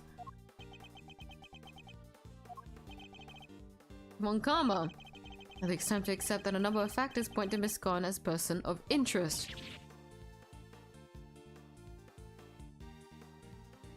Wait, what was that? Was that a foot? I wasn't paying attention enough. Craggy Pegleg, how could you? You're accusing me of all people? Not accusing you of anything just yet, but I do think you're hiding something. That's not... Cyanide. Just to clarify, your assertion is that both the murder weapon and the cloth were in Miss Gunn's room prior to the murder. Exactly. Oh, he said it 2 more times in this. It looked funny. You know that you've walked so carelessly into my trap. You've activated my trap card.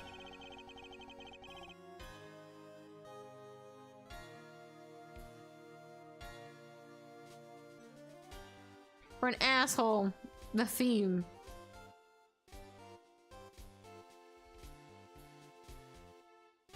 The theme is just too good. Why did they give it to Von Karma?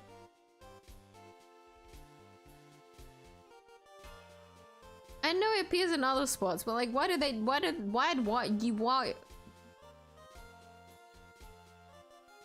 Why?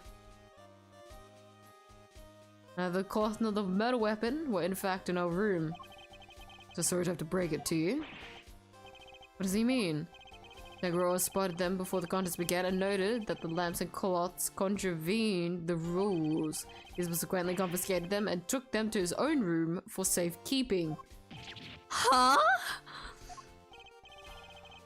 Then after the contest began, nobody saw hide nor hair of Frost as he had secluded himself in his room. The only person capable of entering his locked room was Tangaroa, possessing, as he did, the only key.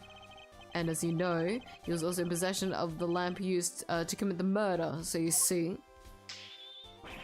I've had everything I need to get Tangaroa convicted all along. Well, how does it feel? To have lost to me before even setting foot in the courtroom. Ugh, this can't be happening. Wait, all of our hard work was for nothing? It's gone! Why didn't you tell us your stuff was confiscated by Mr. Tangaroa? I was silenced, dearie. Anakin said if I spilled the beans, I'd end up being the one under suspicion. Mr. Von Garman said that? And he wasn't wrong now, was he? You two accused me yourselves just a second ago. Pathetic. Curse you, Von Karma. You let us the murder weapon knowing we'd make certain assumptions as a result. One more thing, my pathetic friend. There are 2 and only 2 sets of fingerprints on the murder weapon. 2. Yes, those of Delicia Scon and Samson Tangaroa. No others were found. Tangaroa used the lamp he had confiscated to murder Frost and was foolish enough to hide it in Scon's room without first removing his fingerprints.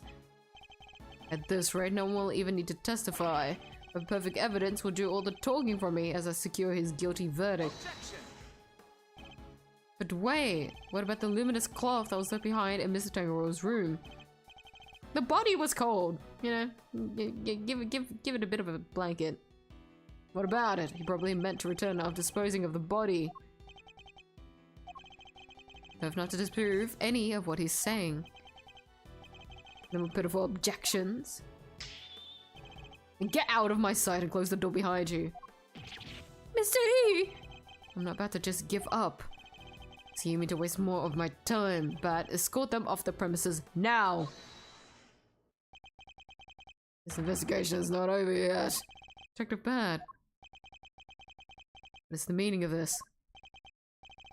Sorry, but I'm not in the habit of leaving cases half solved. He is a wolf, not a dog. He has no loyalty to you. There's still one last thing from the crime scene we haven't identified. He's right. We still have the evidence of somebody's activities to account for. I can discuss your lingering doubts at leisure, Detective. Whatever they might be, they're no business of the defense's. Objection. Beg to differ. As a piece of evidence, I'm still not satisfied about either. I suspect it might be the same thing that's bothering Detective Bad. What? This is the yet unidentified something that was left in Mr. Tangaroa's room. The seal?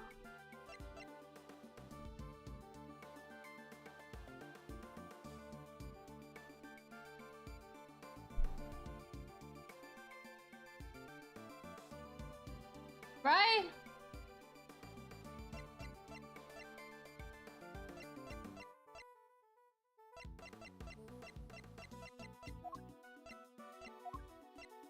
Take that. Finger marks on one of Mr. Tangaroa's creations. I said the seal as a joke to how the fucking bling was the reason why I couldn't see the blood on the chocolate in the first place. There was a layered joke there that didn't really make sense. It's the seal. It's the seal. That's the thing that we haven't figured out yet. Like we don't know what that is. Even it says here it was found. What could the design signify? Like when we don't know. We don't know. Supposing they belong to the murderer, it could certainly explain how their prints didn't end up on the murder weapon. How do you know so much about the crime scene? Because I let them look around. Will the defense examine the scene, Ben? Are you out of your mind? I don't remember you telling me not to. Insolent worm! You would do well to remember this then, detective. That the result of your next salary review are up to me. Oof! Detective Bear's in trouble now, too. I'm sure glad you're my boss, Mr. Edgeworth. And you do well to remember that the results of your salary review are up to your performance here.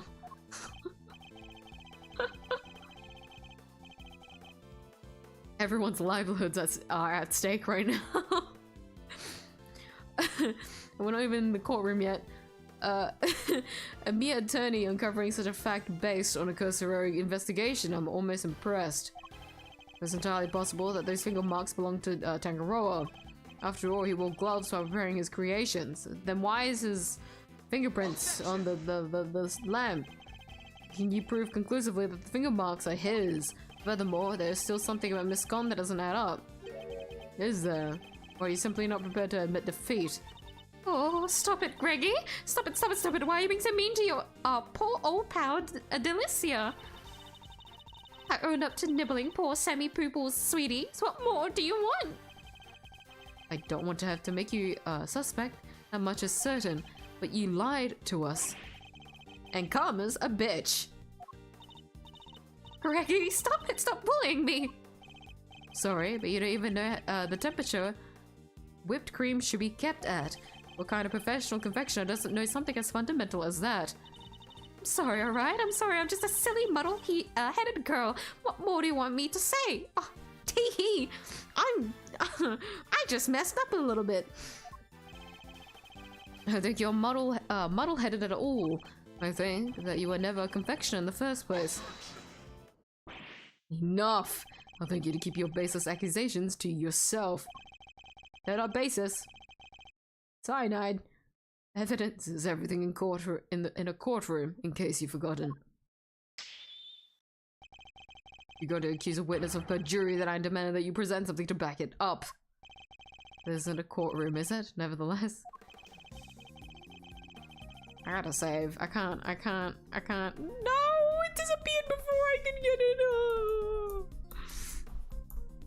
I want a clean record. I don't want to lose any HP in front of fuck-ass Calmer. Hold on. Doesn't know anything about the first thing about desserts. Hold on.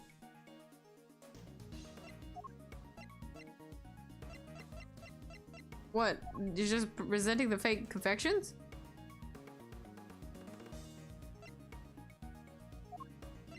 Just in the event that we're supposed to present that later, I need to make sure that I do it in right. But all this is our own thing. Most of everything we found about her is like here. Oh. Take that.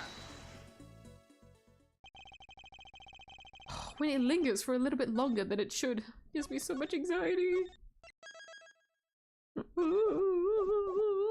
Every single one of Miss Gon's creations break the rules of the The offending items, the cloths, and the lamps were duly confiscated as we have established.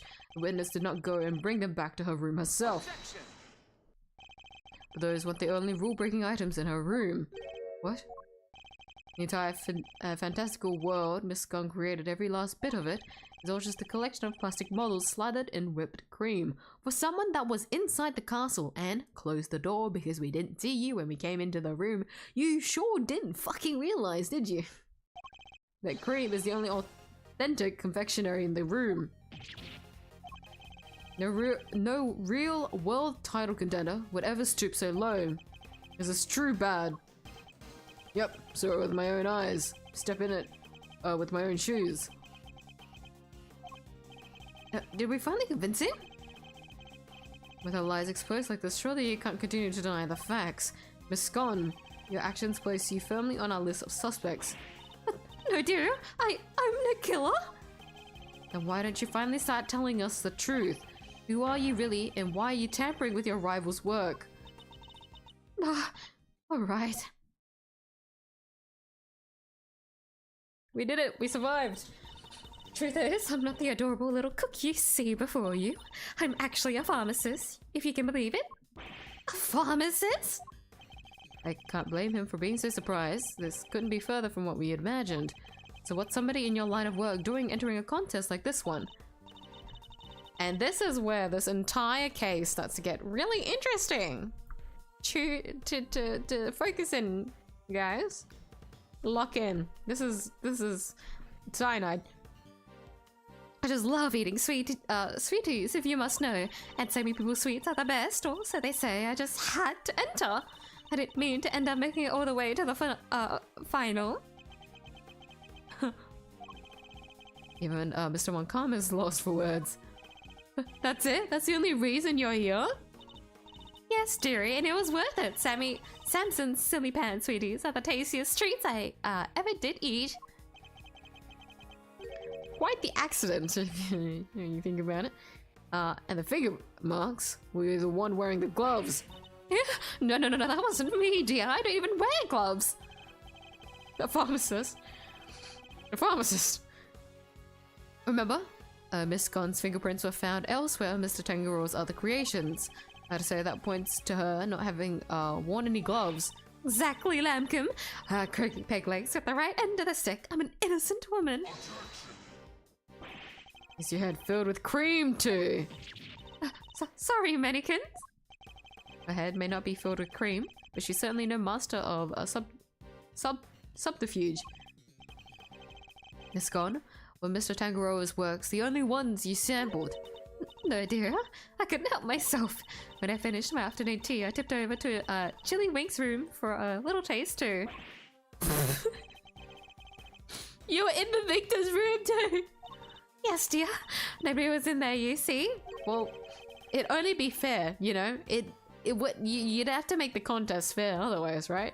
So if you sample everyone else's work, that means the grading, like, grounds would be fair. It's equality, not justice. Quite possibly because the occupant was already dead. But I could only stomach one little bite. I never tasted anything so salty in all of my life. So I had myself one of the tasty star-shaped bits off to the side to cleanse my palate. You have quite the sweet tooth, don't you, Miss Gon? Indeed. What didn't she sample? That's everything, I promise. Greggy Pegels, mannequins, I'm so sorry. I didn't mean to make a mess of things. As long as what you've told us is the truth, that's all that matters in the end. You don't think for a second that this means I myself believe you. I'm going to investigate the victim's room now. We'll see how truthful you've really been after I'm through. Mr. Moncalm, please let us accompany you. I think it's only fair that we be allowed to investigate the veracity of our conclusions. Yeah, because if he's wrong, at least he'll be there for you to be like, ha ha! You know? You suck! You can laugh at him in his face. Accompany me if you like, but don't think for a second you'll be permitted to conduct your own investigation. I'd like to accompany you all the same.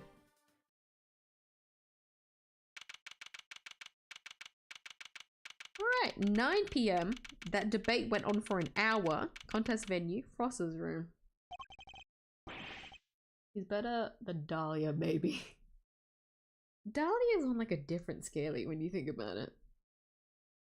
Dahlia's like in her own fuck ass of a category. She's insane. Like Manfred here is just like arrogant. Like he's just full of himself, you know? Like you can read him like a book on how he acts versus Dahlia, who's like very manipulative. And that's kind of like a different level of a bad person. He's way better than some certain guy with a beard upcoming in the next case. Beard?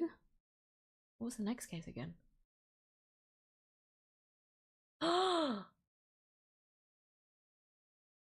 Wait, do you see him in the next one? What was the last one? Also, I do agree. Like, the only reason I can tolerate Manfred is because, he is part of Edgeworth's lore, his backstory. Umineko's, Furodo Erika is a detective. that for one murdered 6 people via decapitation in order to prove a point to her opponent. What?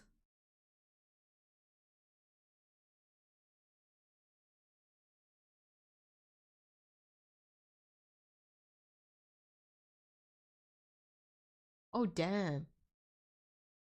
She looks like she could commit some crazy things. Wait, she's a detective though? Holy shit. To prove a point is insane work. To kill 6 people to prove a point.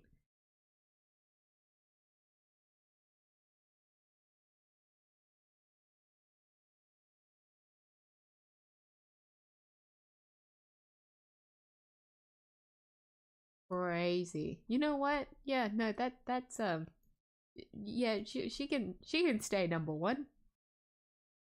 I don't think anyone else could really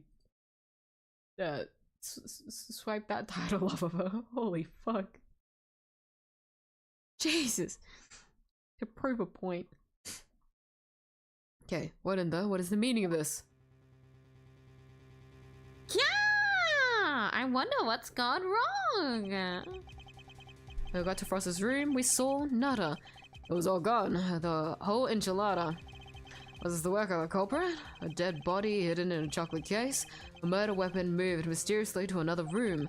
This case was a real peach, and it was going to take some serious sleuthing to get to the bottom of it all.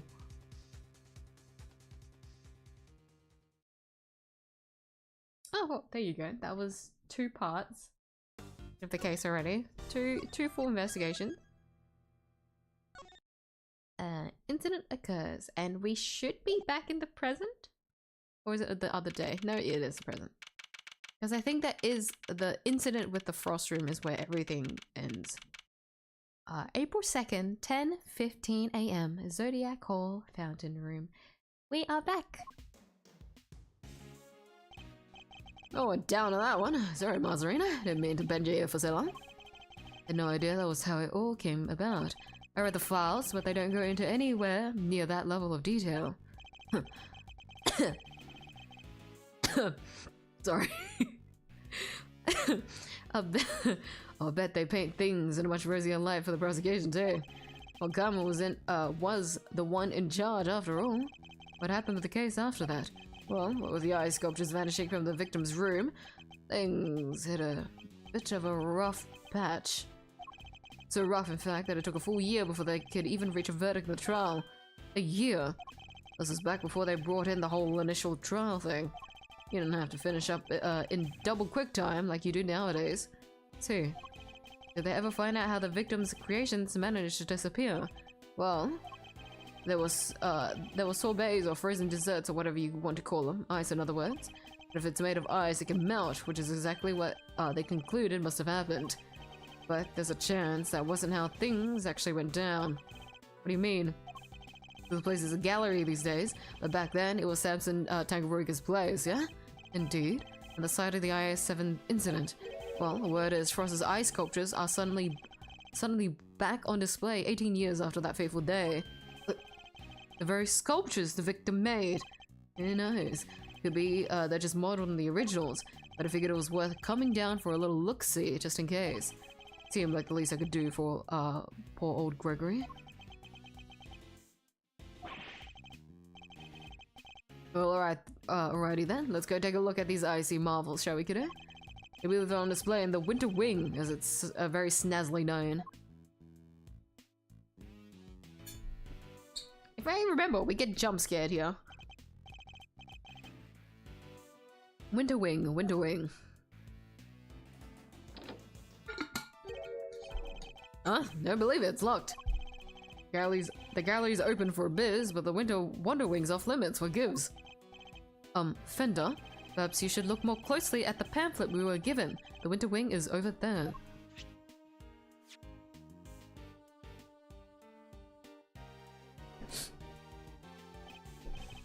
It is? Freaky. Could have sworn it was this one. And here, shall we? Time to dive on in and see what we should have seen 18 years ago. Hello? Hello, hello, hello. We've got some familiar characters and a new one.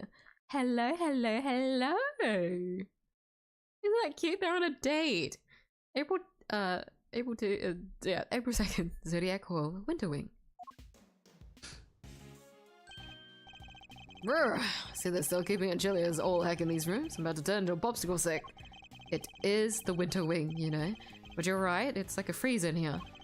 Could be a trick of the light, but it feels like the whole room is made of ice.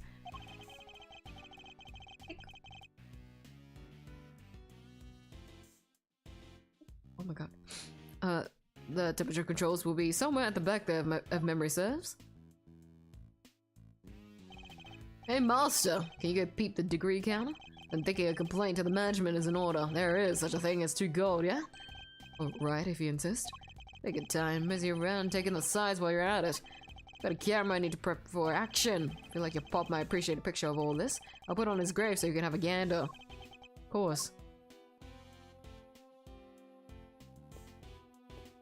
I guess we'll go from left to right. Leaving so soon, Miles. Stick around, taking the sides. Might as well, while we're here. It's too cold. I was thinking of heading somewhere warmer. If you want, I could lend you some of the old fender threads. In exchange for your jacket, of course. It'll be fine, thank you. I just have to stick it out a little longer. I just wanted to walk here, so excuse you. She went down 20 years for our poor Uncle Ray to turn into saxophone. I gotta stop saying that out loud. but a lot, yeah, he's changed so much. Margarita, mind if I ask you something? Of course, assuming it's something I can help with. I was wondering, you think we're allowed to take pics in here? What?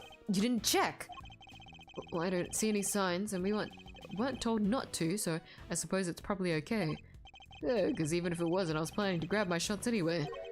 Gregory always wanted to see the place, and what Gregory wants, Gregory gets. My father. What would he have noticed if he were here?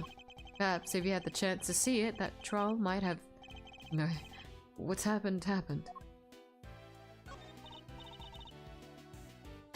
So, how about this? Hold on. What happened to her voice? I'm so used to all the other voices. Oh my god. She's very like... She's very strong personality. I can't do that. I scream out, oh no, this must be the work of that villain Damask. Yeah, and I go, that's me, the legendary Masty Mask. Yeah, and then, no, say that and you'll be in cuffs before you can blink, Ronnie. We've got to take this more seriously. Otherwise, how are we gonna get this, to market to sell? What exactly are these two plotting? There's an enormous block of ice on display here. There's some explanatory text engraved in it, Castor and Pollux. Every year in December, countless shooting stars can be seen emanating from this constellation. So then Damask needs to. Yeah, and then I wish these two would stop talking so loudly. It's difficult to concentrate. Never mind, I'll just go take a look at some other exhibit. I love that they get featured. It's so cute. I won't interact with the panel yet. Well, look at this one. There are two large ice statues on display here. Guess these are remakes of Frost's work from 18 years back. Real eye-catching stuff. Ice sculptures are a heck of an art form, huh? It is. These are the works my father never got to see. I think that I get to see them instead. So many years later. So the button while you're deep in a think, old master. Would you mind looking this way a sec? This way? Beautiful, yeah, just like that. Bender? Really? Say cheese! Please don't do that again. I don't like having my picture taken. My bad, big guy, my bad. Had to check if this old thing was still working is all. Now that you mention it, your camera does look rather ancient. Yep, vintage model. Ever heard of an instant camera? develops the picture right after you take the shot. Still twisting my noggin trying to think how it works. I know what an Insta camera is, although I've never used one. Haha, should know Mr. Know-It-All would know it all. So you really are your father's son. Alright, step aside. I need to get some good shots of the room here.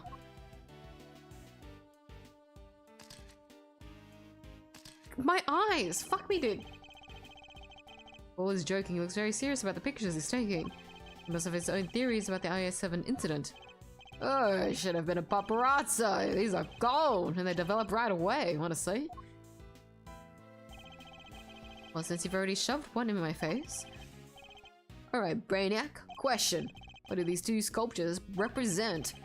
They appear to represent Taurus and Gemini, two constellations best observed during wintertime. Bingo, you shoot these scores! You're a regular encyclopedia master. Guess that's why this is the wintering wing. Right, because I have the winter star stuff on display here. Anyway, seeing as I'm the nicest old rogue on the block, that one's yours for keepsies. Thanks. What about the selfie?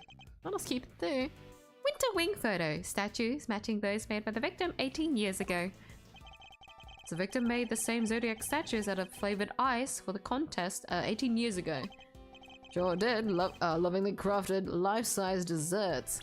Hold on, that reminded me. Yeah, age 36, so exactly 18 years after. Just in case his birthday hadn't come yet, so he would have been 35. Lovingly crafted life-size desserts. I never saw the old ones in photos, eh? But these are the spit of the originals. So this is what you wanted to show me. Yep, think Gregory would have wanted you to see him too. And I may not have had it in me to come here on my own. Sorry to drag you along. Not at all. I'm happy to be able to see where my father's final case unfolded. Good to hear you say so, Palio. Let's say we grab another quick snap to commemorate this heartwarming occasion. Absolutely not. Huh. My throat is drying out. John Marsh was in this case. Never noticed. I was too excited after seeing the light. Yeah, he's in the corner. He's like a little a teaser, I guess you could say. But yeah, he's in the corner. We don't really get to hear much from him, if I remember correctly. He's just kind of here. I started selling courses on how to be a successful thief after. Yeah, I do. It started. they were trying to get everything back on track after everything that went down. I remember that. This lamp appears to be made of rock salt. It's illuminating the diagram of the zodiac just above it. Yes, both Gemini and Taurus are not only zodiac signs, but constellations that are visible during winter. Winter constellations on display in the winter wing, and uniquely, these statues are made of flavored ice. According to the pamphlet we received, the ones in the other rooms are made of crystal glass. Ice might be rather fitting for the summer wing too. Who doesn't like a nice snow cone on a sunny day? But then it would probably be too similar to this room, I suppose. Just realized we never. Yeah, we've got the. Okay, I'll read this to you guys. Case overview: Prosecutor Manfred von Karma, Defense Attorney Gregory Edgeworth. Both of the victim, Artie Frost, was found hidden in a chocolate chest made by the suspect Samson Tangaroa. Victim died from blood loss after being struck on the head with a rock salt lamp. Suspect was found guilty of the crime as its main perpetrator and subsequently imprisoned. A gallery pamphlet. Zodiac Hall building map.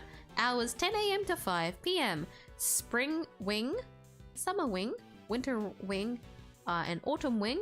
We've got the elevator in the middle. We've got the fountain hall in the middle. We've got the security room on the bottom left side, and the reception on the right.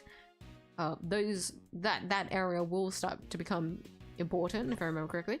Each room is kept at a specific temperature to reflect the seasons it represents. Summer, Sagittarius, Scorpio, Libra at 78 Fahrenheit. 25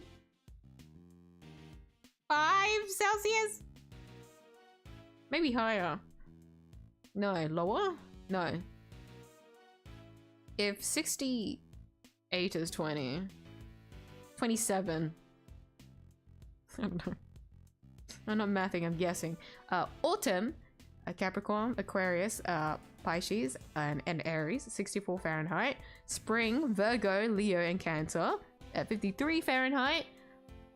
And winter, Taurus and Gemini at 27 Fahrenheit. We haven't checked the temperature for the room yet, but we'll go do that. So it should be at 27 Fahrenheit.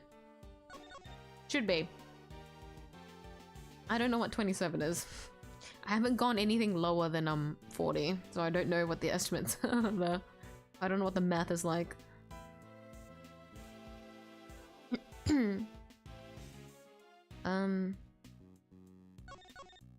That's interesting, isn't it?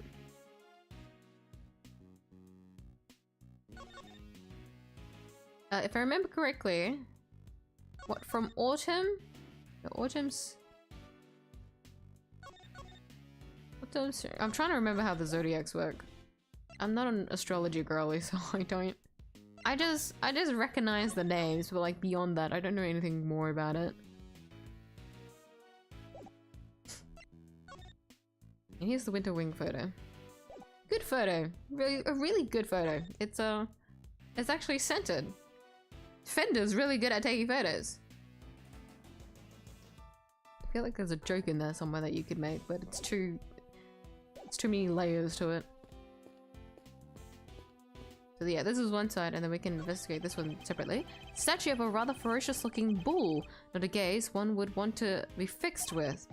But then I was always taught to return a stare with a stare. Although in this case, discretion might be the better part of valor. There's a huge block of ice on display here. Must be incredibly heavy, though maybe not. What with it being hollow on the inside, the constellation engraved into the surface along with some explanatory text. The... how do you say it? Pleiades?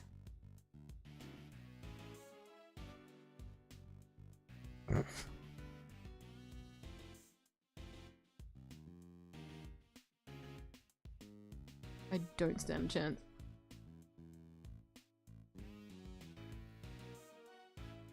Pleiades. Pleiades.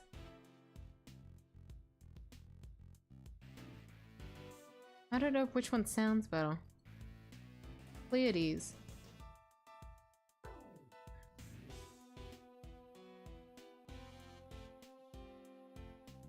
Pleiades sound better. Pleiades, known to some as the Subaru. They form part of the larger constellation of Taurus. But why cram so many stars into one tiny part of a single constellation? As people in ancient times weren't hugely careful about such things. A boy wearing a backpack. What's he doing at an art gallery on his own? She wanted me to run a gallery so bad she just quit the industry? I don't get it. I just don't get it. Does this boy know the owner of the gallery, perhaps? That's it. That's all we get from the his teaser. That's it. That's all we get. But I think that is everything before I go investigate. No, I didn't want to leave. Sorry, I was just I mistook. I'm sorry. That was a misstep.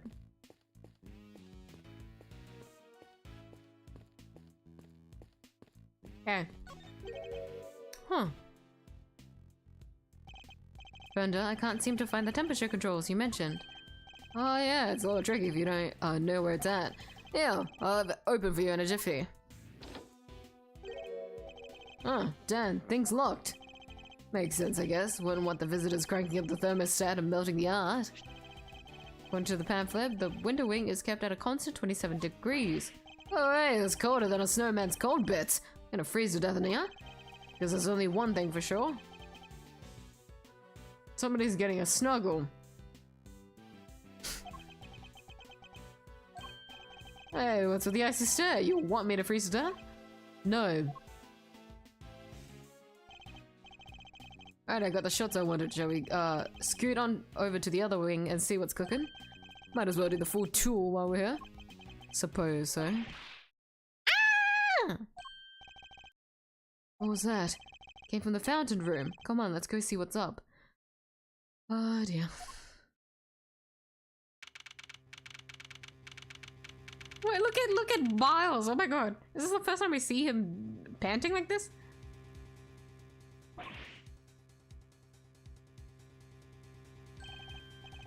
There's someone on the ground. Is that... Larry, what are you doing here? Actually, never mind that. What on earth is going on? Edgy! You should have seen it. It was awful. Just calm down. Tell me why there is an unconscious man on the floor. I didn't do it. It just fell down in front of me. Wait, I know this guy.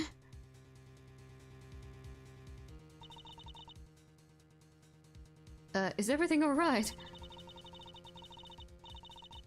Oh, it's Scone speaking. I'm trying to figure out which of the two is speaking. Don't you know it's rude to make a racket in an art gallery, you naughty boys? Wait, the smell. He's still breathing, but I know these symptoms. This is not safe, Miles. We need to get everybody out of here. Everyone, with me. There isn't a moment to lose. There's poison gas coming out of that room.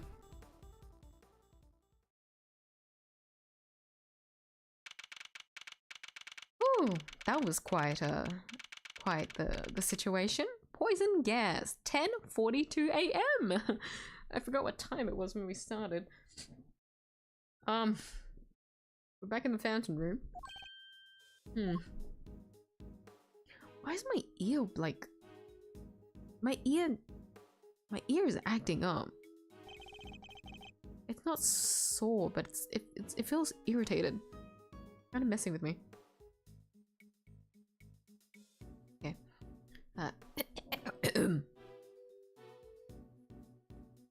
32 Fahrenheit is 0 to... Oh yeah, that would make sense because of the plus. What the plus? Minus? Plus. Plus. 78 Fahrenheit summer.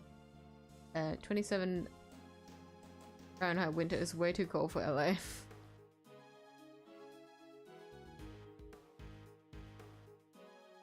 Is it? What is the climate there like?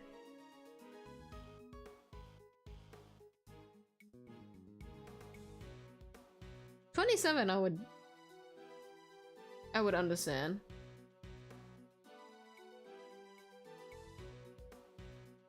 Is 78 is that considered?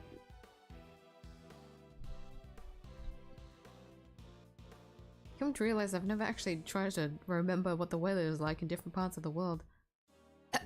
How's the victim doing, Vendor? Not good. He inhaled a lot of gas. He's still out. It sounds like it's pretty serious. The paramedics said there's no signs of external injury, and he was unconscious before it happened.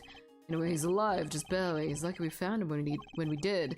Like I said, he's not out of the woods yet. They put him in the medical room with a specialist. So, couldn't help noticing that it seemed like you knew him, Vendor. Sure do. That was Carmelo Gusto. He was here back when the whole IS-7 thing went down. Confectioner. He was here 18 years ago too. And Oozles, this guy here seems like he's in rude health. Or part of yours, Mazarino? Yes, something like that. I'm glad you're okay, Larry. Something like that? Are you serious, Edgy? You've known me since elementary school, cause you guys really gotta do. Anyway, you know you're supposed to call me Loris Tatum. Oh, I forgot you went by that I forgot you went by that alien.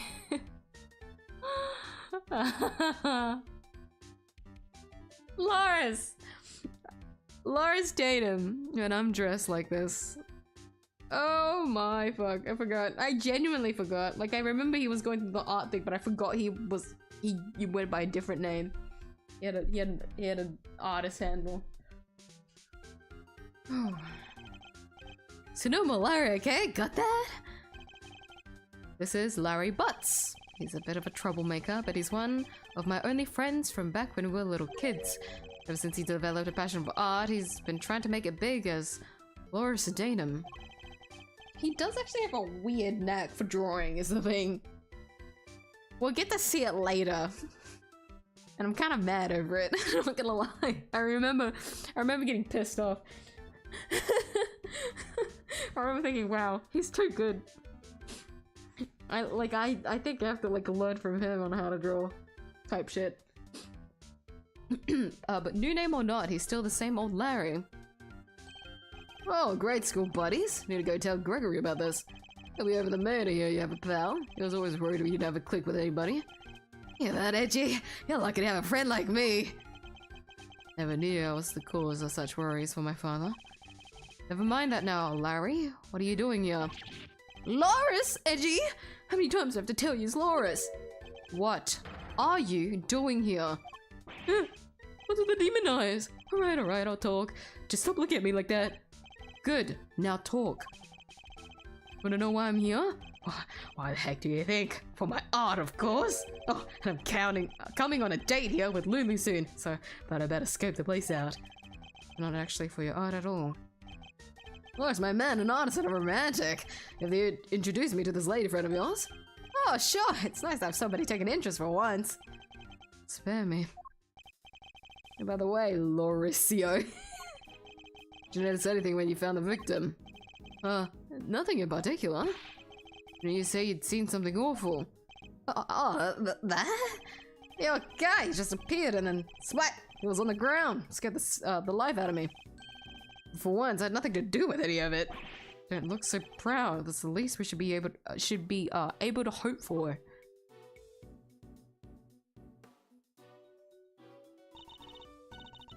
Honored guest, I can only apologize for the trouble you've experienced. I'm Judy Bound, the gallery manager. Another person from the IS-7 incident. Good to see you, Judes.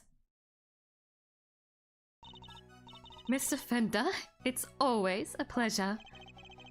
She was at the reception desk when we arrived. She's the one in charge here.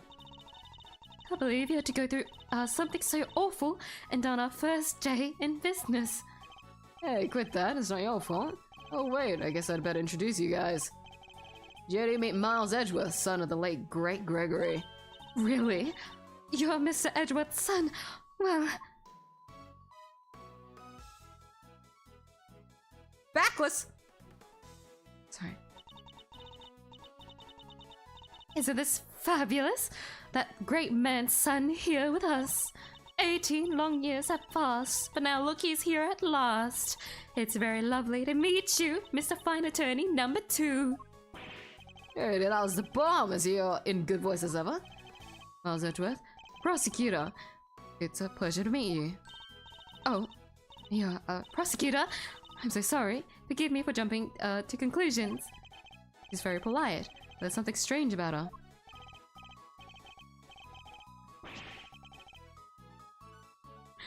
I gotta play Love Struck. Fuck.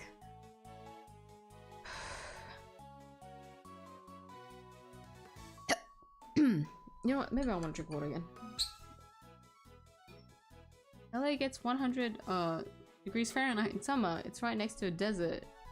Short on the coast, but that just adds to humidity. 27 is below freezing. Snowfall. Only thing that does that in LA is nuclear winter.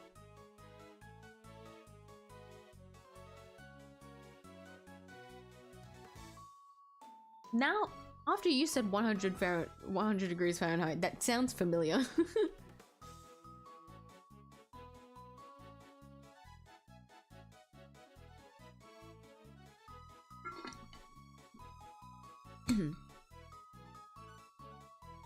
But those are two very big extremes, yeah.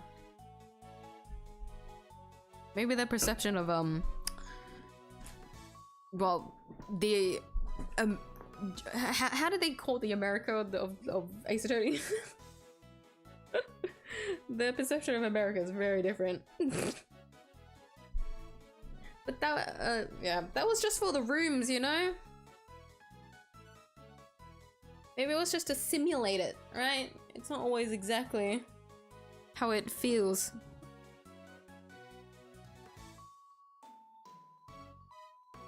It's like how if you want to be in a cool room in summer, you put it at like normal temperature. Like you don't go any colder.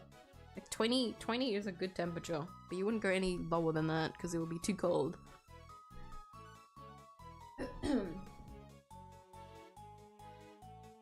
Can I get an no, I can't, Larry.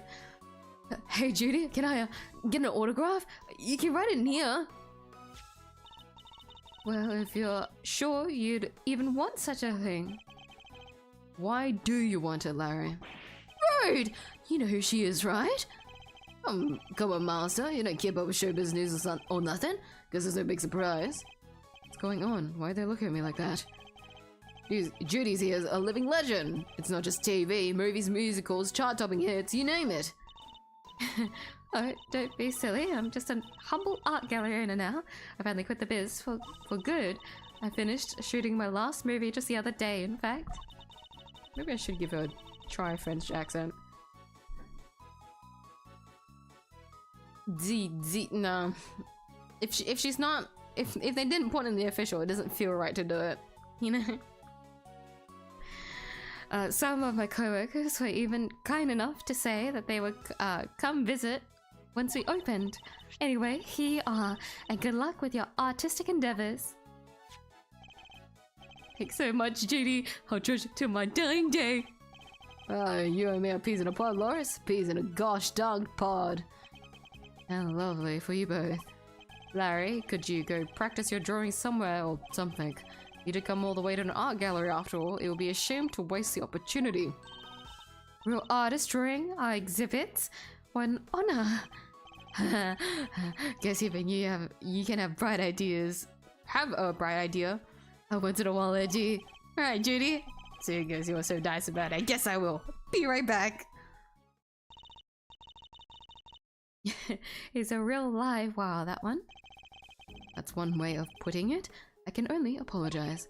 By the way, there was another woman with you before. Where is she now? You mean Delicia Scone. She's in the medical room. Sorry, I was scratching my eye. Medical room, helping to care for Mr. 𝐢𝐧𝐿. I call it the medical room, but it's nothing quite so grand, of course. I can stay with them, as I'm the only one on staff, and I can't leave the gallery unattended for long.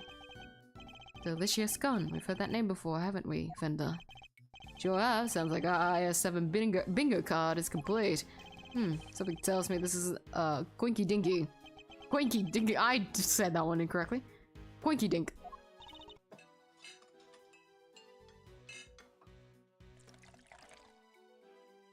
The spectrum is constant when Larry, but Loris is a wild variable.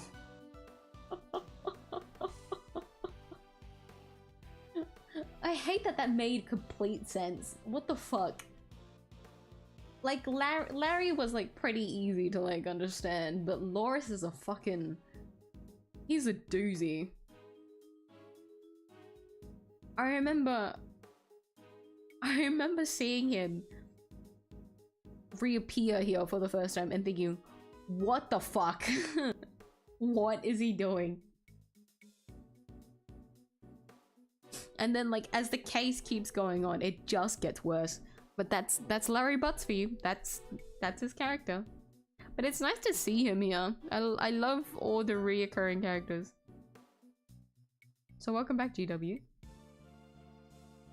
Just some 18 years time jump.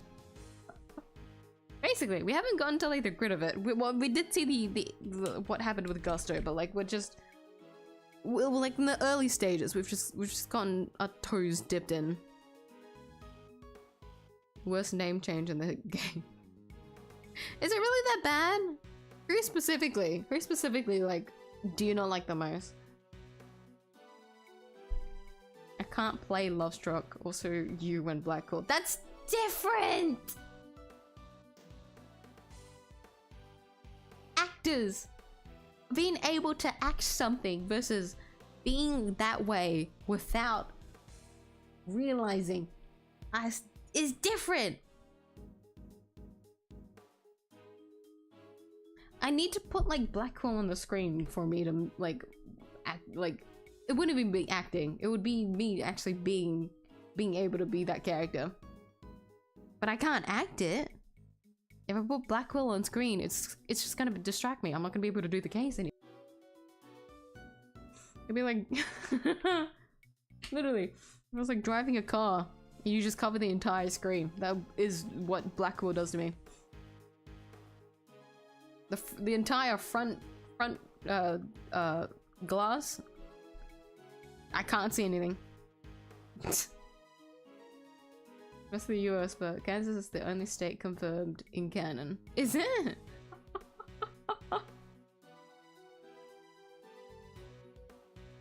Like the Japan-America thing that they do here is very inconsistent.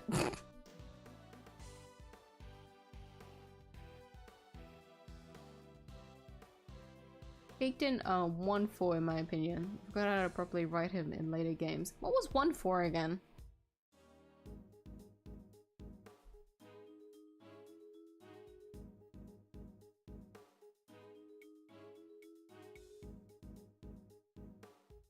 It should have been the...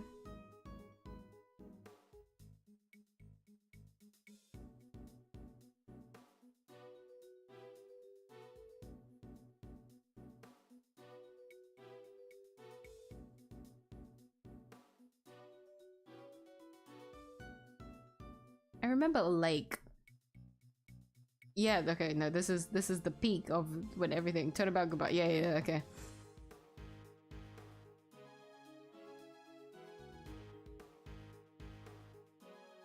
When did he appear though? Wasn't he at the thing? Was he at the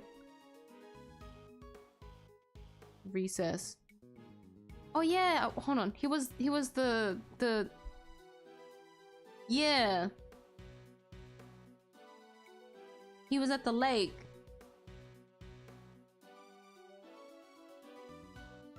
It's been so long, so I don't remember. I don't remember anything.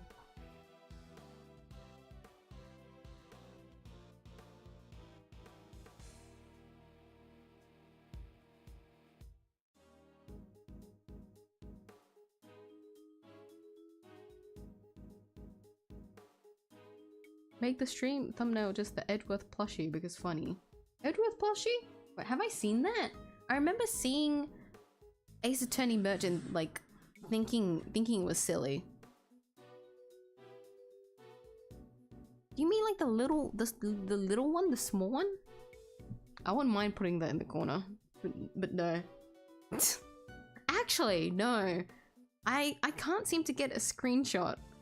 Any more screenshots, so I've been taking it from the wiki because I can't really do it in game since it doesn't save unless you complete the thing, which is weird. Point is, I don't know if I'm gonna be able to make another thumbnail because this is the last one I'll be able to get. So maybe I will do the Edgeworth plushie. No, I won't. I want my thumbnails to be consistent. Maybe as like a temporary... No. Now if you both excuse me, I better go and explain things to the other visitors. Go do your thing, Judes. Thanks again.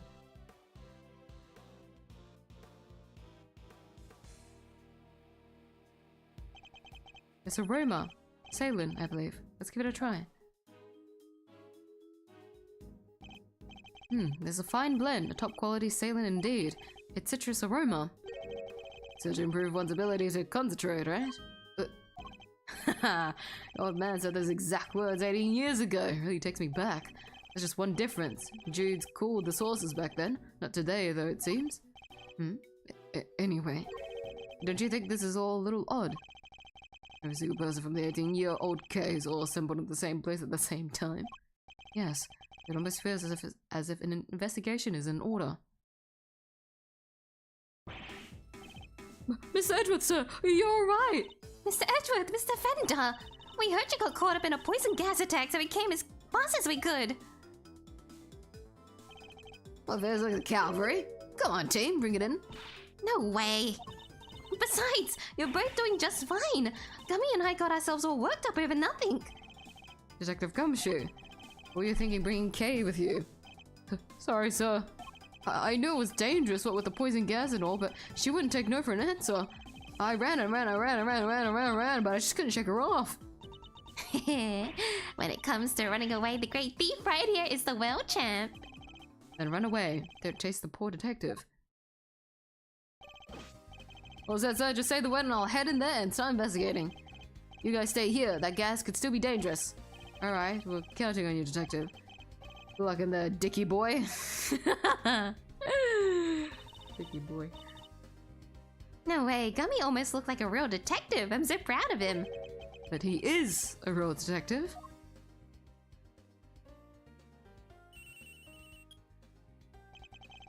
This is Edgeworth speaking. Mr. Edgeworth, it looks like the gas has mostly dissipated, sir.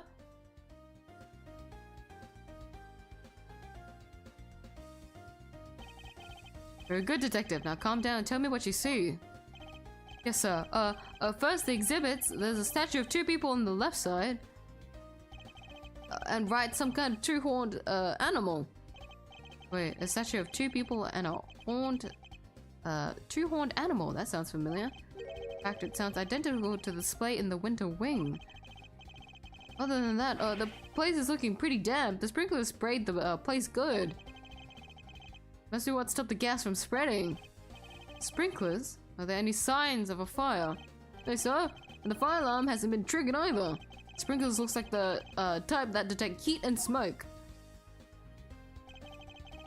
When they detect something, they send an alarm, either fire or smoke, to the security room. Yes, they read the smoke as the gas as smoke and triggered the smoke alarm that way. And was anyone in the security room when that alarm went off? This place only has one employee, and that's Judy Bound, the manager. And she was at the reception desk across from the security room the whole time since the gallery opened.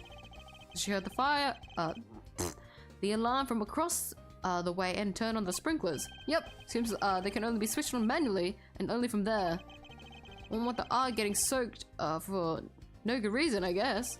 If it's manual, you could maybe even check how bad the fire was and try to get some stuff out first. But the security setup is geared around protecting the exhibits. That makes sense in an art gallery, I guess.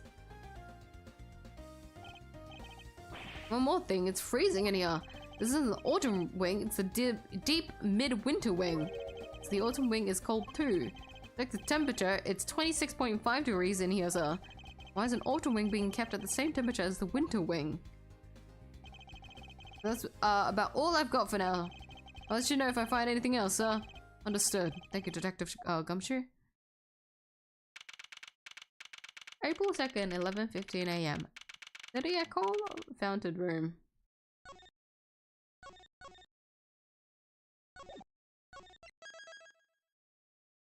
Hold on, is this the investigation bit?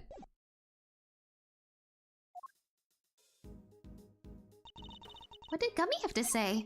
Is that the autumn wing is actually quite wintry. Huh? I didn't get it.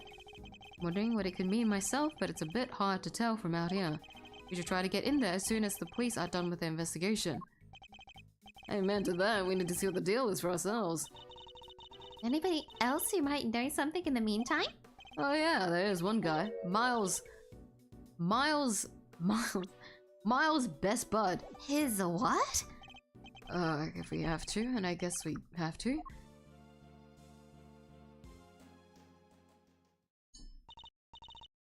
Wait, that's...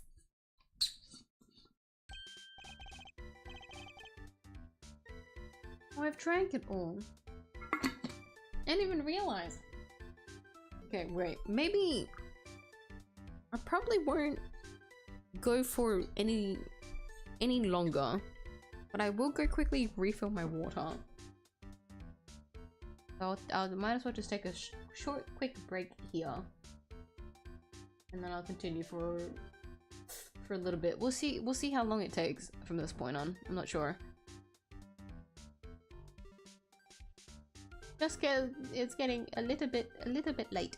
So I don't want to push too long. I do want to make up for last night, but I don't want to push too long. Okay. I'm gonna go refill my water quickly. Maybe see if there's a snack, but I don't think there should be any. But with that, Everyone here, go get your hydration break as well. Go get a snack. Go to the restroom. Whatever it is. We'll reconvene in 5.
I was debating boiling a kettle of water to get some warm water for my throat, but I decided against it.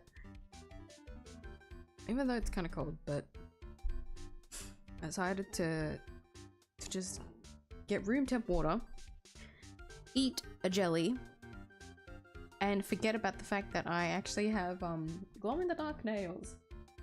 Let me do it now. Hold on. So it apparently was enough for it to glow just from the fridge when I went to get that jelly. And I was walking back, I noticed how bright it was. I can see it now when I put it directly under the light. So one side of my hand I did the design myself, and the other side I got a co-worker to do it for me. And the base color that she used for 2 of my nails was a glow in the dark color. And so just those 2 nails are glowing in the dark. Oh, it's so bright. I've never had a full color before. I remember faintly that I had it, but I've never directly put it under light, and I got reminded to do it now. It's green! It's so bright! Nails are fun. For anyone that want to get their nails done, ask for glow-in-the-dark colors. Don't just go for plain black. Get a glow-in-the-dark color. Spruce it up a little bit. Trust me, it's very fun. It doesn't last for very long, but it is like quite enjoyable to have for a while when you have it, you know? If you can't get a design, have something funky at least, you know?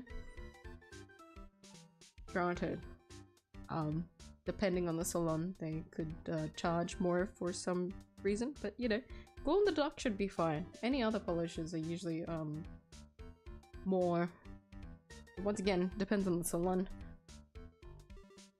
But no, I'm back. Let's continue on. I've got my water now.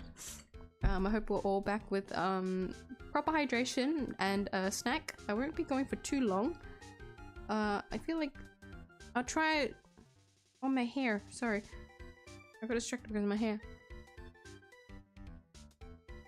I can't remember what this section, like how long this section is, but I'll try and make it like brief. But I wanted to keep like going for a little bit longer, if you get me. Just because we get to see Kay here too. We've got the full family. But the goal is to not do like a full investigation. That's not, I don't want to go for that long. Kay, didn't expect to see you here. You're looking as fresh-faced as ever. Yeah, long time no see, Larry, right? So here's the deal, Kay. I'm Loris right now. You see, I'm also a bit of an artist. Ah, so it's your alias. I like it. Good to see you, Loris. I always knew you were a nice, thoughtful kid. Unlike some people. I have some questions for you, Larry. What the? How am I a suspect? Just because I found the guy, that doesn't mean I did the crime. Never said you did. I just need you to tell us what you saw. You said you saw something awful. How so exactly? Look, I didn't see anything, and I didn't do anything, okay? I don't think I did anyway. Oh, Chief, you didn't sound too sure of yourself at the end there. There's something you should know about him, Fender. When something smells, it's usually the butts. I've been saying that, about Larry for 26 years, now. His ability to attract trouble is legendary, for want of a better word. His ability to cause trouble, too. I suppose I better find out what he did this time. Oh, you know what? Yeah, this is fine. I can do this. No way, I forgot about this mechanic. Oh no, I can't do it, I forgot. I thought for a second it was like a testimony thing, and then like for a split second after that, I was like, a testimony? We didn't do any investigation yet. That's not for a and then it flashbagged me.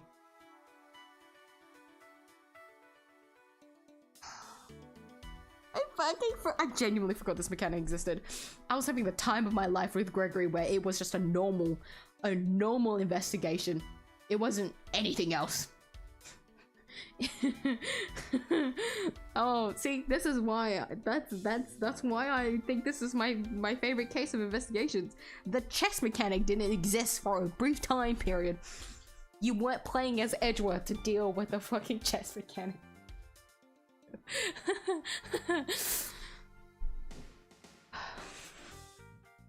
Our aim is to uncover anything that Larry might be hiding.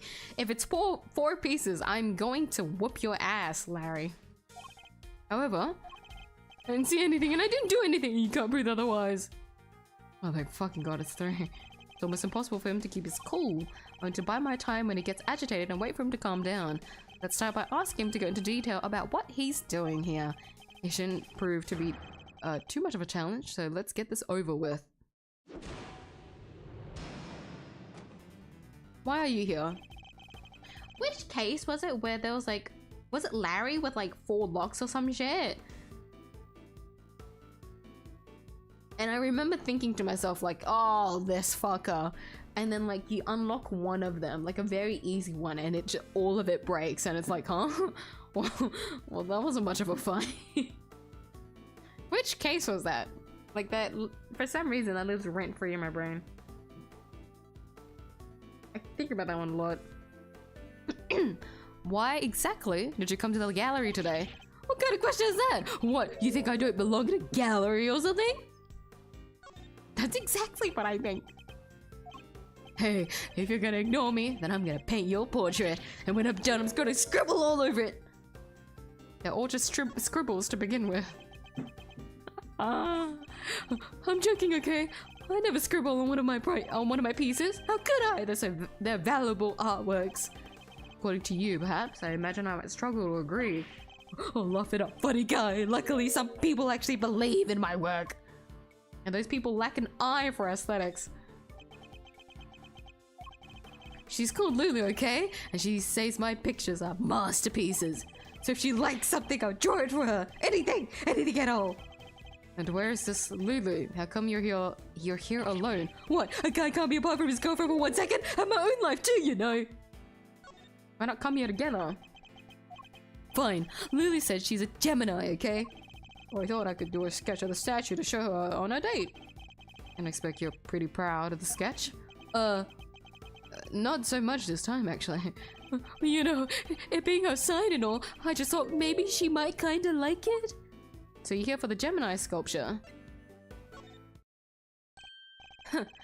I very like you to try tell me nothing and give so much away in the process. So to summarize, you came here today to draw a sketch of the Gemini statue for your girlfriend, Lulu. What? How did you figure all that out? From your incessant prattling. You just can't help yourself, can you? Fine! Then I won't say another word. Larry may want to keep his mouth shut now, but I'll have my answers one way or another. Let's ask him what he did after he arrived here at the gallery.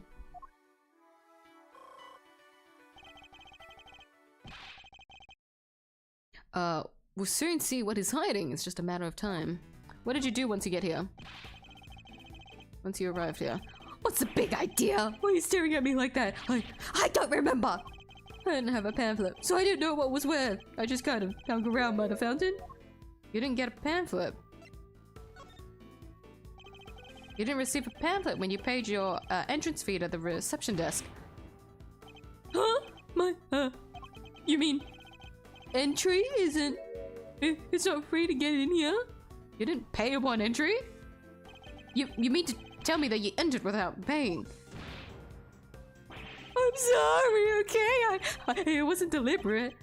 It's just... There wasn't anybody at the reception desk is all. So I just thought, I thought entry must be free. Miss Brown wasn't at the reception desk. You're saying Miss Brown wasn't at the reception desk at the time. His chest is so fucking funny. It's a case of don't do anything, and now this point is like, do everything. He's so fucking ridiculous. Yeah, but it looks like there was maybe somebody in the little room opposite. Interesting. According to Detective Gumshoe, Miss Brown had to enter the security room to activate the sprinkler system. I suspect she wasn't at the reception desk. Because she was busy responding to the incident. And after she finally got the place open for business too, bored Judy. The Winter Wing, the gallery's greatest attraction, and it's gonna be ruined now! You know a lot about the Winter Wing. You say you don't have a pamphlet, and yet you seem to know all about the Winter Wing.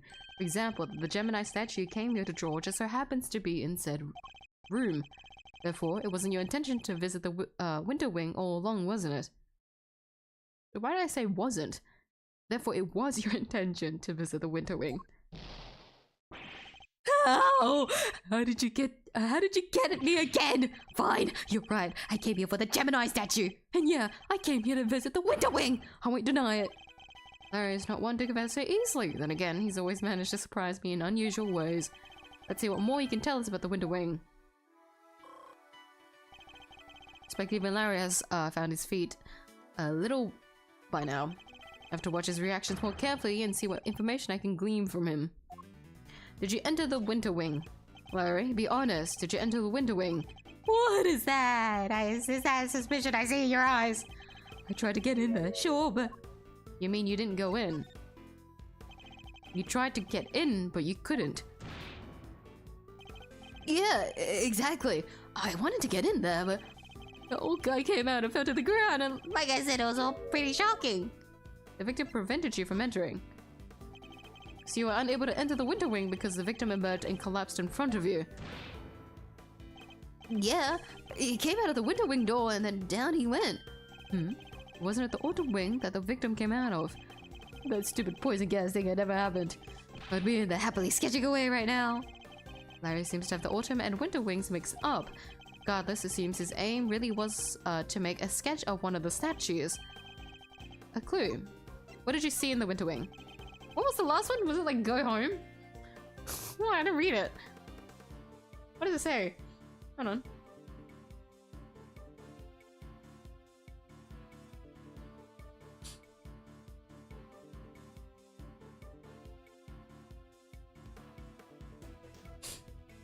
I'm looking at the... I'm done with you, go home. Wait, I should click that one. That's funny. Should I try to fuck up on purpose just to click it?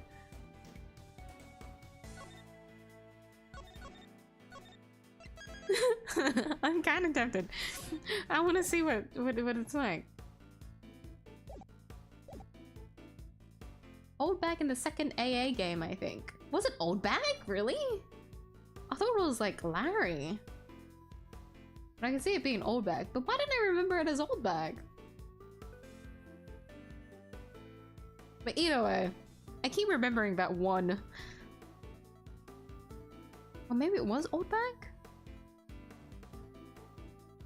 I'm trying to remember, I can't. But I thought it was funny that they did that. I was so ready. I was like strapped in like, oh fuck, here we go again. Alright, here's a long one. I won't be able to figure it out, but we'll get there in the end. And then poof, all of it gone. Oh, okay.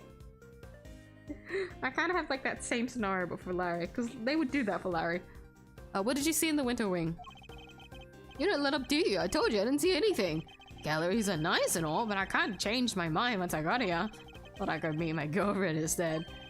I think it's time to deploy my clue. So what became of your sketch? Now let's bide. What gives, Edgy? If you don't have anything to ask, let me get back to my sketching. Ignored him in his bathroom for too long. I'm done with you, go home. That's it, I'm done with you, Larry, go home. You sure? I mean, I'll totally leave, that's cool. I was just thinking of dropping by Lulu's anyhow. I didn't mean my mistake. Seriously, Angie, I really think it's time you started taking responsibility for the stuff you say, don't you? Scolded by Larry? Forgive me. Would you mind giving me just a little more of your time? If I have to, I guess. Maybe you could sweeten the deal with a free dinner? Very well. Must be more careful about what I say.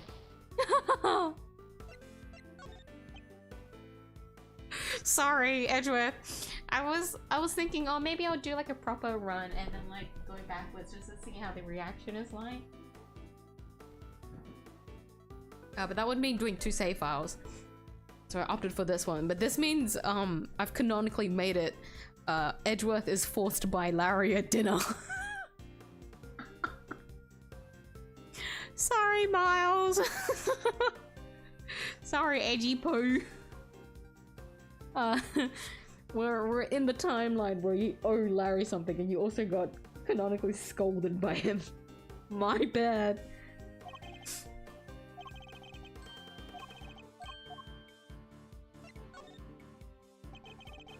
Didn't you say you came here to make a sketch of one of the statues for your girlfriend? You gave up on that little easily, didn't you? Surely you saw something, even if you were distracted by the victim's collapse. Well, I did not see something. But that doesn't prove that I did see something totally terrifying either, does it? You saw something totally terrifying, did you? What? Were you blinking too hard? Hey, his eyes are fine. He's an artist. Actually, there's artists that still have impairment issues. Either way, really, Larry, you could at least try to make this a little hard for me. Put it to you, Larry Butts, that you did in fact see something totally terrifying. Yeah! How do you do it, Edgy? Are you some kind of mind reader? Fine. I guess there's no point in trying to keep it a secret any longer. I'm trying to act pathetic, but it's hard. I have to like channel it inside me, you know?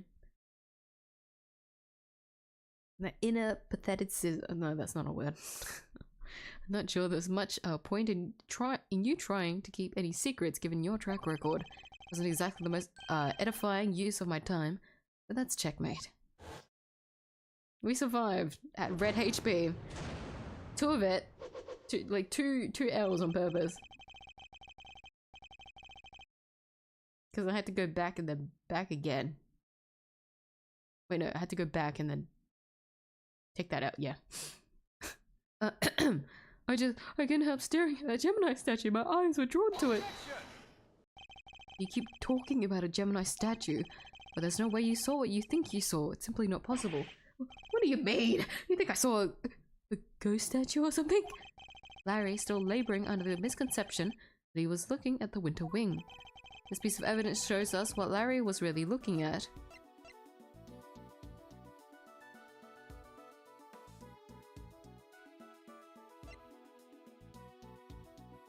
Why? What? Pamphlet? Take that! Take a look at this pamphlet. The autumn wing features sculptures depicting Capricorn, Aquarius, Pisces, and Aries. Not only that, I've seen the statue depicting Gemini in the winter wing for myself. Which means that whatever you saw, it can't have been a statue of Gemini. Guess that makes sense. Huh? Why is he not more surprised by that? It did seem pretty weird now that I think about it. One of the two people did look like a goddess. The other stuff, I guess that wasn't my imagination either. Other stuff? You're interested in too, aren't you, Edgy? Great, let me show you. Show me what exactly? Show a picture of it all. Got the whole scene down exactly as I saw it. But I'm still not that confident in my work, so... Well, I want to see it. Really? Alright, here. What on earth? It's grotesque. You're trying to tell me that the statue was crying tears of blood? I have to say, Loris, it's pretty scary. Right? Because it was scary. It was supposed to be a statue of Gemini, but it up and turned into a goddess right before my eyes. It freaked me out so bad, I screamed out loud. He wasn't reacting to the victim collapsing in front of him after all. He's so used to it. He's so used to that shit happening in front of him that the thing with the statue was more surprising. Wait, when you say it turned into a goddess, what do you mean exactly? What do you mean? What do I mean? The bottom half was suddenly a fish! That's what I mean. Goddess with a fishy bottom half? Sounds like Pisces to me. Heard it's all based on this legend of a goddess and her son turning into a fish to escape some baddie. Wow, really? I thought Pisces was just two plain old fish. Edgy, do you think the statue's cursed? I mean, tears of blood? Turning into a fish? That's some pretty cursed stuff right there. Don't be a fool. I imagine you simply mistook one statue for the other. Peixi's statue sketch. A sketch by Larry depicting the Peixi's statue exactly as he saw it. Is it Peixi's or Peixi's? Is that another way of pronouncing it? I remember hearing someone pronounce it as Peixi's and then I picked it up as that. But then I faintly remember before then I had a different way that I had thought of pronouncing it from elsewhere. Today is just gonna be one of those streams. Is this how you pronounce it? Is that how you pronounce it? Oh, look at you, tucking it carefully into your organizer. Simply thought I might have a use for it later, maybe in the bathroom. You're the worst, Edgy! The worst! Had a riggy-diggy though, huh? Statue with the bottom half that changes shape. Pretty keen to find out what went down in the autumn wing, aren't you? Suppose I am, yes. Could there be some kind of trick to the Peixi's statue, perhaps? Yes, Edgeworth speaking. I'm just about done in here, sir. There's no danger from the gas anymore. You can come in now. Thanks. Good work, detective. It is finally safe to enter the autumn wing. It's good, detective. The good detective sure has impeccable timing. Come on, let's go take a look. I want to see this Peishi statue. You're going in there, Kay? Maybe I should come along too. Did you really think I was going to leave you out here on your own? I know better than that. Once you see Larry, you're forced to babysit, yeah. Right, everyone to the autumn wing. Here we are at last, and it really does look a lot like the winter wing. Glad you could make it. Oh, hey there. You're, Harry, was it? Good to see you, Harry. No! For the last time, the name is Loris Datum. Detective? Your report, if you don't mind. Yes, sir. Okay, so first off, I found a blowtorch. The nozzle was still warm when I found it, so I guess it was used pretty recently. Was somebody using it to heat something? Used blowtorch. There are signs it was used just before the police arrived, possibly to heat something. Is the stepladder already like that when you entered? Yeah, I guess it was used by whoever let out the gas. The gas was inside the case until someone opened the lid. Is that so? The Peishi statue? Huh? You're sure up on your constellation, sir? You know what the one in the other cases do? This is the autumn wing, so I imagine it should be Capricorn. Guess there's no fooling you, sir. I thought it was supposed to be Taurus. That weird cloth that draped around it kind of tripped me up. Isn't that a piece of luminous cloth from way back when? What's that doing here? No, the evidence from the IS-7 incident too. Luminous cloth that glows when connected to a full spectrum light emitting device. Taking a look around.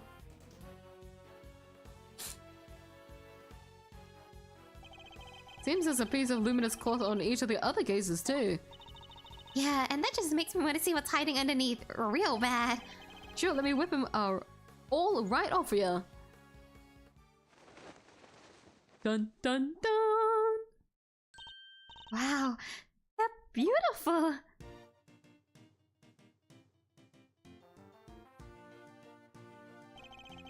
So the transformation Larry witnessed could have been the moment when the cloth around the Peishi statue's lower half fell away. See, AG, see! I wasn't imagining things and I wasn't mistaken!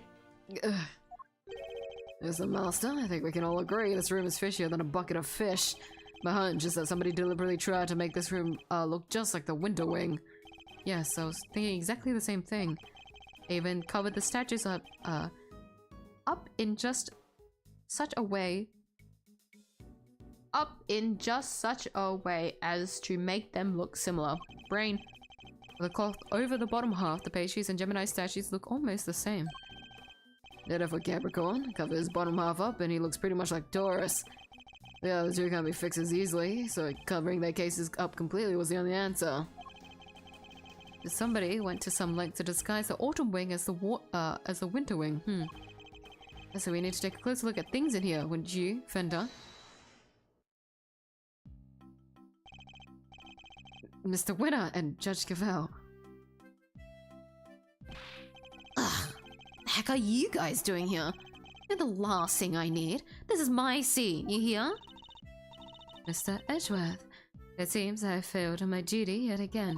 I pray one day to make you see that your presence is not required at every crime scene. And that co-opting a good detective for your own ends is neither right nor good. I will have to give serious consideration as to how the goddess of justice would have me judge you. You got it all wrong. It was me who asked Mr. Edgeworth to help, not the other way around. It was? Well, then you know what that means, Detective Flatfoot. Oh, you mean? Exactly. Your salary check is taking a hit. But you're looking forward to payday now. Always wanted to say that. Man, getting a wage cut from you of all people. Not so fast, Mr. Winner. I was simply assisting with the police's investigation as a witness and bystander. Detective Gumshoe is entirely in the right. Oh, he is, huh? So you're saying I should give him a bonus instead? That's not what I'm saying at all. Hey, I wouldn't mind a little salary bump. Your compassion and generosity are truly heartwarming, Eustace. We must take into account past transgressions when making judgments that concern the future. And I hereby judge Mr. Edgeworth and his associates unfit to treasure the hallowed ground of this scene. What? But we only just got here. Goddess of Justice has conferred her blessings on Eustace and Eustace alone. By which you mean this is Mr. Winner's case. That's exactly what she means. It's time for the warm-up act to get off the stage. After all, I solved this one already. I have a suspect lined up and everything. What'd you say? Suspect already? Who? Who else but your artist friend over there? Huh? Me? Me? What's going on, Edgy? Your guess is as good as mine. Can't even begin to imagine how the boy's mind works. Unsurprising that you lack the attitude to understand the winning mindset. Lack the attitude? Something tells me he doesn't know the real winning turn of phrase. Well put, Eustace. Mr. Edgeworth does indeed lack a certain aptitude. Yeah, exactly. What's your aptitude, smart guy? Wow, he's totally shameless. Underestimate my information gathering skills at your own peril. Before we came here, we dropped by the medical room to ask the doctor a few questions. He told me where the poison gas came from. And where might that have been? It was it's chemical. It's this chemical you find everywhere. Can't think of a name just now, though. Wait there a second. Let me just call him real quick. Beep, beep, bop, bop, bop, bop, bop, bop. Perhaps I can answer your question while Eustace is on the telephone. Why let him make the call if you know the answer? The gas was created by mixing 2 specific chemicals.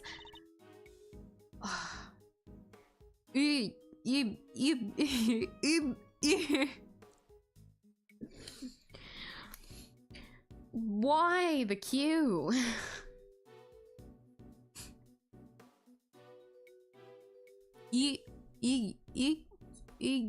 Oh, I can't say it. Oh, I can't say it.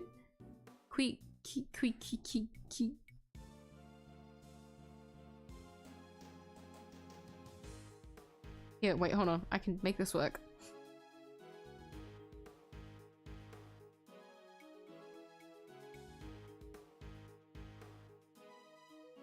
Hold on, hear me out.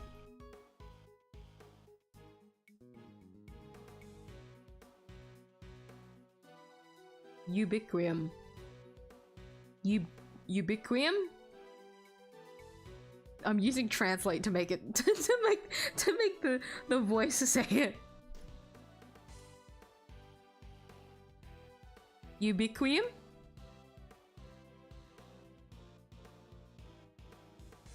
And asphyxian. Ubiquium and asphyxian. Okay. Ubiquium. Cause I need to get used to this. Actually, no, I forgot. I'm probably gonna wrap it up once we finish this little encounter. Hold on, so my hay fever's like acting up. I stepped outside and then immediately flared up. What is going on? My apologies. I probably have to Google search, not Google search, Google Translate the pronunciation. That's such a weird thing to say. Google Translate the pronunciation next stream of this, because it'll be next week. Ubiquium and asphyxian. What kind of chemicals are they? Ubiquium is a red liquid used in all manner of everyday products, paint and dishwashing liquids, among various others. Oh, on its own, it is entirely Bane.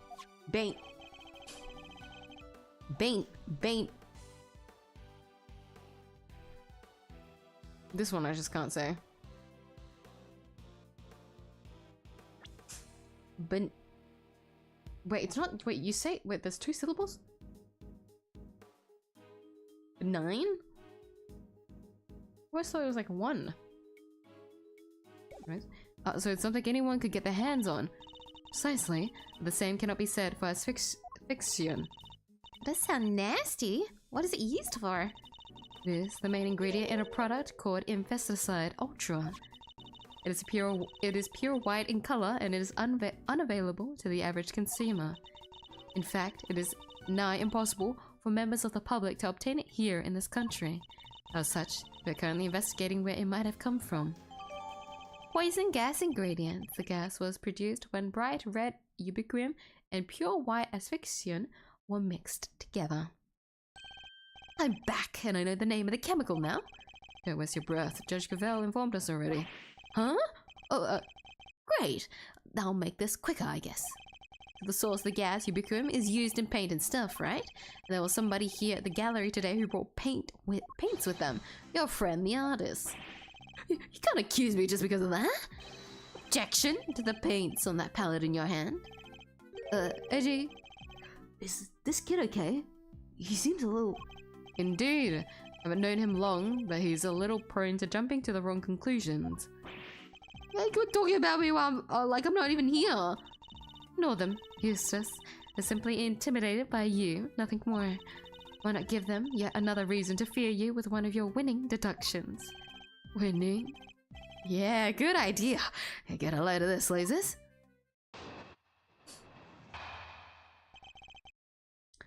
And that is where I'll call it for today, because I don't know if I can handle going through a thing. Oh my god, my nose. This wait, is this long?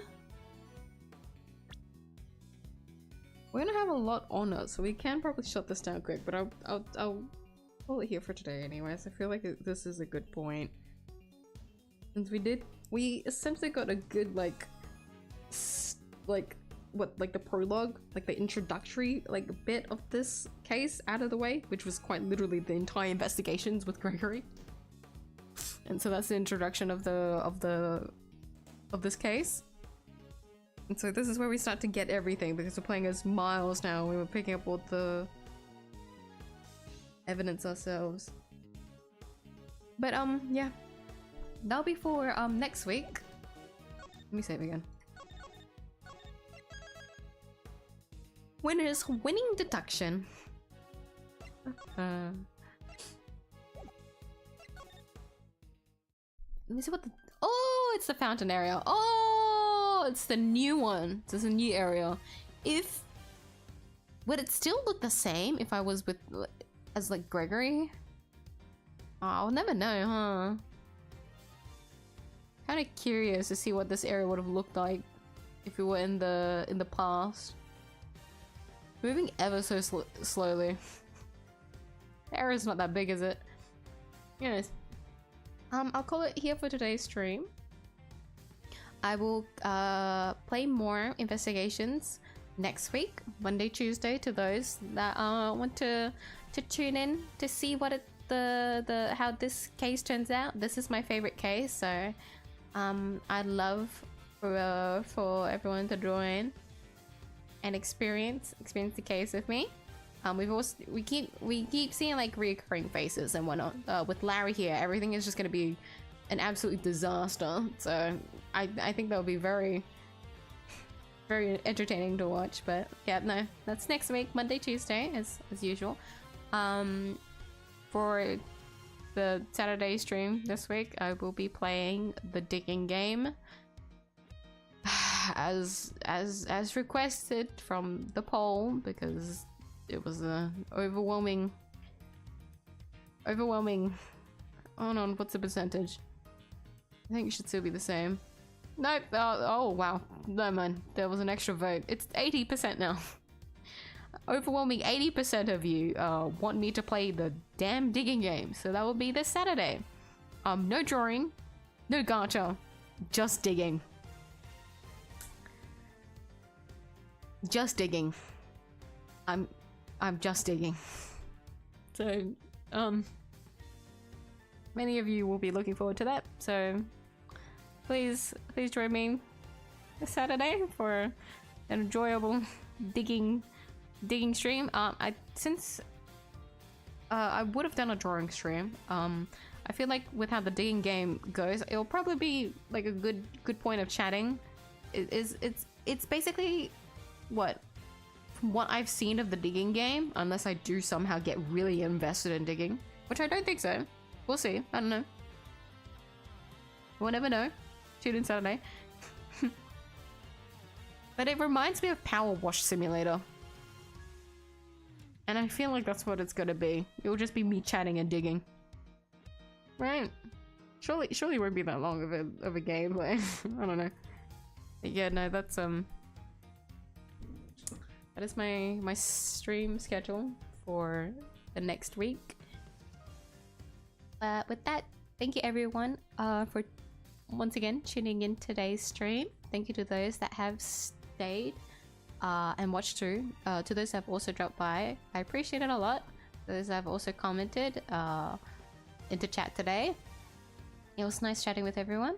I hope I was able to make up for yesterday's stream. The slight late stream, the two hour delay. I felt like I could have gone a little bit longer today, but I feel like this is a good point anyways, just how the case like pans out. It's better to like bunch them all together a certain way. Like I could have like ended earlier, right, but I wanted to keep going just because it leeway's better. But yeah, missed almost the whole stream. That's okay, man. You're good, man. Did you get caught up in war dailies? It can't be helped. When I have like both Hoyoverse games up, my computer gets absolutely destroyed. Everything has too high graphics now. Anyways, thank you everyone for coming today. Once again, a stream this Saturday, and then more is attend next week. With that, everyone, remember to go hydrate, go eat if you haven't already. Remember to take care of yourselves. Always put yourself first. To those that have stayed up to tonight's stream, thank you for staying up. It is quite late, so do go rest up now. I appreciate you staying up. Rest up. Have sweet dreams. To everyone else on the other side of the world, have a good rest of your day. I'll see you in the next one. Good night. Bye bye. Me signing out. Bye bye. That's StarCraft 2. Oh, I see. It leaves way like that. You know what? Makes sense.